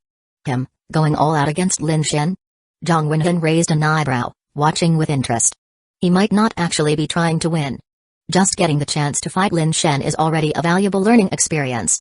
Wang Chengjin frowned, a sense of unease creeping into his chest. Meanwhile, in other parts of the stands, people were chatting. What's with another bald guy? Is hiding your identity trendy now? I can't stand this kind of thing. Why so secretive? Got something to hide? Of course, beyond all the bald guy talk, some surprised voices called out. Holy shit. That bald guy. That's the one who fought Zhao Yudi. Chapter 107, Lin Jing surrenders, confirming the fake match. Is this bald guy out of his mind? When he fought Zhao Yudi, it was a random match. His combat power must have been around 50 or 60 back then. A small fry like that actually dares to challenge the top player on the War God ranking? What does it matter? The quick battle card rule is to sync both players' combat power downwards. If his is really only 50 or 60, then Lin Jing's would be pulled down to 50 or 62. But even if Lin Jing gets dragged down to 60, wouldn't he still one-shot the guy like it's nothing? Maybe he just randomly matched with Lin Shen? The quick battle card's match range is super wide. Anyone could end up against anyone. But think about it. There was just that mysterious bald guy who matched Lin Shen 5 times, and now this odd bald guy suddenly shows up. Feels like it's not random at all. Could be this bald guy was sitting in Lin Shen's audience section, heard us comparing him to that other bald guy, got pissed, and came here to prove himself. But what's the point of proving himself? He's still gonna lose, right? What, he thinks he can actually beat Lin Shen? True, but the previous bald guy also lost all 5 times, didn't he? So even if this one loses too, it's not shameful. Maybe he's just trying to show that, unlike the other one who got one-shotted 5 different ways, he won't get insta-killed by Lin Shen. Most of the players were just here for the spectacle. They figured this bald guy must have taken it personally and came to settle the score.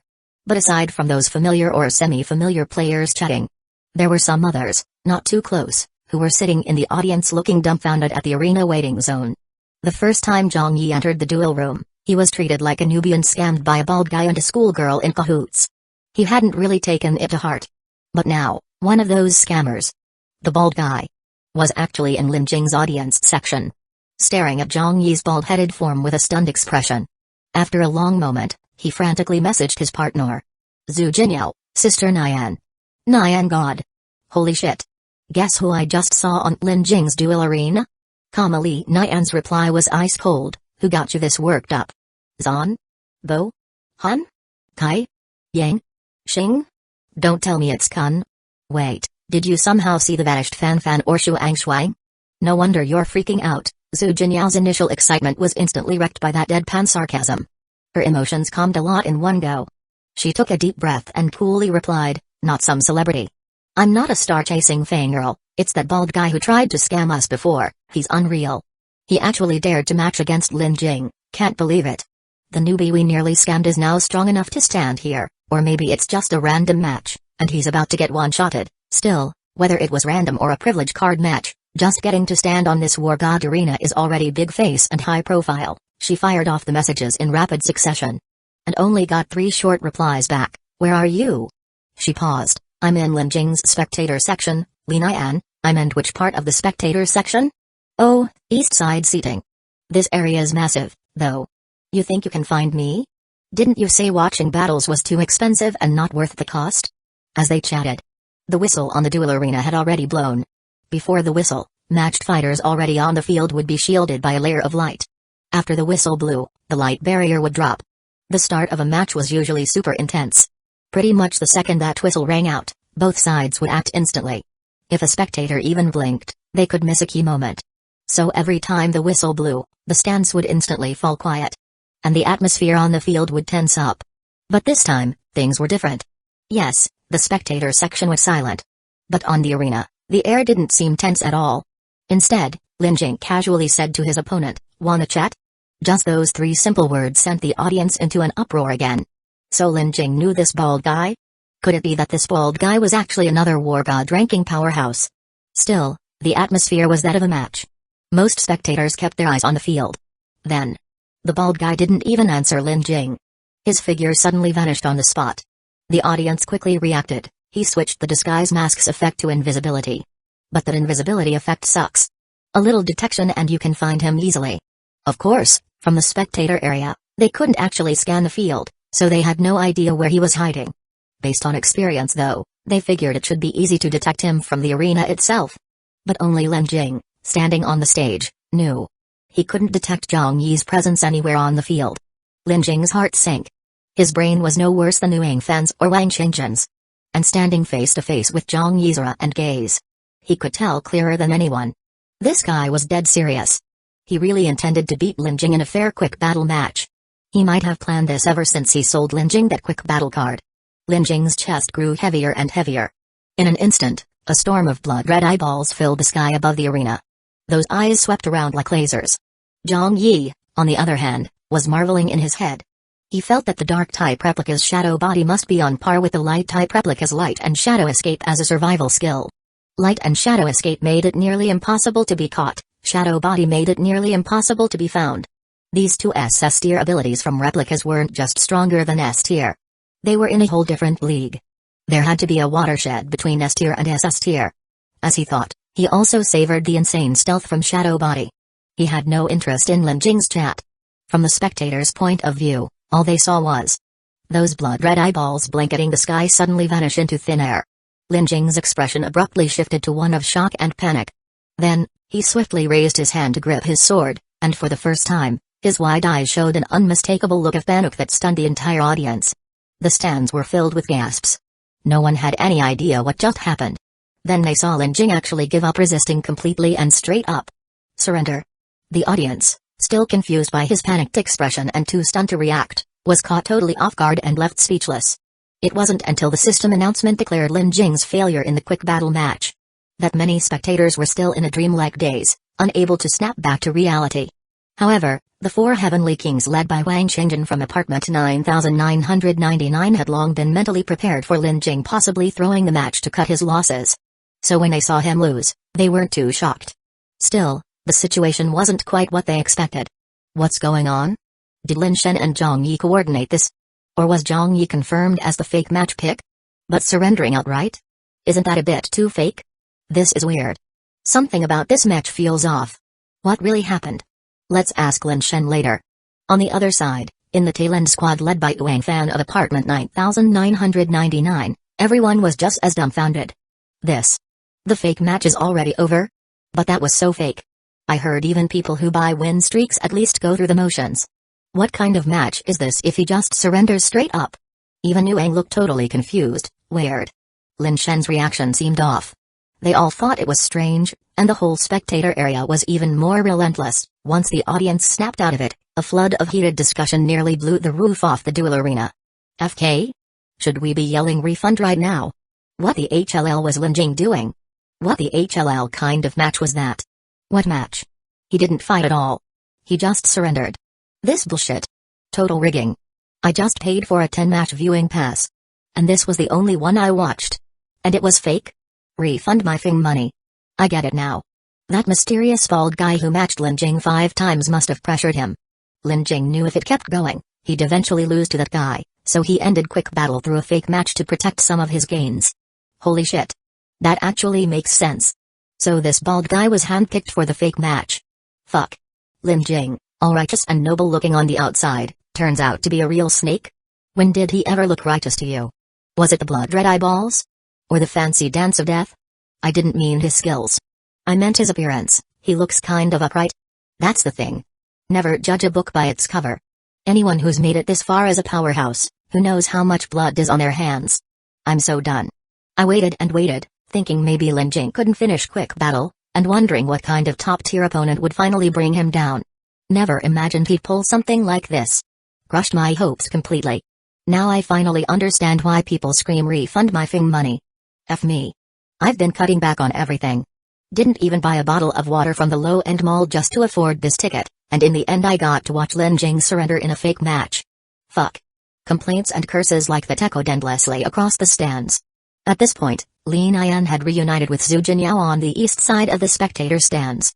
Zhu Jinyao's face was just as complicated and speechless. Holy shit. Nian, you really wasted your viewing fee. At least I got to see some of Lin Jing's techniques. You, though? You came in just to watch him surrender in a fake match. But that bald guy. He's unreal, right?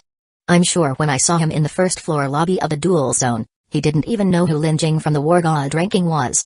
And now? Not only does he know Lin Jing, he even earned his trust. Enough to be handed the crucial job of a fake match. Nian, I'm actually a little scared now. What if we run into him again someday and he comes after us for revenge? People like that. Who knows how many lives they've taken? He's probably the type who kills without blinking. Li Nian stared at the now empty arena, her expression still a little dazed and disoriented. It took her a while to snap out of it. Her mood wasn't great, and she was just about to say something when Zhu Jinyao tugged on her arm. Look. Over there in the stands. Isn't that Zhao Yudi? She lost to that bald guy before too, and now she's watching this match. Wonder what she's feeling right now. She lost on her 9th win, right? I heard she was so pissed she nearly lost her mind, swearing she'd hunt him across the world. Wonder if she even dares to be mad anymore, haha. Li Nian followed her gaze to where Zhao Yudi was sitting. It was like looking in a mirror. Zhao Yudi's face mirrored the same mix of shock and complicated emotions. Li Nian sighed, then after steadying herself, reached over and ruffled Zhu Jinyao's disguised bald head with a helpless look. You were just worrying about revenge, and now you're gleefully watching Zhao Yudi suffer. You really are something. Ha ha ha ha ha. Zhu Jinyao laughed out loud without a care. I mean, someone's got it worse than us, that's worth celebrating, right? Life's better when your happiness comes from other people's misery. Feels amazing. Ha ha ha. Li Nian rolled her eyes, but truthfully, it was easier to relax around someone as carefree as her.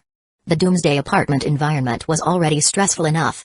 If you stayed bottled up every day and didn't know how to enjoy life in the moment, you'd lose your mind sooner or later. So she smiled too, her tone noticeably lighter. Alright, fine. You're right. Let's build our happiness on anything that makes us happy. Enjoy life while we can. Exactly. Zhu Jinyao agreed with a grin. And as the saying goes, girls who laugh a lot are luckier. I just know good luck's gonna smack me in the face any day now. Maybe that guy with the global kill on sight order on him will drop dead right in front of me, and I'll snatch the final blow and skyrocket to the top. Bald guy, Lin Jing. None of them could touch me. Or maybe, while the whole server's hunting down Huangbo, when he's abandoned by everyone, I step in and help him. And become his one and only white moonlight. Every time he's hunted, betrayed, and licking his wounds in some dark corner. He'll remember. There was once a quirky, cheerful girl who gave him warmth when the whole world turned its back on him. He'd be willing to give everything he has for that kind and gentle girl. Ayama. Ha ha ha ha ha. Zhu Jinyao laughed herself silly at her own wild fantasy. Li Nian could only stare at her helplessly. And yet, Zhu Jinyao seriously turned her fictional romance plot into a real-world what-if, and cheerfully asked Li Nian, be honest, Nian. If that guy with the global kill on sight order shows up all beaten and bloody right in front of us, would we save him and gamble on a life-saving favor and white moonlight status? Or just kill him and take the reward? I'm so torn right now, can't decide. Li Nian, long used to her wild imagination, simply poured a bucket of cold water on her. What if the guy's ugly as hell? Chapter 108, the reward pool hit 12.8 billion. That cold bucket of reality really hit hard. Instantly yanking Zhu Jinyao out of her fantasy and back into the real world. She suddenly thought of something and said in complete seriousness, when you mentioned ugly, it reminded me. Think of all the white moonlight characters in dramas, Empress Chun Yuan, Yi King Mai, and the like. They all have one thing in common. Super talented, but they never live to see the ending. But I wanna live. So being a white moonlight? Nope, not for me. If it comes to that, I'll just go for the bounty and kill him. That flawless, Deadpan delivery. Lin Yan smacked her own forehead, then gave Zhu Jinyao a thumbs up. Classic you. Ha ha ha ha. Zhu Jinyao laughed with hands on her hips. JPG back in the spectator stands, the mix of cheers and curses went completely over Zhang Yi's head. After all, this time he was a fighter, not a spectator. Once the match ended, he went straight back to the private suite of his golden tier duel machine. In his heart, he was grumbling non-stop. Mainly cursing Lin Jing for being such a bitch. His fight with Lin Jing wasn't just about winning the quick battle reward. He'd also wanted to test the effect of Shadow Curse. He wanted to know how long he could seal Lin Jing's abilities by burning 20 attribute points from Shadow Puppet. But who could have guessed? Before the test even got anywhere, Lin Jing just surrendered. That was a complete sucker punch. Still, two big pieces of good news. One from replica number 2 and one from his main body. Quickly improved his mood. First up, from replica number 2's side, he'd won 12.8 billion from the quick battle match. Even though he'd mentally prepared himself, that massive number still gave him a real jolt. That much money. Just how many attribute fruits could he buy with it? Not to mention silver-tier treasure chests, silver-tier skill scrolls. At this point, the stuff in the exchange list looked too low tier. Nothing there deserved his kind of money. But the news from the main body was even more exciting. In the match with Lin Jing, he'd fused with the Dark-type replica, and used Shadow Puppet. Specifically, he'd burned 20 attribute points from Shadow Puppet. Normally, that kind of burn is irreversible. But Zhang Yi had discovered a bug. The one he'd actually fused with wasn't the Dark-type replica itself. It was a mirror replica created using the replica reflection mirror. When he saw the mirror replica also came with a 25-point Shadow Puppet, he'd gone ahead and let the mirror handle the fusion. As a result, the Shadow Puppet consumed during the match came from the mirror replica. His actual Dark-type replica's Shadow Puppet? Totally untouched. Even better, whenever he used the replica reflection mirror to duplicate again, each new mirror replica still came with the full 25 attribute points in Shadow Puppet. Now that was a game-changing win. He'd been worried about having to re-nurture a Shadow Puppet every time he used it. But now, he didn't have to think about consumption at all.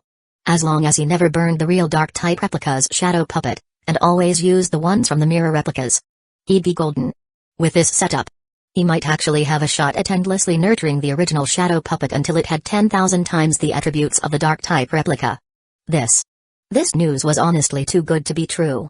Thinking about it more deeply, Zhang Yi realized this felt like a full-blown bug. Just to be sure, he tested it again with the Phantom Lantern. And that's when he discovered the difference. Phantom Lantern's Phantom replicas didn't carry over the Shadow Puppet's attribute points. Every time, it had to be nurtured from scratch. That made one thing crystal clear. Replica Reflection Mirror was leagues above the Phantom Lantern in replication strength. Though, when it came to replica fusion, both items had similar effects. So Zhang Yi wasn't about to trash-talk the Phantom Lantern either. As he ran these tests, the main body was also thinking. It was about time to clear his personal instance. This apartment ruin was technically white-clad woman's turf. He was desperate to get a truly private space. One that belonged entirely to him, with no outside interference. Once he cleared his personal instance, he'd have just that. And he was especially looking forward to seeing. In that kind of space, would newly created replicas show up in the apartment 1010 member list, like what happened with Kuxing and Huangbo?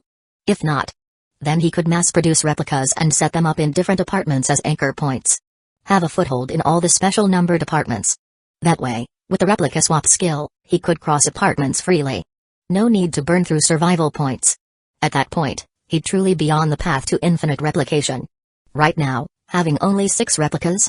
Still way too weak. But before diving into his instance, Zhang Yi wanted to get the main body a powerful new skill. And now, with 12.8 billion in hand, the first thing he did was exchange for 10 silver-tier skill scrolls.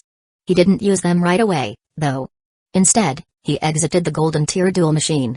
When he glanced at the group chat, he saw Wan Xin's furious shout, "Wan Xin, fuck you, Ueng.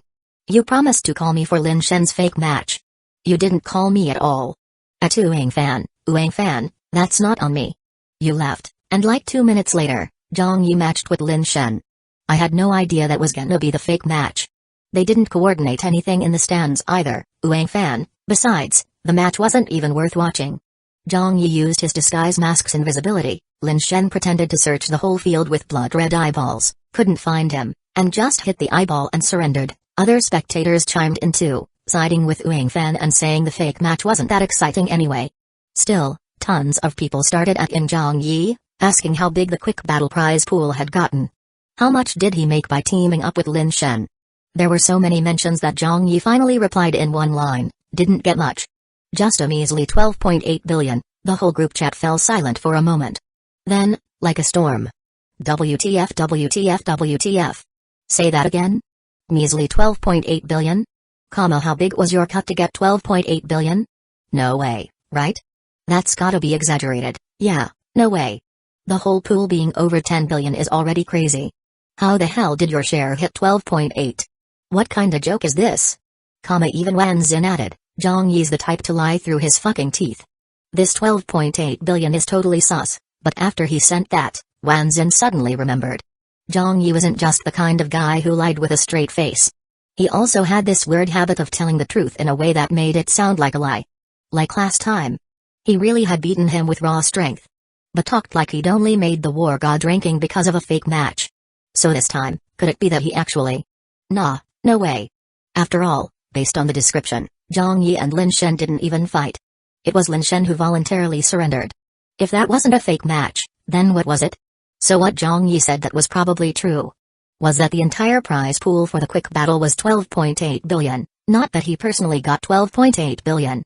At that point, some other players caught on and called it out in the group chat, that 12.8 billion must be the total quick battle prize pool, right? We were asking how much you personally got at Zhang Yi. Zhang Yi chuckled and casually replied, we haven't really negotiated that yet. At Lin Jing, why don't you tell them how much I get? Or better yet, how about we talk face to face? I'll come up to the 99th floor and find you. At Lin Jing, as soon as that message dropped, every player in apartment 9999 was stunned. Wait. This fake match? They hadn't discussed it beforehand? What the hell were those two up to? Especially those who saw the match live. That weird vibe they'd felt resurfaced again. On the 99th floor, Lin Jing had just stepped out of his private duel machine. He saw Zhang Yi's message and his face darkened, eyes unreadable.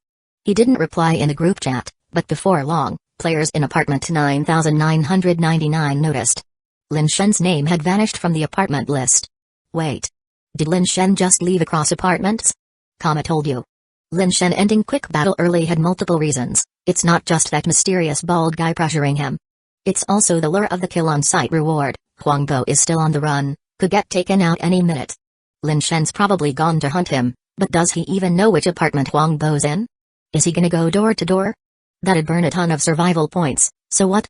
Just kill one player per apartment and you earn them back, and with Lin Shen's freaky methods, who knows? Maybe he really can pinpoint Huangbo's location, most players in 9999 believed. Lin Jing had deliberately ended quick battle early, partly because of the global kill on sight order. His sudden exit from apartment 9999 was likely to go hunt down Huangbo. But Zhang Yi had his own theory. Lin Jing might have just wanted to avoid him. The duel room was, after all, a virtual environment. You could build up combat experience inside, but there was no real death. Even if your ability got sealed on the field, it would return to normal in the real world. But in reality, if Lin Jing ran into Zhang Yi again and got sealed, it would stick. So he probably bailed to avoid that. Sure, chasing down Huangbo was a possibility. But let's not forget. Lin Jing was a dark-type being. If he actually found Huangbo, one light-type skill landing on him would hit harder than Shadow Curse ever could. Originally, Zhang Yi really had planned to try another test in the real world. To see exactly how long burning 20 attribute points from Shadow Puppet could seal a glyph pattern ability. But Lin Jing didn't even bother acknowledging him. Just straight up disappeared. And right after Lin Jing left, someone knocked on the door of room 2025, Zhang Yi's apartment in 9999. He thought maybe Wan Xin had finally sorted out that guide and was coming by for the trade. But when he looked through the peephole, it wasn't Wan Xin. It was Wang Qingjin. And his expression was complicated, clearly deep in thought. Zhang Yi paused a moment, then opened the door with an easy smile. Yo, brother Jin. What brings you here? Wang Qingjin stared him down for a few seconds, then put on a friendly front and said, didn't you at Lin Shen in the group, said you wanted to talk about the reward split? Lin Shen had to leave in a hurry to chase down Huangbo, so I'm here to negotiate the cut on his behalf. Oh ho? Lin Jing ran off, and now his little lackey was stepping up to demand a split. Zhang Yi found it amusing and warmly invited him in. Oh, I see. Then come on in, brother Jin, take a seat. As for that fake match with Lin Shen, honestly, I didn't see it coming at all. My intention was to trade a few moves with him and gain some experience. I never imagined he'd suddenly act like he had something urgent and just surrender like that. Looking back, maybe he did have something urgent. That sudden surrender gave me the whole prize pool. I was so caught off guard I almost felt guilty about it. As for the split, Lin Shen never brought it up. But since you're here on his behalf, why don't you tell me how we should split it? Smooth. A flawless play. Wang Chengjin was clearly pleased. He'd been friendly with Zhang Yi before because he assumed Zhang Yi had taken a kill the apartment boss quest, and after completing the kill on the apartment administrator, would be marked for death by the whole server. He figured he could farm Zhang Yi for the bounty later. But then, Huang Bo got hit with a global kill on site order. So his interest in Zhang Yi faded. Now, his attitude wasn't nearly as warm as before. Still polite on the surface, but clearly half-hearted. Seeing Zhang Yi play along, he kept it civil and said, "You won that match against Lin Shen entirely because he surrendered. Every prior match leading up to it. Also thanks to him. And you? Honestly, you didn't contribute much. You just got to enjoy the spotlight. Oh wait, didn't you spend a privilege card? How about this? 12.8 billion was the full prize pool. I'll take that on Lin Shen's behalf, and you can keep whatever's left." Wang Chengjin said it like it was perfectly fair. But Zhang Yi hadn't expected this. He knew this guy was shady, but he'd thought maybe. Just maybe. He'd at least toss him a token 800 million. Never imagined he'd claim the entire 12.8 billion, and act like he was leaving Zhang Yi some kind of generous tip. Zhang Yi laughed coldly inside. He'd even prepped a response for if the guy offered 800 million. But now, this offer was so insulting it was funny. He actually laughed out loud, then gave Wang Chengjin a long, dark stare. Wang Chengjin raised an eyebrow, his tall frame exuding an oppressive aura as he said lightly, with a hint of menace, "What's wrong? Not satisfied? Your role in that fake match. Hell, we could have sent a dog up there and it would have done just as well. Don't tell me you seriously think you deserve 8 billion? Chapter 109 Death God's Mercy. That was downright rude. And with Wang Chengjin's already unfriendly attitude, he was clearly comparing Zhang Yi to a dog on purpose. Zhang Yi had originally planned to ask Wang Chengjin about personal instances and high-level skills. Now, this guy's just asking to die. So Zhang Yi couldn't be bothered to play nice anymore. Right at that moment, on the main body side, the prepared dark-type replica stood in front of the replica reflection mirror. The blackened replica was positioned in front of the phantom lantern. Two powerful replicas, ready to deploy. After all, this wasn't the duel arena. If something went wrong here, it'd be really wrong.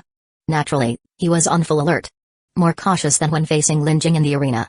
Still, even though he was being careful, replica number 2, the one actually handling the fight, looked totally relaxed. He even shot Wang Chengjin a sudden grin. "Yeah, even walking a dog gets you in the game. So when Lin Jing originally planned to drag you on stage, what kind of cut were you getting? Just the leftover zeros after a billion, like what you're tossing to me?" The tone sounded laid back and friendly on the surface. But the provocation and mockery were blatant. He didn't even bother calling Lin Jing Lin Shen this time. Just straight up called him by name. And the way he said Lin Jing had this weird mocking undertone to it. Right then, Wang Chengjin's face suddenly twisted in shock. Zhang Yi had already entered combat mode, taunting without holding back. "Even Lin Jing didn't dare come ask me for a cut. How the hell did you get the guts?" At the same time, he fused his two powerful replicas and burst forward. In an instant, his aura turned razor-sharp, blood mist spreading all around. And even though he moved this fast, Wang Chengjin somehow reacted even faster. The blood mist hadn't even reached him yet. The shadow curse hadn't even been cast. Then came a sudden thud. Wang Chengjin slammed to his knees. Holy shit? He knelt. Zhang Yi was mentally full of question marks. Wang Chengjin's knees might as well have been made of steel. They hit the ground with a loud, metallic clang. Then, he barked. Literally. Twice, super fast. And frantically screamed for mercy like his life depended on it. "Boss, have mercy. Mercy. Woof woof. Mercy. I was wrong. I was seriously wrong. Woof. Woof woof. I'm a dog." This sudden turn of events totally stunned Zhang Yi. If he had glasses on, they'd have shattered in real life from the shock. For the first time, he seriously wondered if maybe, just maybe, he hadn't seen enough shit in life. What the actual fuck? How do you even describe this? If someone recorded this and posted it, it'd instantly go viral as the wildest reaction plot twist of the year. And this dude had seemed pretty normal and cocky earlier. Now all of a sudden, what kind of mental breakdown is this? Did he get scared? But the shadow curse hadn't even been cast yet. Even the blood mist hadn't reached him. Why the hell did Wang Chengjin go full freakout mode out of nowhere? Still, No matter how shocked he was inside by this insane turn, Zhang Yi stayed super cautious, not wanting to mess up and lose replica number 2 in some stupid twist. So he snapped back quickly, kept spreading the blood mist while swiftly activating the shadow curse. But maybe that few seconds of shock had delayed him. His blood mist and shadow curse hadn't hit the target yet. Suddenly, right where Wang Qingjin had been kneeling, a golden circle appeared from where his head had slammed the ground. The circle instantly expanded into a golden, dome-shaped light shield. It completely enclosed Wang Qingjin and blocked out the blood mist and shadow curse. Zhang Yi tensed immediately at the sight. His internal danger alert went off hard. His cautious main body instantly prepped to swap replicas to protect number 2. Of course, alert was one thing, prep was another. But he didn't panic enough to have number 2 run away immediately. Instead, he just narrowed his eyes, watching Wang Qingjin inside the golden shield with full caution. Wang Qingjin was still kneeling, calling out with an apologetic tone, "Bro. Boss. God. Master Zhang. I'm really a dog. I know I fucked up. 12.8 billion, what Lin Shen lost to you? I don't even dare think about touching a single cent. Just let me go, and I'll do anything you want." He kept slamming his forehead down, thunk thunk thunk. From this angle, Zhang Yi couldn't even see the guy's facial expression. So he frowned slightly and barked coldly, "Quit bowing. Raise your head." Wang Qingjin froze mid-bow and quickly looked up at Zhang Yi. His face was now fully visible, filled with absolute terror. Especially those eyes, just brimming with fear of death. It was like he wasn't looking at a fellow player anymore, but the literal embodiment of death itself. And the thing was, he didn't look like he was faking it. Zhang Yi narrowed his eyes, stared into Wang Qingjin's eyes, and asked in a low, testing voice, You flipped so fast it's giving me whiplash. 1 second you're all high and mighty, the next you're kneeling like a loyal mutt. Possessed? Got scared by my taunts? Or did Lin Jing message you something? Even if Lin Jing had sent a message, this reaction was way too fast, right? Besides, if Lin Jing really cared whether Wang Qingjin lived or died, this guy wouldn't have come running over just for a shot at that 12.8 billion, basically handing himself over to die. So this drastic change in attitude, it was either an act, or Zhang Yi's eyes fixed sharply on Wang Qingjin. Wang Qingjin didn't seem like he was trying to hide anything. In fact, to stay alive, he started explaining at lightning speed, "No, I'm not possessed, and no one told me anything. It's just that I already died once just now." Died once? Zhang Yi's gaze flickered.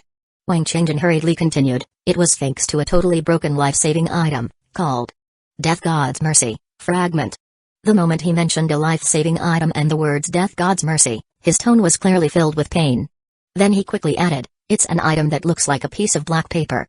Its effect is, when the player bound to it dies, they resurrect in the scene from 1 minute before their death." Holy shit. Zhang Yi's first reaction was that this item was even more OP than Yang Wenchao's resurrection ability. After all, resurrection is one thing. But this item literally lets you rewind time. This completely broke common sense. Of course. If you take away the time reversal part, the resurrection effect seems kind of underwhelming. Yang Wenchao's resurrection ability made him stronger after reviving. Wu Ying's glyph pattern ability-based resurrection could even replicate the enemy's abilities. But this so-called resurrection item of Wang Qingjin's, Zhang Yi asked directly, besides turning back time 1 minute, does Death God's Mercy have any other perks? For example, is that golden shield of yours a defensive effect granted by the item after resurrection? No. Wang Qingjin shook his head with a bitter smile. That golden light shield is from another life-saving item I have. I died too suddenly earlier and didn't get to use it. And the only effect of Death God's Mercy is rewinding 1 minute before death. As he said this, Wang Qingjin's eyes suddenly shifted, and he quickly raised his voice, "Right. Death God's Mercy. Just like its name suggests. Anyone who uses it is considered someone blessed by the Death God. If anyone recklessly kills someone blessed by the Death God, they'll be cursed by death himself." Wang Qingjin sounded extremely serious. But Zhang Yi wasn't stupid.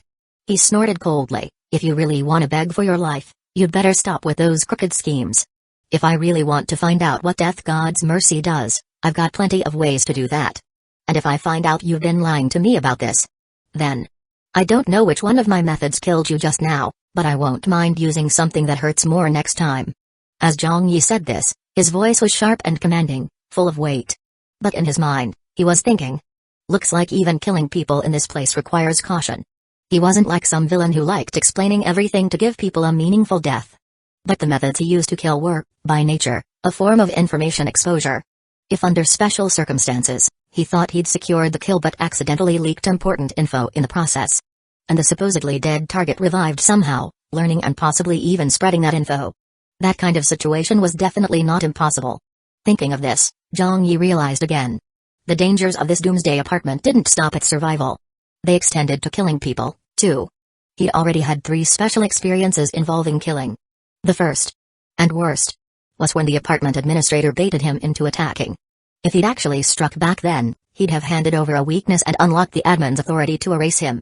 The second time was in the duel room, when he one-shotted Wu Ying. But Wu Ying didn't die. Instead, he copied him. If not for the fact that Zhang Yi's infinite replication ability happened to counter that kind of skill, any other player in that situation would have been screwed. And the third time was just now, with Wang Qingjun. Even though, in his memory, he hadn't actually killed Wang Qingjun. Wang Qingjun did seem to have experienced Death God's mercy, rewinding 1 minute in time. Granted, he didn't seem to have picked up any critical info about Zhang Yi during that 1 minute window. But these 3 incidents alone were enough to set off alarm bells for Zhang Yi. There was also Yang Wenxiao's resurrection ability.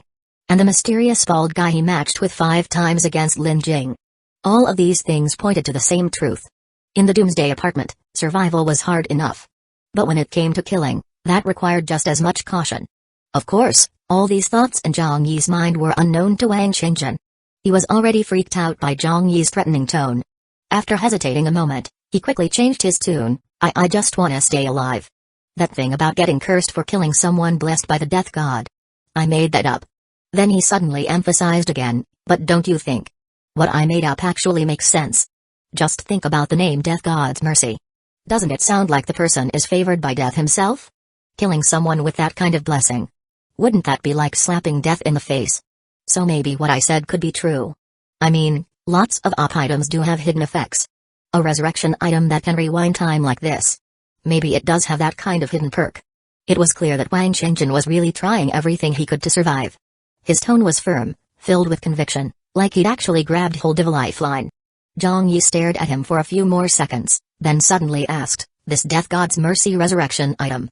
It's a one-time use, right?" The moment Wang Qingjun heard that, his heart skipped a beat hard. But remembering Zhang Yi's earlier threat, he didn't dare hide anything and answered honestly, "Yeah.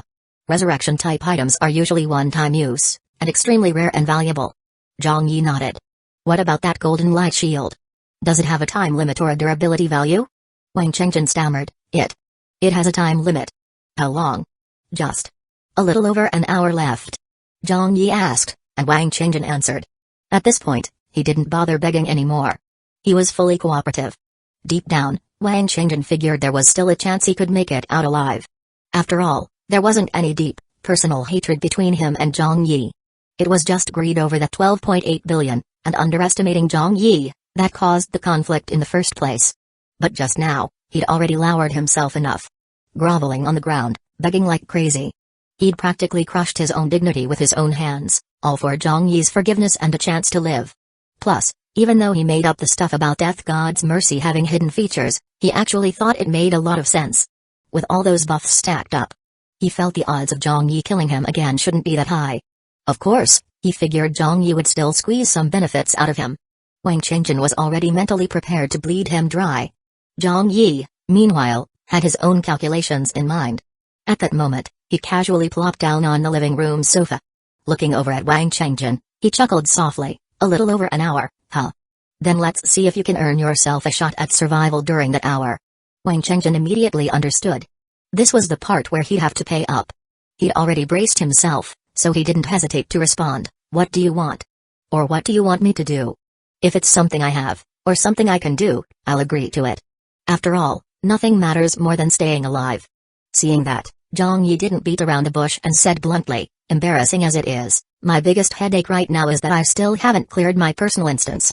Wang Qingjun's eyes immediately darted around in thought. He wasn't as familiar with Zhang Yi as Wan Xin was, but in an instant, he understood. The reason Zhang Yi hadn't cleared his personal instance yet must be because it was too difficult. And that made sense. With strength like his personal instance was bound to be no joke. Still, no matter how tough a personal instance was, it wouldn't be unfairly tough. Wang Qingjun thought it over, then tried cautiously, "Actually, you could just wait." "No. I can't wait."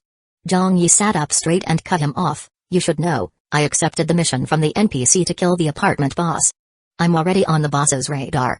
Even the apartment administrators could be plotting against me at any moment.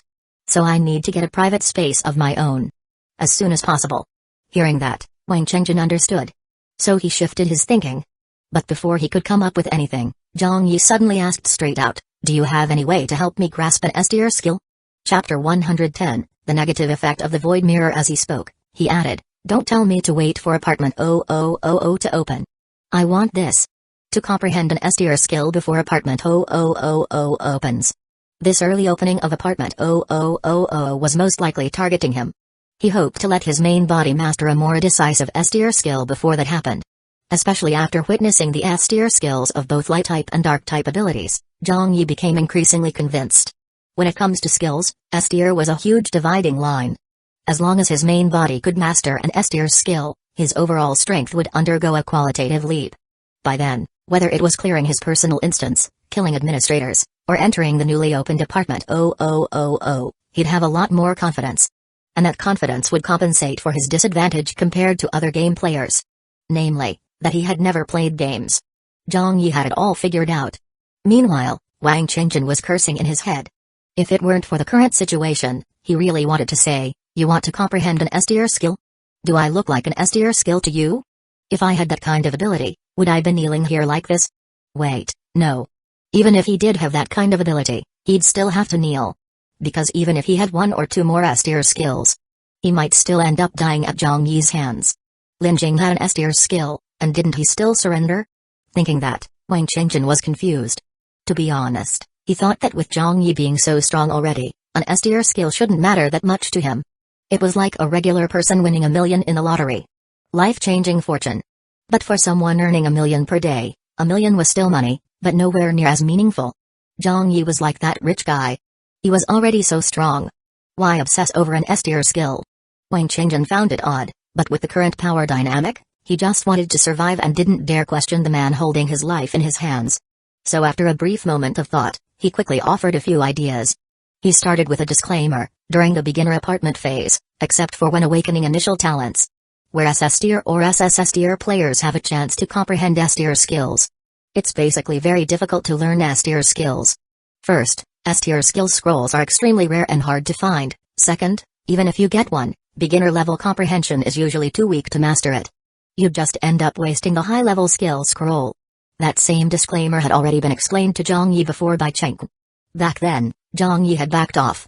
But now, facing Wang Chengjin, his expression was completely blank. Wang Chengjin quickly continued, "To put it simply, new players don't have enough comprehension to master S-tier skills. The beginner apartment's built-in enlightenment room isn't enough either. To learn S-tier skills, you need access to higher-tier dojos. Places like that exist in apartment 0000, but you said you want to get it done before it opens. So, the few scenarios I can think of where advanced dojos might appear. First would be the stellar tier dojo listed as a kill on-site order reward. If you can kill Huangbo, you'll have a chance to enter a stellar tier dojo and comprehend an S-tier skill.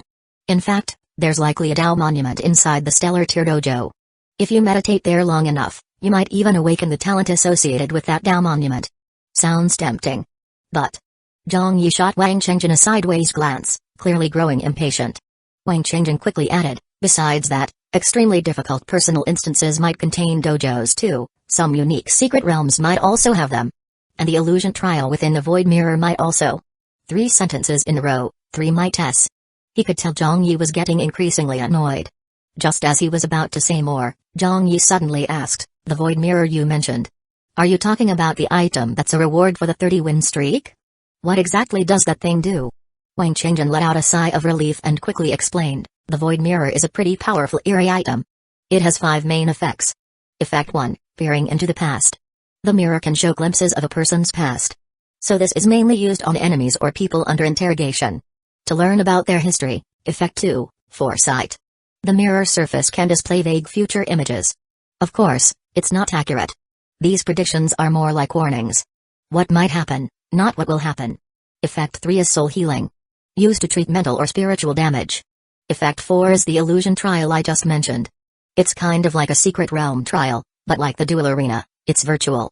But if a dojo appears inside the trial, the comprehension boost it provides is real. Effect 5 is the negative counterpart to Effect 3. The Void Mirror's soul healing transfers a player's mental damage into the mirror. That transfer of pain becomes a buildup of negative energy inside the Void Mirror. Once the negative energy reaches a certain level, the Void Mirror mutates, and Effect 5 kicks in. It manifests as, the next time the Void Mirror is used, another version of yourself comes out of the mirror to kill and replace you. That should have been the end of it. After all, Zhang Yi had only asked about S tier skills. But Wang Qingjin had good instincts. He vaguely noticed Zhang Yi seemed especially interested in that negative effect. So before Zhang Yi could even ask, he kept going. Of course, this negative effect can be cleared. Using the soul calming bell, cleansing solution, or certain potions regularly will remove the accumulated negative energy. In fact, some shady players wait until the Void Mirror is full of negative energy, then use it to reflect someone else. That way, the other self that comes out targets someone else entirely. Of course, there's an unspoken rule in the game. We don't recommend players do this. Because the thing that comes out of the Void Mirror is extremely bloodthirsty.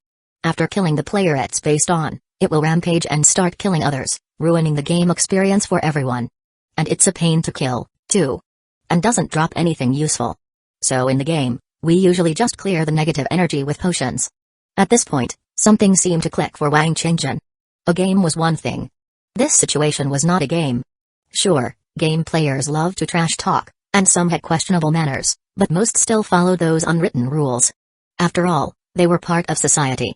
Nobody wanted to become the kind of person everyone wanted dead.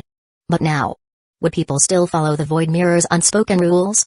If not, then the mirror's fifth effect might actually be a powerful advantage. Take this very moment. If Wang Qingjin couldn't kill Zhang Yi himself, he had no choice but to kneel and beg for mercy. But if he had a fully charged Void Mirror, and at the brink of death, he turned it toward Zhang Yi, then the other Zhang Yi from the mirror might instantly one-shot him. Sure, that mirror-spawned monster would go on a killing spree, plunging the beginner apartment into chaos. But Wang Qingjin might just survive the chaos. Eventually, other strong players harmed by the thing would gang up and take it down. And Wang Qingjin would have escaped death. Yes. Absolutely perfect? The only problem was, Wang Qingjin didn't have a Void Mirror. So that scenario existed only in his imagination. Meanwhile, Zhang Yi was imagining something completely different. A second version of himself coming out of the mirror after it's charged with negative energy? Another version of himself? Wouldn't that just be a replica? Would his replica dare disobey him? If it did, he could just merge it with his other replicas and force it into submission. And who knows? Maybe by midnight, he could achieve full integration. Holy shit. Was Wang Qingjin brain dead? How could he describe such a top-tier ability as a negative effect? This was clearly an absolutely broken positive effect. Zhang Yi was nearly buzzing with excitement. He quickly asked, that other self that comes out of the fully charged Void Mirror, is it a perfect replica of your abilities? Pretty much, Wang Qingjin nodded. And since it's charged with negative energy, it's usually even stronger than you. Zhang Yi was getting more and more excited. But soon, another thought struck him. His main body couldn't use the replica reflection mirror or phantom lantern to create replicas. Which meant, the Void Mirror would indeed be incredibly useful for him, but it likely could only replicate a replica, not his main body. So his X-tier infinite replication might really be one of a kind. Thinking this, another realization hit him. He'd promised Wanzin that the 30-win streak reward would go to him. If he had really drawn the Void Mirror back then and known its effects, would he have been willing to trade it away to Wanzin? Following that train of thought, he remembered Wu Ying's voluntary surrender during the 30-win streak. And how Wu Ying said he would also surrender in the upcoming matches. Back then, Zhang Yi hadn't thought much of it. He'd just assumed that Wu Ying and the duo organization behind him had finally accepted reality. That they couldn't stop his win streak. But now, in retrospect, that surrender was totally fishy. Because Wu Ying surrendered, he didn't win the full 30-win streak with his own strength. Which caused a downgrade in the 3 reward options. That's probably why the Void Mirror didn't even show up as an option. If things kept going like this, with more opponents surrendering, he'd keep missing out on top-tier rewards. And if the same thing happened at his 100-win streak, if the opponent just surrendered, he'd most likely miss out on the Madman Mask too. Thinking about this, Zhang Yi's already negative impression of the duo organization took another nosedive. If he ever got the chance, he had to wipe them out completely to feel satisfied.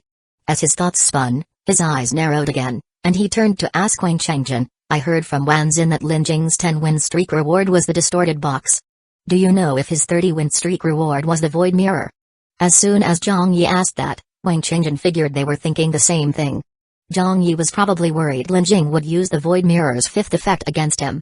So Wang Changjin said bluntly, Lin Jing didn't reveal any of his win streak rewards after the 10-win streak. But I'm guessing his 30-win streak reward wasn't the Void Mirror. I mean, if he really had the Void Mirror, he wouldn't have needed to bail out like that, right? By now, Wang Changjin wasn't calling Lin Jing Lin Shen anymore. Even the way he talked about him wasn't as friendly as before. Totally expected. Zhang Yi asked again, so in our apartment 9999, do you know if anyone else has a Void Mirror? Wang Changjin shook his head, sighing, you know how in the group chat, everything looks peaceful? That's just cause nobody wants drama, not cause we're all best friends. So when it comes to win streak rewards, people treat them like personal secrets. No one's gonna announce them publicly. Fair enough. Zhang Yi didn't like going around robbing people anyway, so he pushed that thought aside for now and returned to the main topic. Let's forget the Void Mirror for now. Go on about how to actually comprehend an S-tier skill. And this time, don't give me any more maybes. I want viable methods.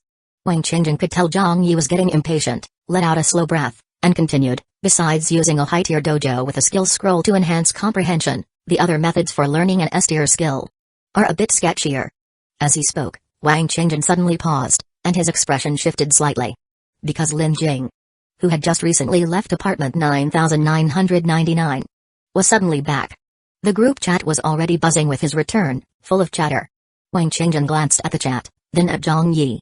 Seeing that Zhang Yi's expression hadn't changed, and he didn't seem to care about Lin Jing's return, Wang Changjin continued, first, there's a reward item for the 50-win streak called the Midday Soul Bowl. A player can extract a portion of their soul and store it in the soul bowl to nurture it.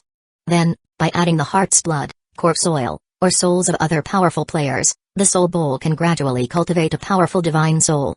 At a certain point, if the player nourishes it with their own heart's blood again, the divine soul has a chance of awakening a talent. And the strength of the awakened talent depends on how well the soul was nurtured.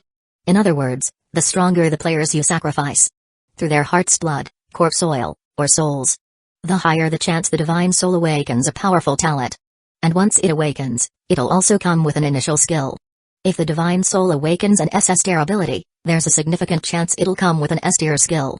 Then, by merging the divine soul with your own body, you'll instantly gain both the SS-tier ability and S-tier skill. Having explained this much, and knowing Zhang Yi would question it, Wang Changjin added on his own, of course, a ridiculously OP and shady item like this. Something that could even grant you an SS-tier ability. Definitely comes with major side effects. First, once you store part of your soul in the Midday Soul Bowl, your attributes will drop, and you'll feel fatigued more easily. Second, to cultivate a divine soul strong enough to awaken an SS-tier ability, the price is nearly the deaths of 10 players with SS-tier abilities. Or one with an SS-tier ability. And finally, when you merge with the divine soul, there's a risk of losing your mind. And the stronger the divine soul's talent, the greater that risk. Zhang Yi listened, nodding slightly. This Midday Soul Bowl really was a busted, shady item. In theory, it could even give someone an SS-tier ability. But getting an SS-tier ability through it was insanely difficult. Especially the risk of going mad during fusion. It sounded similar to the side effects of mastering glyph pattern abilities. Of course, the most important point was, the S-tier skill gained through this wasn't what he wanted. He wanted an S-tier skill that matched his infinite replication ability. Not just some random S-tier skill that came along with an SS-tier talent. So the Midday Soul Bowl wasn't what he was looking for at all. At most, it was just something he now knew existed. Something he'd need to guard against, in case someone tried to use him as fuel for their divine soul.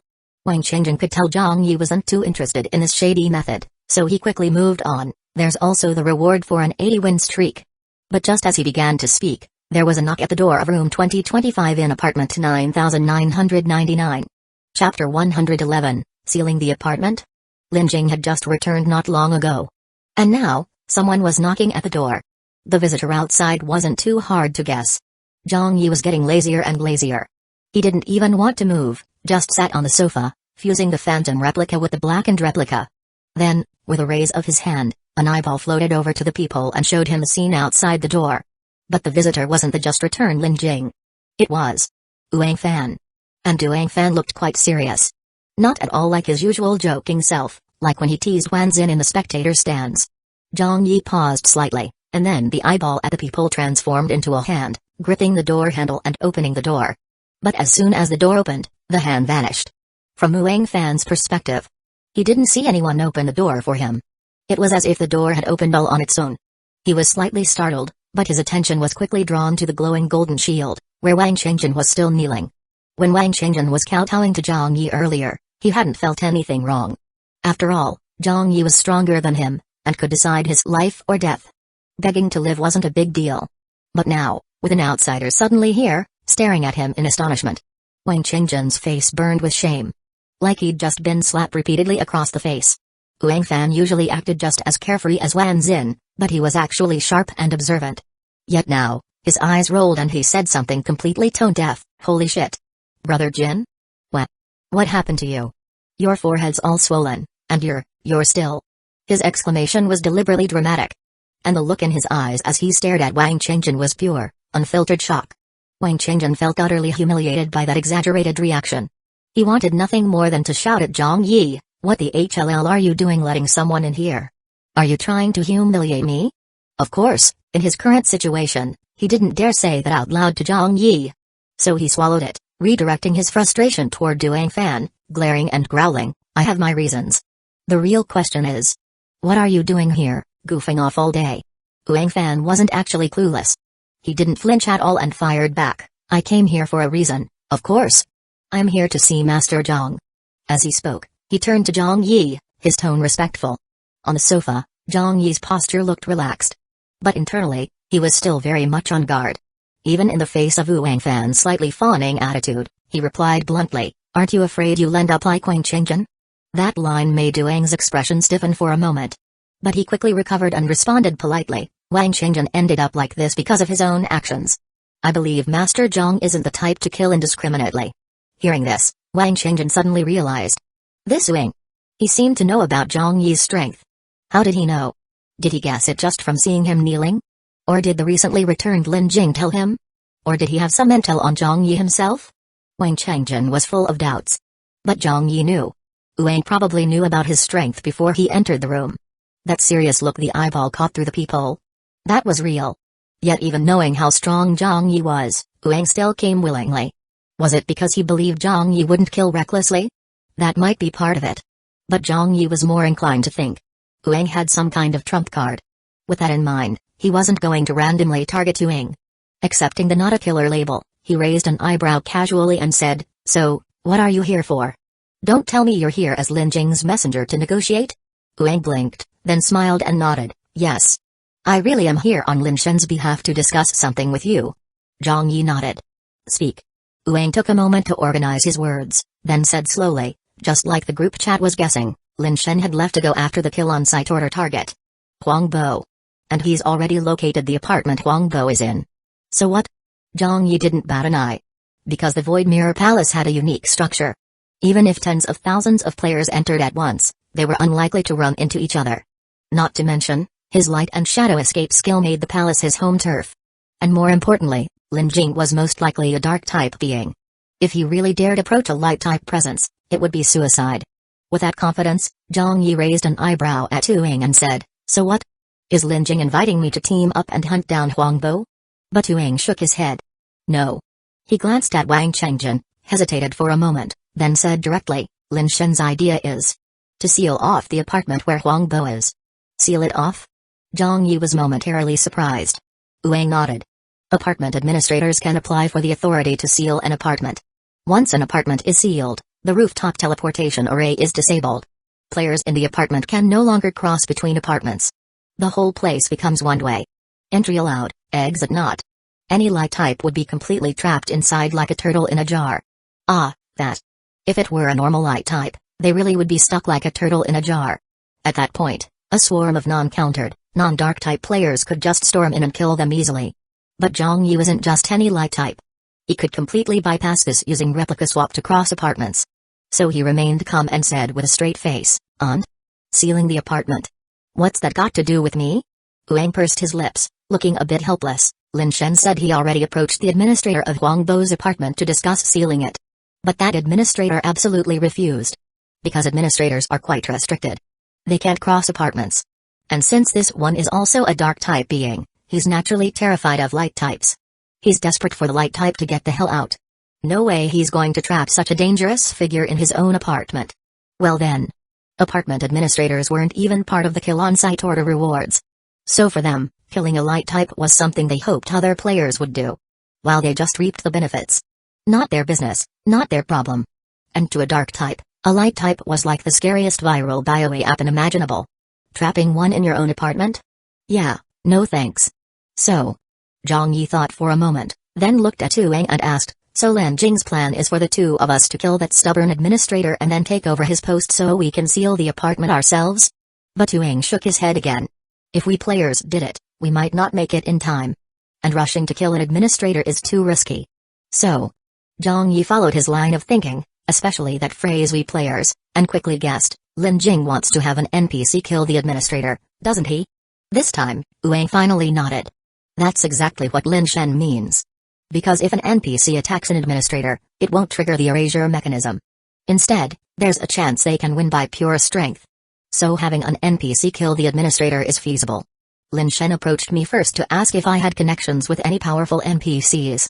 But the ones I know are all apartment administrators. Apartment administrators are strong, sure, but they can't cross apartments, so they obviously can't go kill another administrator. So Lin Shen thought of you. After all, it seems like you know a powerful NPC who can move between apartments. Right. He was talking about the white-clad woman. Seriously, Lin Jing had some nerve. He actually wanted him to ask the white-clad woman to kill an apartment administrator? Even if she could do it, why would she listen to Zhang Yi? Not to mention, the apartment Lin Jing wanted to target had a dangerous light type in it. Even that administrator wanted nothing to do with the light type. And the last time the white-clad woman encountered one, she vanished in a flash. In that case, how the hell would she agree to go into that same apartment and kill the administrator? But before Zhang Yi could voice all these objections, Wang was already offering reassurance. Of course, all those concerns you're thinking of. Lin Shen thought of them too. But as the saying goes, where there's a will, there's a way. That NPC you've met. If she had the guts to issue a mission to kill the apartment boss, then she's definitely not some average figure. Someone who dares challenge the apartment boss shouldn't be too scared of a light type. She should be able to help us take out that administrator. As he spoke, Wang looked him directly in the eye, his tone firm, and I believe you can convince her. That much, Zhang Yi believed too. But the problem was, why should he? He returned Wang's stare, meeting his eyes squarely, and said bluntly, but everything you're saying still has nothing to do with me. If the white-clad woman kills an administrator and seals the apartment, how does that benefit me? Now they were finally getting to the heart of the negotiation. Wang glanced at Wang Chengjin, still inside the golden shield, and suddenly turned to ask him, have you ever encountered the term main storyline in the Doomsday apartment game? Main storyline. Wang Chengjin was startled, his expression blank. That reaction said it all. He'd never even heard of it. Wang then turned back to Zhang Yi. Zhang Yi, after a brief moment of thought, looked at Wang Chengjin and said, alright, you're done here. Get lost. Wang Chengjin was stunned. Zhang Yi was letting him go that easily. He figured this was probably because they were about to discuss something he wasn't allowed to hear. Still, considering their earlier tense conversation, it felt unreal to be spared just like that. Seeing his hesitation, Zhang Yi smirked. What, you don't want to leave? Wang Chengjin quickly shook his head. He also remembered. Wang said Zhang Yi wasn't the type to kill indiscriminately. And their issue had only been a verbal spat over 12.8 billion. No real grudge. So it kind of made sense for Zhang Yi to let him off. Still cautious inside, Wang Chengjin put on a grateful expression and said, I'm going. Thanks, Master Zhang, for sparing my life. If you ever want to ask me more about S-tier skills, I'll definitely tell you everything I know. That's what he said. But what he thought was, once he got out of Zhang Yi's room, he'd leave the apartment as fast as he could. No matter how kind-hearted Zhang Yi was supposed to be, he wasn't about to leave his life hanging in the balance again. Saying one thing while thinking another, Wang Chengjin carefully dispelled the golden shield. Using Wang as cover, he crept slowly toward the door. Zhang Yi, watching him inch along like a slow-mo scene from a martial arts movie, grew impatient and barked, move faster. Wang Chengjin finally picked up the pace. As he stepped out the door, he let out a huge sigh of relief. Like he'd just escaped a tiger's den. But the next second, a chill shot up his spine. It felt like a venomous snake was slithering up his back. In that instant, his scalp went numb. That familiar, suffocating sense of death descending enveloped him again. Wang Chengjin's neck stiffened, eyes wide, every cell in his body screaming terror. This time, forget begging. He didn't even have time to kneel. A split second later, his head rolled to the ground. He experienced Once again, that paralyzing fear and hopelessness of death. And all of it happened in an instant. Silently, without a trace. Moments later, Uang calmly walked to the door to clean up. He used a small black box, about the size of a lighter, shaped like a miniature coffin with a strange, eerie design. Such a tiny coffin, yet it stored Wang Chengjun's entire corpse. Then, as if nothing had happened, he handed the coffin to Zhang Yi. Without mentioning Wang Chengjun again, he turned smoothly back to Zhang Yi and said, I heard you bought some strategy guides from Wanzin. But as far as I know, Wanzin never encountered the main storyline. Zhang Yi didn't bring up Wang Chengjun either. He just lounged on the sofa and said lazily, but you and Lin Jing have encountered the main storyline. And now you want to trade this so-called main storyline for something from me? His tone made it clear. He wasn't impressed by the offer. Because from what Uang had said, very few people knew about this main storyline. Uang and Lin Jing knew about it. But Wanzin and Wang Chengjun didn't. So how could Zhang Yi be sure this main storyline wasn't just some lie the two of them cooked up? He wasn't interested at all in something that sounded this sketchy. He figured. If there really was a main storyline, he didn't need to learn about it this early anyway. Once he got stronger, he'd naturally gain access to a bigger world and more information. But Uang seemed to have predicted this mindset. At this point, he dropped the idea of negotiation and instead said slowly and solemnly, the beginner apartment has a survival cycle of 10 days. On day 11, it will self-destruct. And actually, the same is true in the game.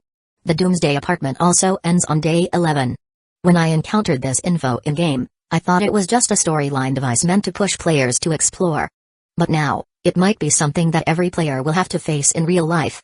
On the 11th day, the Doomsday apartment will be destroyed. Destroyed on day 11? Wait. What? That doesn't make sense. Day 11 was supposed to be when they entered the Doomsday apartment. Did that mean the beginner apartment and the Doomsday apartment would both be destroyed? They'd all die without even making it in? Just as Zhang Yi frowned, Uang continued, relax. It's not what you think. In the Doomsday apartment, a day isn't a 24-hour cycle like we know it. There's a moon phase clock, and it determines when the next day starts. So one day in the Doomsday apartment is very long. But no matter how long it is, it still represents one thing. A countdown to death. Chapter 112 Game Main Plot and Universal Laws. When Uang said the words death countdown, his tone was rather grave. However, what Zhang Yi was thinking at the time was, what the hell? If what Uang said was true, and one day in the Doomsday apartment was controlled by something like the moon phase clock, and was super long, then the shadow curse he placed on a player that causes death at the next midnight would be seriously nerfed.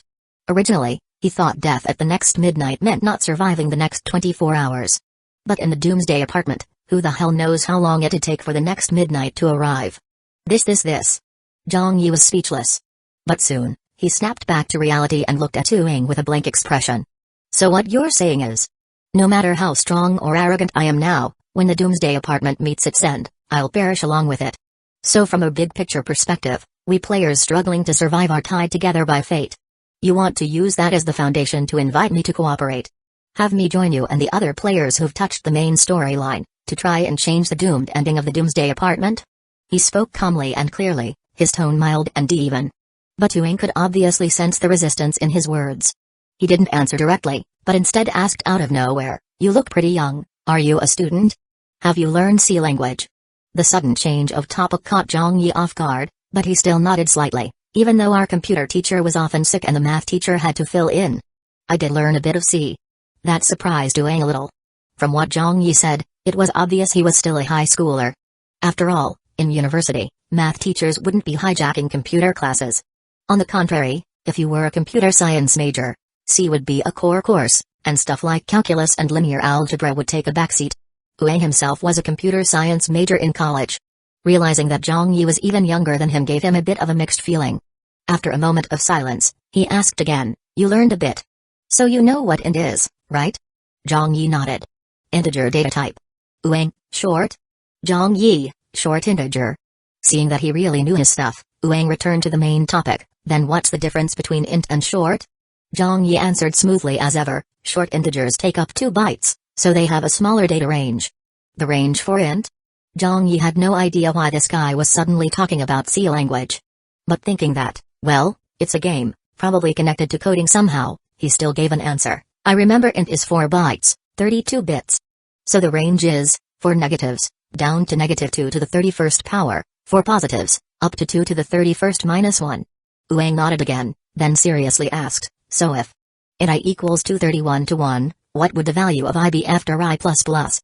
It was a super simple question.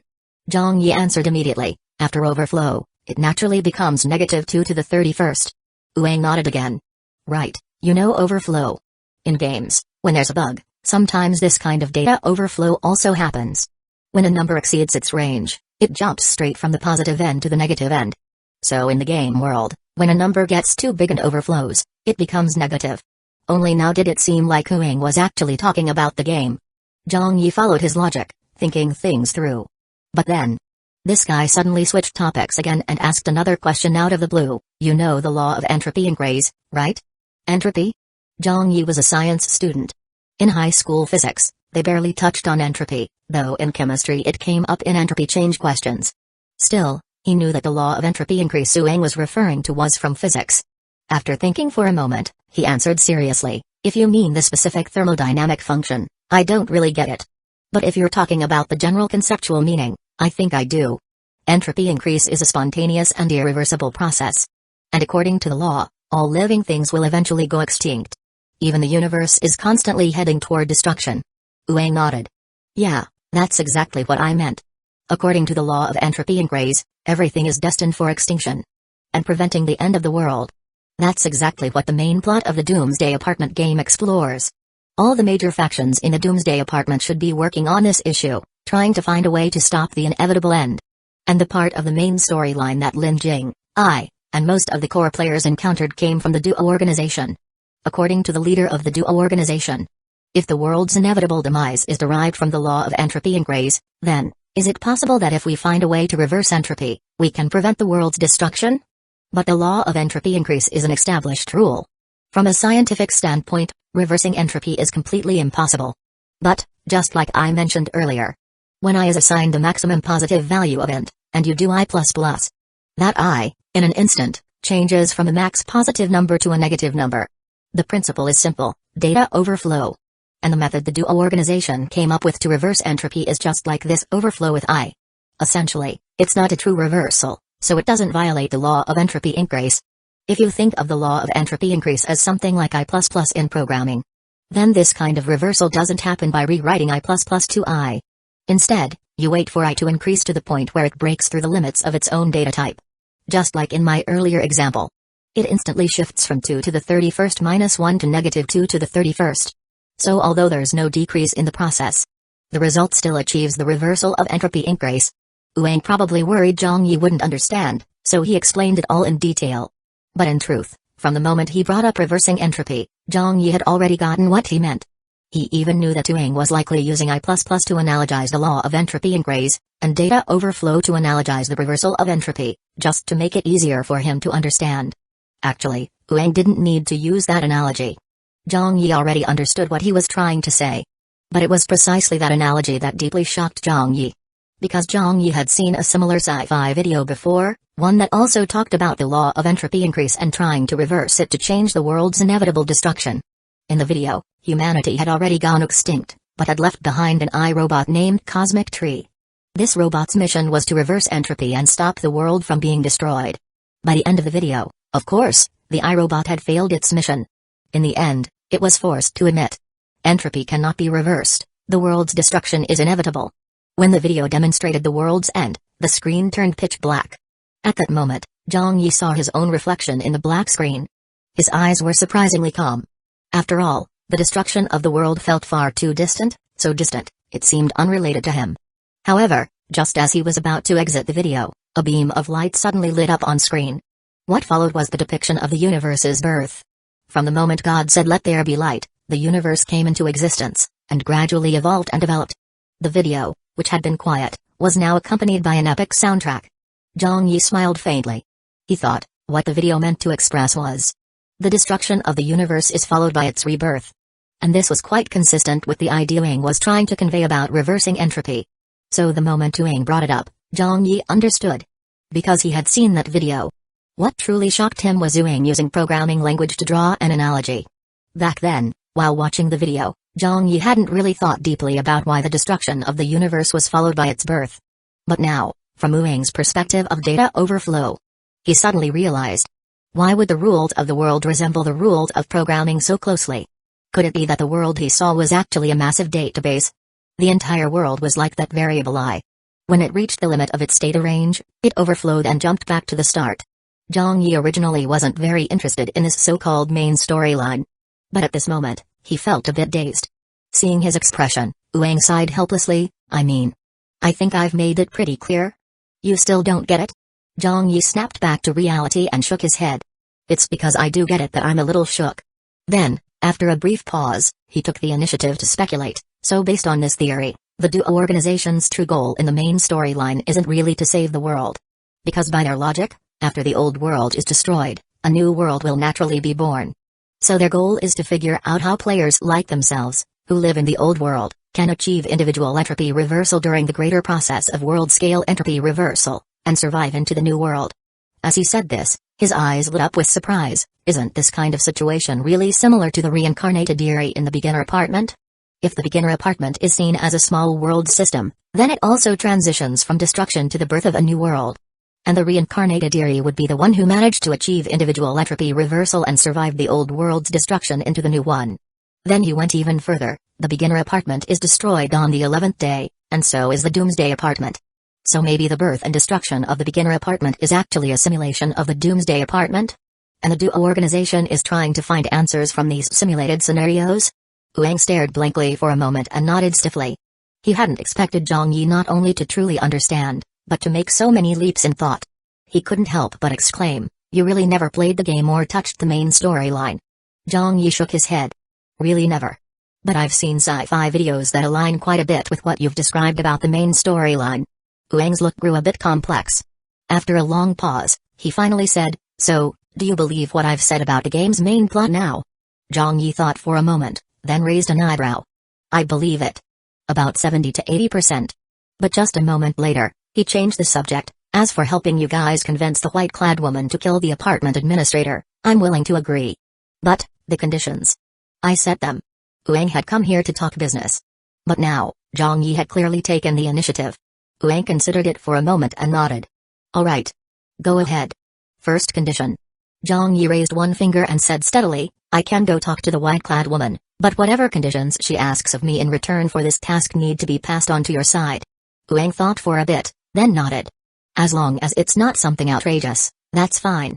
Then Zhang Yi raised a second finger. "Second condition. There's no guarantee of success in convincing the white-clad woman. If it doesn't work out, I don't want to feel like I wasted my time for nothing. So I want an upfront delivery fee. Or call it a middleman's fee." Before Wang could respond, he raised a third finger. "Last condition. If it works out and the white-clad woman agrees to kill the target apartment administrator, I want an additional reward." These three conditions essentially clarified the structure of the deal between them. First, Lin Jing and Duang would have to pay Zhang Yi a delivery fee, or a deposit showing their sincerity in asking him to help. Whether the mission succeeded or not, the deposit would be non-refundable. Second, any demands made by the white-clad woman would be fulfilled by Lin Jing and Duang. That would effectively make their transaction with Zhang Yi a proxy transaction between them and the white-clad woman. And Zhang Yi would just be the middleman running the errand. Finally, if it did succeed, Zhang Yi, the middleman, would also receive a tip. Wang had grown up in a society of favors and connections, so he naturally understood how these things worked. When you ask someone for help, first you pay a token amount. During the process, you give more support. After success, you reward the one who ran around making it all happen. Of course, in real life, it's not always cash. It could be a dinner, a favor owed. But in the Doomsday apartment, clearly this wasn't a society built on favors. So the terms had to be clearly laid out in advance. What Zhang Yi proposed wasn't quite the transaction model Wang had originally imagined. Still, after some thought, he nodded in agreement and even offered proactively, "We can sign a contract and divide the transaction into 3 parts. Part 1 is the deposit, Part 2 is the task itself. Part 3 branches into 2 outcomes based on the result. If the task fails, you don't get the third part's payment. If it succeeds, we pay you the third part. We want it to succeed, so we'll commit to supporting the second part of the task. You want it to succeed, so you can get the third part of the reward. In this way, our goals align." Chapter 113 Wang's sincerity, the Raven Egg Right. Zhang Yi smiled and nodded. "That's what I meant too." But in his heart, he was thinking. He could use the middle part of the job to squeeze out an extra cut. For example, When passing on the white-clad woman's conditions to Ueng, he could purposely exaggerate a little. And that exaggerated portion would go right into his own pocket. Honestly, Zhang Yi used to be just a high school student. He had never had to pull strings or be pulled into a web of favors. But now, he found himself doing this kind of thing with ease, like it was the most natural thing in the world. Thinking like this, no wonder history had so many corrupt officials. And now this newly minted corrupt official already had his scheme all planned out. But then Ueng suddenly said, to ask that cross-apartment NPC, the one you call the white-clad woman, for help. We won't be letting her name her own price. Instead, we'll be deciding what gift to offer her. If she's willing to accept the gift, then this matter goes through. If she doesn't accept it, then we drop it. That statement effectively killed Zhang Yi's plan to skim off the top. Right in its cradle. It was like Ueng had already seen right through his little scheme. Zhang Yi's thoughts spun quickly. He suddenly raised an eyebrow. Sounds like you're very confident that this gift you've prepared is something the white-clad woman definitely won't turn down. As he said that, another idea popped into his head. This gift didn't have to go to the white-clad woman. If Zhang Yi was skilled enough to convince her on his own, then the gift meant for her could go straight into his own hands. In that case, this gift would be for him. Once he'd sorted that out in his mind, he asked Ueng, so what exactly is the gift you're offering to the white-clad woman? Ueng smiled mysteriously and calmly said, it's a raven egg. Zhang Yi's first reaction was, duck egg. But he quickly snapped out of it. Raven was a kind of crow. And he definitely remembered seeing something about ravens before. They were said to feed on carrion and, in legends, often symbolized death, plague, and disease. In various literary works and games, they usually appeared in scenes of death and horror, filled with corpses. But Zhang Yi also recalled another kind of description in a sci-fi story he'd seen. It said that ravens looked black to humans because we couldn't see ultraviolet light. Their feathers reflected UV rays. And in their own eyes, their feathers looked as radiant as a rainbow. Based on this feature, Zhang Yi remembered one line that had left a strong impression. What the human eye sees as black isn't necessarily black. It was that line that made ravens stick in his memory. But what shocked him now was, from what he knew previously, in the Doomsday apartment, crows were considered a symbol of luck and blessing. They were a rare and noble species, not commonly seen. And yet Ueng was saying he had a raven egg to offer to the white-clad woman. Zhang Yi's mind raced, but he kept his expression casual and asked with curiosity, a raven egg? What does it do? Is it a pet egg? Ueng didn't answer, just gave a faint smile and said, all you need to do is pass the message to the white-clad woman. I believe she'll act for the raven egg. At that moment, Zhang Yi clearly saw a teasing glint in Ueng's eyes. Exactly like when he teased Wan Xin in the spectator stands earlier. This guy definitely knew he wasn't planning to pass the egg to the white-clad woman, but to pocket it himself. Zhang Yi thought for a moment, but didn't press further. He shrugged and said, all right, then the second part of the deal is settled. Now let's talk about the first part. The deposit, and the third part. The reward if the job is done. According to their transaction flow, the main payout would be in part 3. That way, Zhang Yi would be more motivated when acting as the go-between. The first part, the deposit, or good faith fee, wasn't usually a large sum. Otherwise, Zhang Yi could take the money and do nothing, just pocket it for free. So for the deposit, he hadn't planned to ask for anything big. But what he didn't expect was that Ueng would open with a bombshell. I heard from Wan Xin that you tried to trade the body enlightenment fruit with Shendu earlier, originally to exchange for an S-tier skill. And just now, Wang Chengjin also said you were looking into S-tier skill info? If that's the case, then our deposit can be an S-tier skill for you. That bombshell left Zhang Yi stunned. What the hell? The S-tier skill he'd been chasing everywhere and couldn't get. Ueng and that guy behind him, Lin Jing, were just going to give it to him? And that's just the deposit. No matter whether the job succeeded or not, the deposit wouldn't be returned. If Zhang Yi were just a little more black-hearted, he could totally take the deposit, do nothing, and then turn around and tell them the task failed. Even if it failed, he'd still walk away with an S-tier skill for free. Ueng and Lin Jing were this generous? No. Something was definitely off here. Zhang Yi's shock faded quickly, and he frowned. Ueng smiled in response, of course, we're not giving you direct ownership of an S-tier skill. After all, Chengjin and Wang Chengjin probably already told you. Getting a new S-tier skill during the beginner phase is insanely difficult. So the S-tier skill in our deposit is more like a trial card. Essentially, it's not something your own comprehension enhancement awakened or something you truly understood. It's simulated by an eerie item, a version of the skill with a usage time limit. That statement felt like a bucket of cold water was dumped over Zhang Yi. Still, it made sense. This was a deposit. They couldn't really give him something too valuable for free. And if there really was a way to directly obtain an S-tier skill, Linjing and Duing would have used it themselves. They wouldn't be handing it to him. With a time limit, it was much more reasonable. Zhang Yi hesitated. After all, his X-tier ability was way too overpowered. He couldn't be sure that the time-limited version of an S-tier skill would truly match the level of his X-tier ability. As he was hesitating, Wang's gaze locked on him, pupils suddenly trembling. A moment later, he said in a low voice, "Looks like your ability really isn't as simple as the hard work pays off shown on your data panel." This much Wang had suspected for a while. Even Wang Xingjin just now was actually a little suspicious. Because with an S-tier hard work pays off ability, Zhang Yi shouldn't be this obsessed with obtaining an S-tier skill. And his current hesitation only confirmed Wang's speculation. Wang's throat tightened, and with a tense voice, he blurted out, "You're worried that the item we promised isn't high enough quality for your hidden S-tier ability, aren't you?" Zhang Yi looked back at him with a calm, deep gaze. After a long pause, he suddenly chuckled, "You're worried Wang Xingjin's too lonely in that mini coffin and want to go keep him company." Wang immediately shook his head hard and quickly turned back to the main topic, "Relax. No matter what level your ability is, as long as you meet the conditions to comprehend an S-tier skill, the trial card will work." Zhang Yi no longer pressed on that issue and asked directly, "Then what's the time limit?" Wang gave a peace sign with his fingers, 2 hours. "Only 2 hours? That's way too short." Zhang Yi was naturally dissatisfied and was just about to renegotiate when Wang added, "Besides letting you experience the S-tier skill, this item also has a hidden benefit.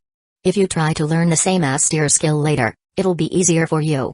For example, normally you might burn through 10 S-tier skill scrolls without learning a thing. But with this prior experience, you might only need 1 or 2 scrolls to successfully comprehend the skill."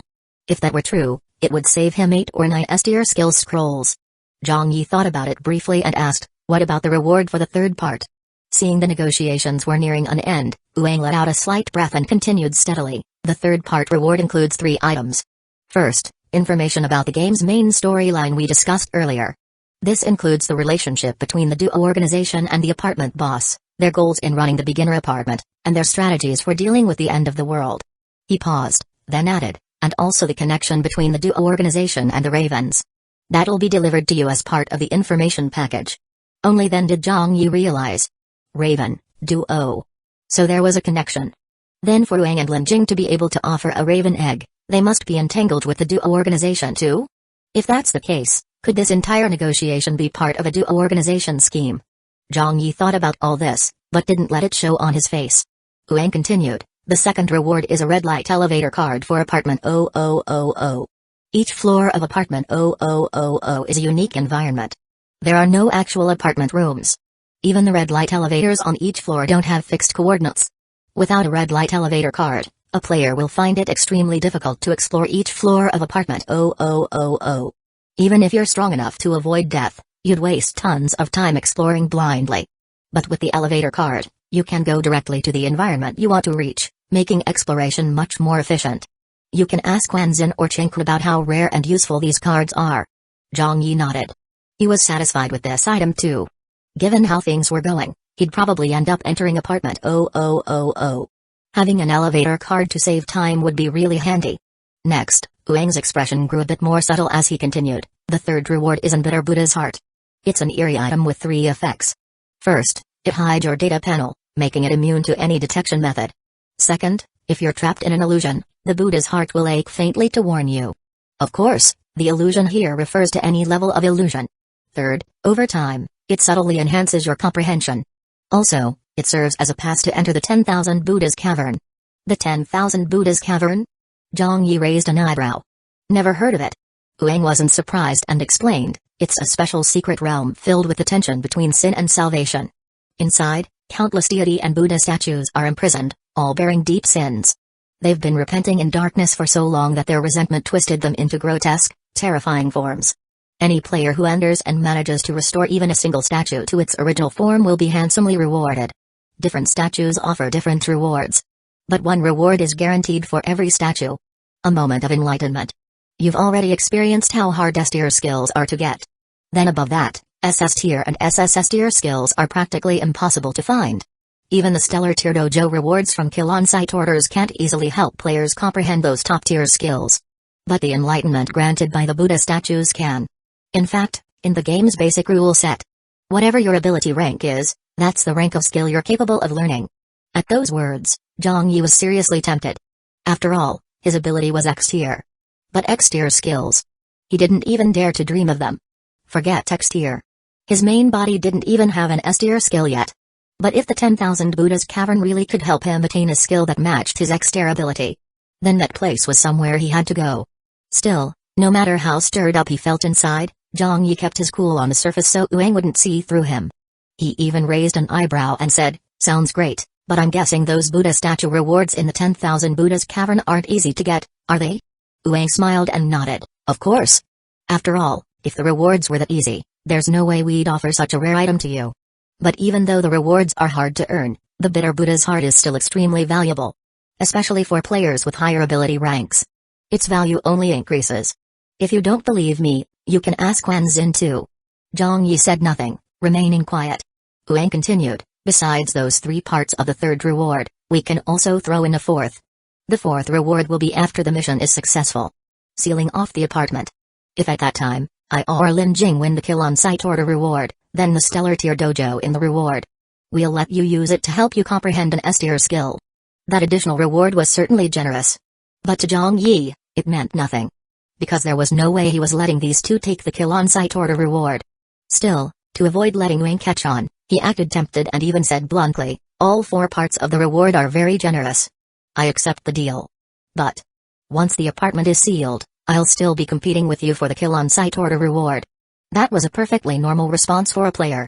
After all, who could resist the kill on sight order reward? Wang wasn't surprised.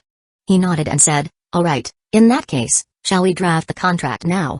Zhang Yi nodded, then while continuing to gather info on the 10,000 Buddha's Cavern, watched as Wang drafted the agreement. It was then he suddenly thought of a key point. Light-type player Huang Bo was currently inside the Void Mirror Palace. And according to what Wanzin had said, the Void Mirror Palace could be used to travel from room 9669 of apartment 6996 to room 6996 of apartment 9669. In other words, using the Void Mirror Palace, you could move between the 2 apartments. So in that case, if they truly wanted to block light-type actions, they'd have to seal both apartments 6996 and 9669. Yet Wang, throughout the negotiations and even while drafting the contract, had never mentioned that. He hadn't even brought up the apartment number Lin Jing had discovered. Thinking about all this, Zhang Yi casually asked at a suitable moment while watching Wang draft the agreement, "By the way, we're almost done with this contract. And I still don't know which apartment Huang Bo is in?" Chapter 114 S tier skill. Wang Fan paused in the middle of drafting the contract and quickly explained, "That kind of valuable information can't be revealed to you just like that. After all, like you just said, when it comes to the kill on sight order reward, we're competitors. If this goes through, you'll naturally know which apartment Huang Bo is in. But if it doesn't, and I tell you in advance, wouldn't that be aiding the enemy? Besides, we still need some time to pull this off. During that period, Huang Bo might change apartments." Sounded reasonable. Seemed logical enough. But Zhang Yi grew even more suspicious deep down. After all, Huang Bo was inside the Void Mirror Palace. How could he switch apartments so easily in a short time? According to what Wanzin said, it takes at least a full day for an ordinary player to get through the Void Mirror Palace. Unless Wang and Lin Jing knew that the effect of light and shadow escape allowed free movement within the Void Mirror Palace. Zhang Yi had a strong feeling something was off, so he asked again, "Right, and you said Huang Bo might change apartments. Then what if he runs off during the white-clad woman's attack on the apartment administrator? Wouldn't sealing the apartment be useless then?" Wang quickly explained this too. "Well, that's where luck comes in. Best case scenario, she kills the administrator quickly and quietly. Hopefully we're not unlucky enough for Huang Bo to make his escape at that exact moment. Besides, we can have a few people stationed at the rooftop to stop him in case he tries to flee." Sounded like another reasonable explanation. But Zhang Yi became even more convinced something was wrong. They were putting in all this effort, and then leaving it up to luck? That was way too careless. And as for guarding the rooftop to prevent escape, that made even less sense. Back when the light-type player escaped from apartment 9999, weren't Wang Shengjun, Li Junqi, Zhang Wenhan, and Shabo, the so-called 4 heavenly kings, already guarding the rooftop? But light and shadow escape was so fast that none of them could stop him. And besides, if guarding the rooftop actually worked, why bother sealing the apartment at all? Just have people watch the top floor. So clearly, Both of Wu Wang's explanations were flawed. Zhang Yi's mind was full of speculation and doubt. But he didn't ask anything more. After all, the only reason he was this suspicious was because he himself was the light-type player. He knew which apartment he was in. If he asked too much, it would only arouse Wu Wang's suspicion. Soon enough, the contract was finalized by Wu Wang right under Zhang Yi's nose. Both sides reviewed it multiple times and added some final details. Once everything checked out, Wu Wang signed and pressed his palm seal first. When he handed it over to Zhang Yi didn't take it immediately. He just watched him quietly. Wu Wang let out an "oh" and took out his survival jade token, operating it for a few moments. Soon, there was a knock at Zhang Yi's door. Wu Wang went to open it himself, and this time, Lin Jing walked in. As he welcomed Lin Jing inside, Wu Wang smiled at Zhang Yi and said, "A three-party contract needs all three of us to sign, of course." Zhang Yi didn't respond, just locked eyes with Lin Jing as he walked in slowly. Lin Jing was still wearing that black tactical coat, exuding an upright, commanding aura, like a real big shot. But when he looked at Zhang Yi, his eyes were somewhat conflicted. After a few seconds of eye contact, he spoke first. "You killed Wang Qingjun?" Zhang Yi raised an eyebrow, his tone casual. "Didn't you see it in the hallway?" Lin Jing was silent for a moment, then frowned and said, "I did. That ability looked like flesh weaving. But..." He gave Zhang Yi another complicated look. "But I don't sense that energy from you." "No, it's not that it's absent. It's there, but only sometimes." Zhang Yi had a good idea what he was puzzled about. The method used to kill Wang Qingjun was indeed the blackened replica's flesh-weaving skill. That was a glyph pattern ability Lin Jing also possessed, so it made sense he recognized it. But Zhang Yi hadn't fused with the blackened replica at the moment. So his body didn't carry the blackened replica's energy. That's probably what Lin Jing was confused about. But Zhang Yi had no obligation to explain anything. He chuckled and brushed it off. "What aura? Light-type aura? Dark-type aura? What, do I look like Ultraman with transformation powers?" Lin Jing also knew that in a lawless place like this, probing other people's secrets was taboo, so he dropped it. He naturally shifted his attention to the contract, skimmed through it quickly, and agreed to sign. With that, all three of them completed the contract. Then Lin Jing handed Zhang Yi a black ribbon. "This is the deposit. Tie it around your forehead for 2 minutes to activate 2 hours of S-tier skill use. If you don't trust it, you can have the white-clad woman inspect it for you." Zhang Yi accepted the ribbon and found it wasn't pure black. It was a deep crimson, so dark it looked nearly black. He immediately stored it in the replica shared space, and had replica number 5, located with his main body, retrieve it from there. Once it was out, he first had the blackened replica verify the item. Once confirmed, Zhang Yi put it on his main body's forehead. Even though the S-tier skill only lasted 2 hours, best saved for a critical moment, truth be told, Zhang Yi didn't want to wait. He already made up his mind. As long as the S-tier skill was strong enough, he'd go claim his personal instance right away. But honestly, there was no way to predict what S-tier skill it would be. He'd previously used a skill scroll and ended up with something as basic as detection.